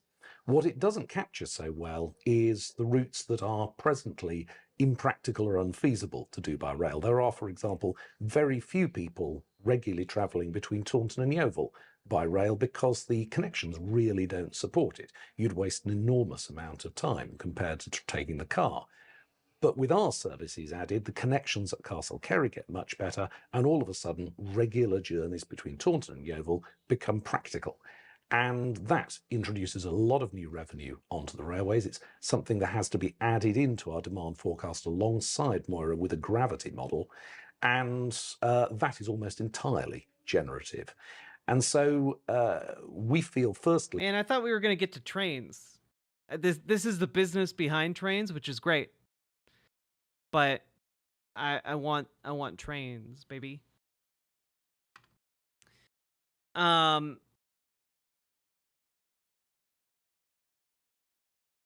Cool concept, though.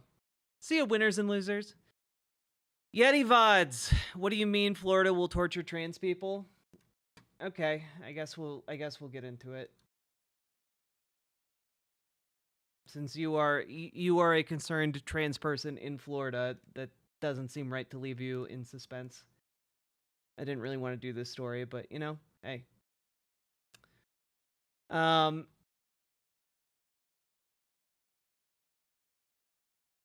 So, folks, we all know Florida is hell on earth, and they are seeking to make it more so. Specifically, new Florida prison policy, as of yesterday, was announced.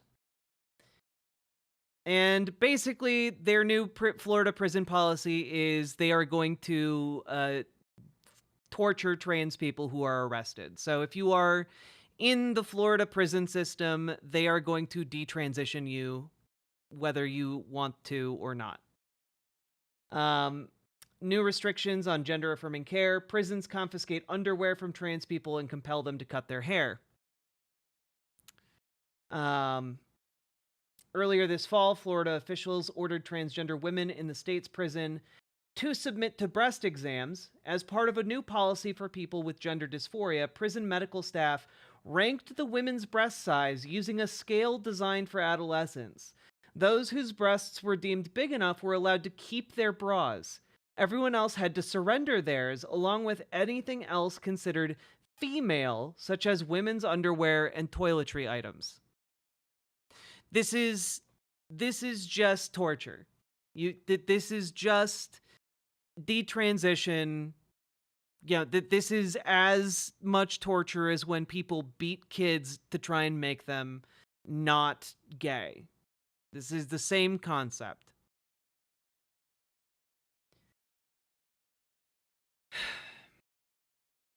And not only that, but like to really hammer this home, what was just described in this opening paragraph would be tantamount to having prisoners strip their underwear and then ranking them by dick size, and only allowing the prisoners with the biggest penises to have underwear. Like, I hope that really hammers home how fucked up that is, right? Like, this is a form of torture and humiliation, a form of sexualizing and objectifying trans people within the system.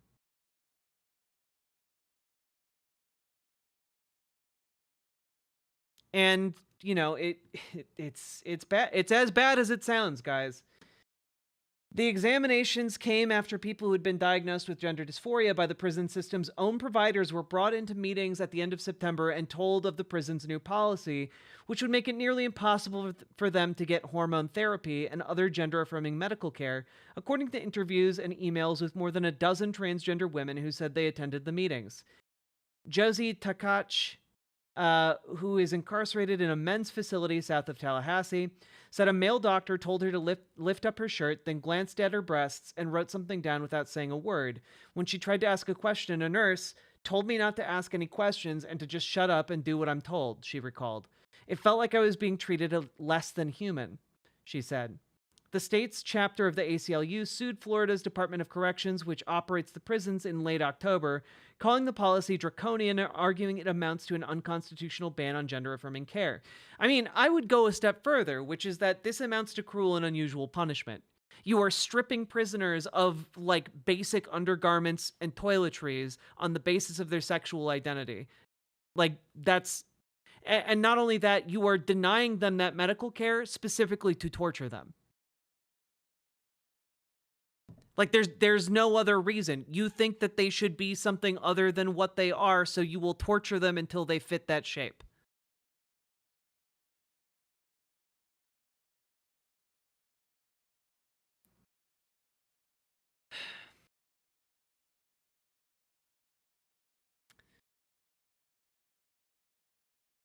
Let's see. Florida Governor Ron DeSantis championed a raft of anti-trans legislation, including a law passed last year that prohibited children with gender dysphoria from accessing treatments like puberty blockers and hormone therapy. A similar law in Tennessee was the subject of arguments in a case before the Supreme Court last week, which we covered. In Tallahassee on Monday, a federal judge held a preliminary hearing in the ACLU case. The state had asked the judge to dismiss the lawsuit altogether, and the ACLU asked him to stop the state from enforcing the new rules. The judge is expected to issue a ruling on these questions in the coming weeks. Obviously, the Florida Department of Corrections media office did not respond to multiple emails and phone calls with detailed questions. But in court papers responding to the ACLU's lawsuit, the department's lawyers argued that the new rules are, quote, a carefully crafted policy that creates an individualized course of treatment for each inmate based on scientific evidence and clinical judgment, i.e., they're just having doctors view the sexual organs of trans people to determine whether or not they are trans enough to continue getting treatment based on arbitrary visual inspection of their genitalia and their breasts. And like, this is torture. You're torturing them.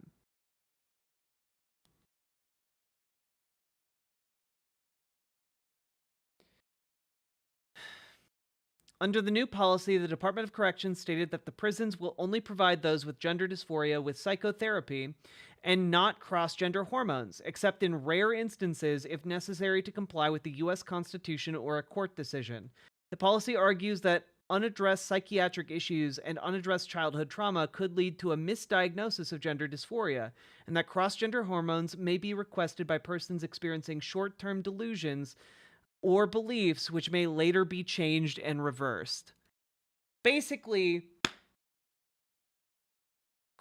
they're trying to say you can only have HRT in the Florida prison system if you are admitting that you are suffering from delusions that will be reversible.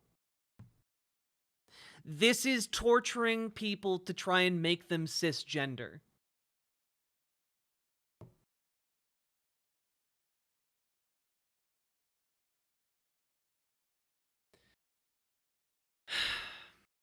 Florida has the country's third largest state prison system with more than 87,000 people incarcerated at the end of September.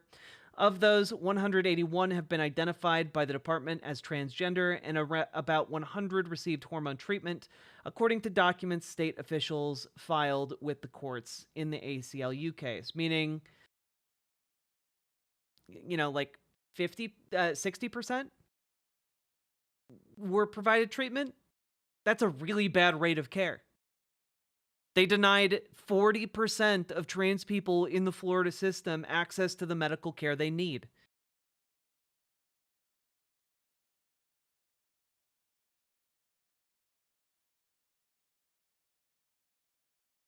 Since then, more than a dozen transgender people said corrections officers ordered them to cut their hair.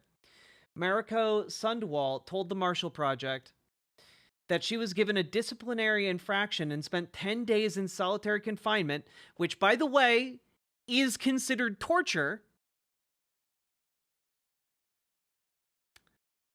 for refusing to cut her hair before officers put her in handcuffs and led her to the prison barber, where her hair was cropped short.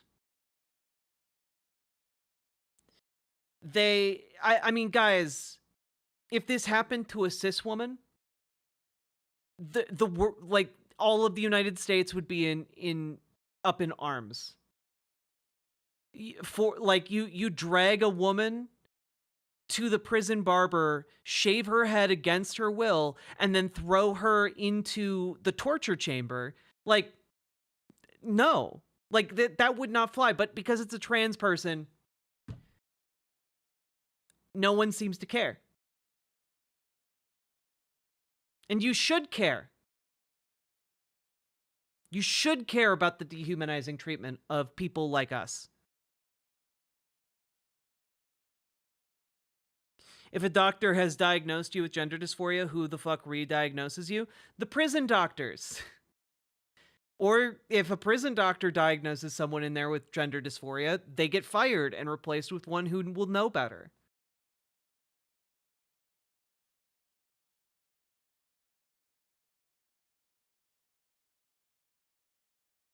Scores of women... Oh, wait. Before my hair was long enough for a ponytail, now I have a buzz cut, said Jada Edwards, incarcerated at Dade Correctional Institution, south of Miami. I'm very sad and depressed. I feel like they're taking away my identity. Scores of women also had their breasts examined, according to filings in the suit and interviews with some of the women. A medical provider for the state assigned each transgender woman a rating on the Tanner scale, a system used by pediatricians to assess the development of adolescents during puberty. Several of the women said they weren't told what stage was required for permission to keep their bras, but that almost everyone they knew had theirs taken away. Some report hiding bras or sewing makeshift underwear, although now women's undergarments are considered contraband and could result in disciplinary charges because they feel naked and exposed without them. Like, they are stripping prisoners of their underwear because they want to torture them to look right.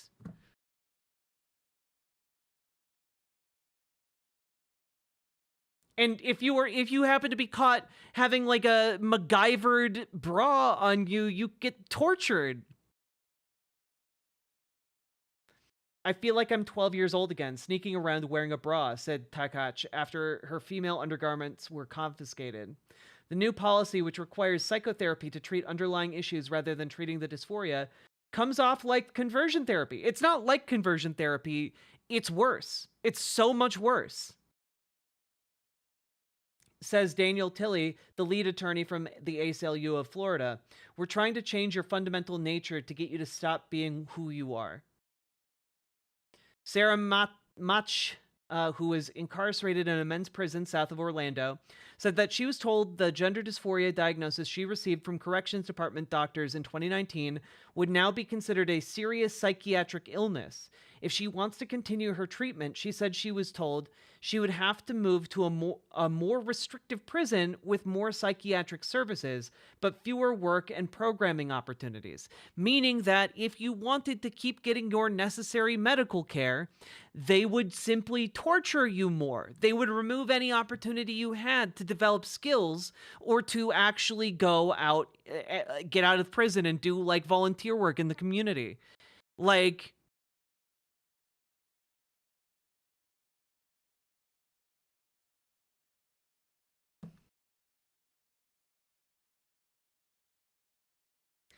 We are all devastated, said Match.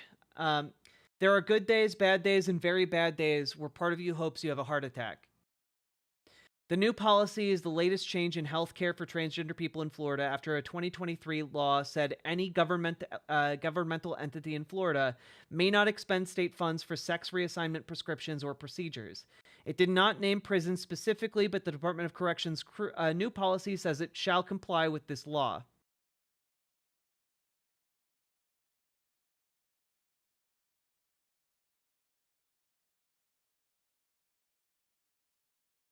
Are they in women's prison or men's? Yep, they're in men's prison. They get misgendered by the very nature of the institution they're in.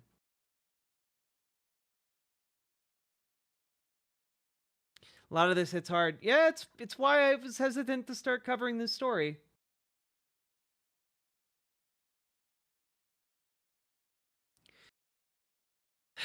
Courts have held that prisons are required under the U.S. Constitution to provide gender-affirming hormones as needed. Dan Karazik is a psychiatrist at the University of California, San Francisco, who helped develop international standards for treatment of transgender people, and who has testified against bans on gender-affirming care in Florida and elsewhere. He read Florida's new guidelines at the Marshall Project's request and called them a fig leaf on their efforts to ban gender-affirming care. They are really trying to skirt the law as determined by multiple courts that gender-affirming medical care and surgical care must be provided when medically necessary. Yep.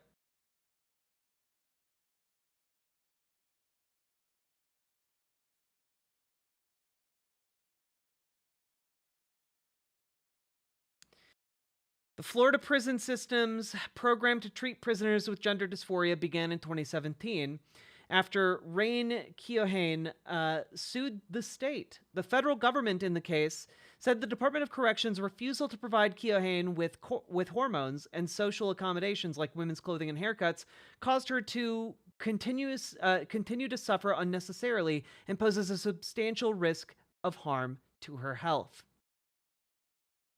This was, by the way, a lawsuit that the state of Florida lost, and yet they have continued to do it.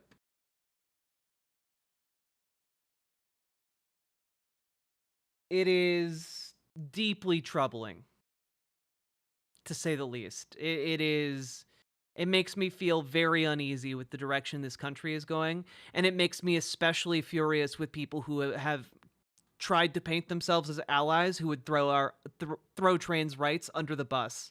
Well, it only affects 81 of the people in that prison. You know, that's not that many people. We need to, look, let's lose on that issue so we can try and take a win on the minimum wage. Except that there will be no win on the minimum wage. And then you're just sacrificing the rights of trans people for no reason.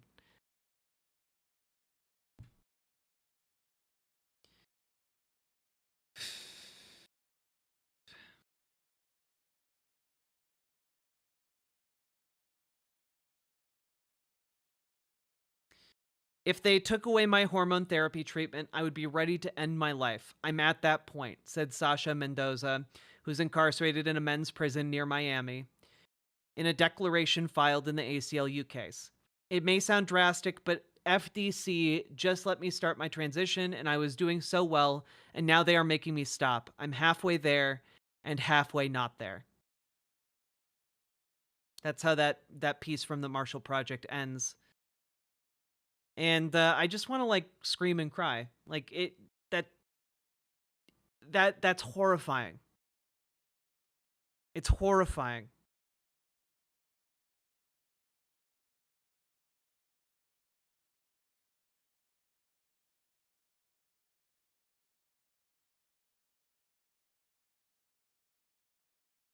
Absolutely horrifying. The only thing that overcomes this is organizing. And I know you guys are so sick of hearing me say it, but you gotta show up to the meetings. You know, show up to your DSA meetings, show up to your DEM meetings, show up to your, local trans support group meetings, show up to the meetings, because that is the only way you build up power in this silly, silly system that we have to push uphill both ways.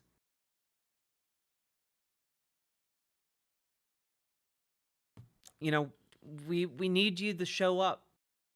each and every one of you. I know it's inconvenient, but like that's the way we actually make change. And granted, a lot of it is just showing up for the meeting. You don't even have to talk in the meeting. You just got to show up. Get to know the people there. Assume this law applies to Florida jails as well? Probably.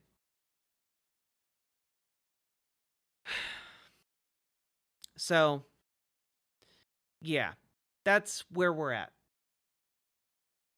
And yeah, I've got nothing else to close out this segment. It made me want to like curl up into a ball and die. If I'm being completely honest with you, that's all I got. I'm tapped out.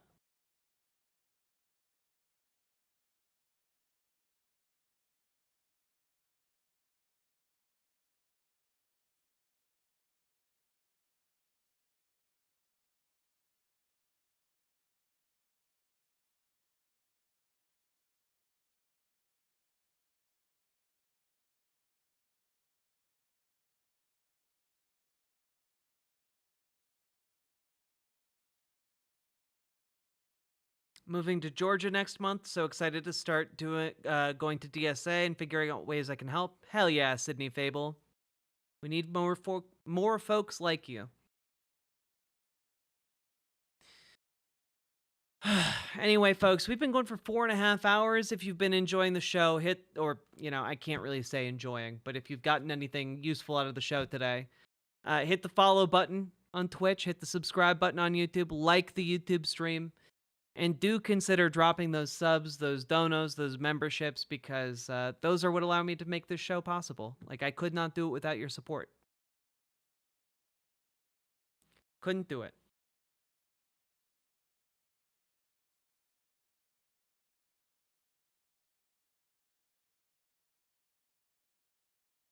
Honestly, it does seem right now women's rights, trans rights, gay rights are all declining.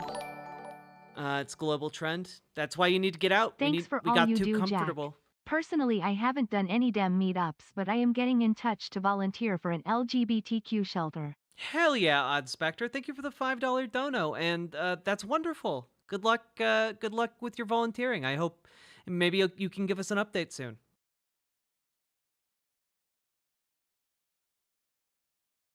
Also, Forlorn79, thank you for the giant emotes. I appreciate them.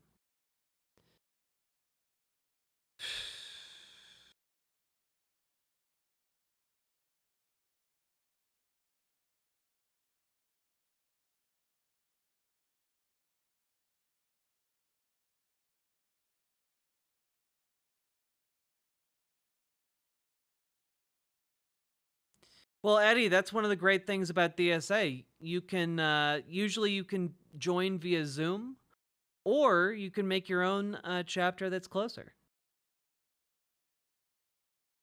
Yeah, GamerG has been doing the Lord's work over in the Discord with how-tos related to DSA. She knows the ins and outs of the org, or how it works anyway, and consider joining the Discord, riverboat.gg/Discord. Thanks for your coverage. Also, have you seen Bad Sister? It's good stuff. I have not seen Bad Sister, but thank you for the $5 dono, Your Ascended Kitten. I do appreciate it.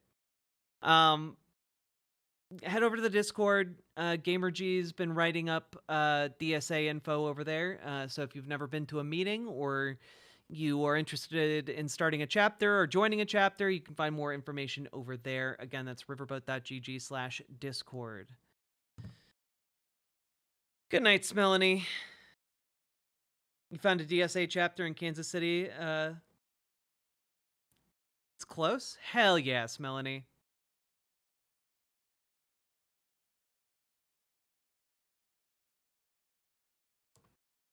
Should I ask my mom to buy a gun? There's not really cause for that yet.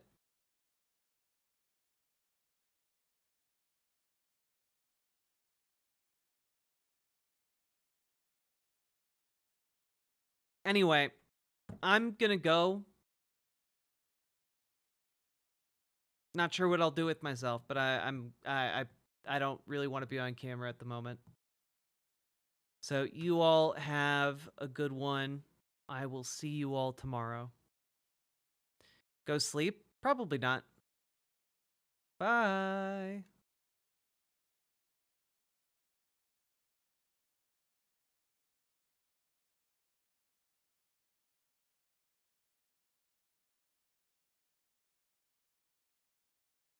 He called himself a hillbilly, wrote an elegy of problem and his trouble as he went back and he doubled down on the fascism and the lies, and then he made a fatal crime.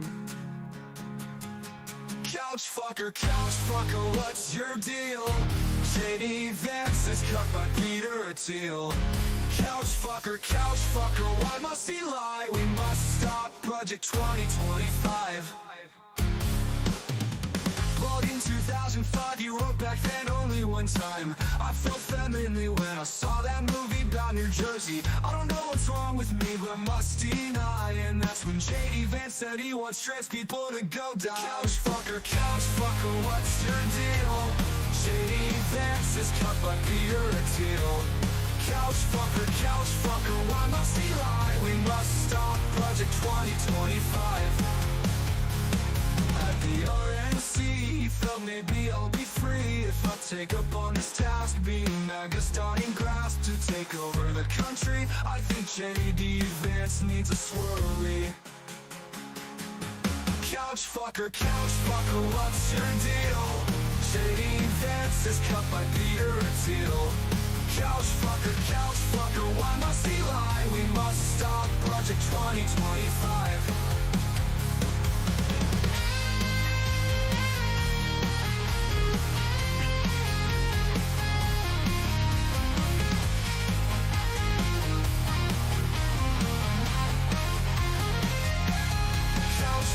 Couch fucker, what's your deal?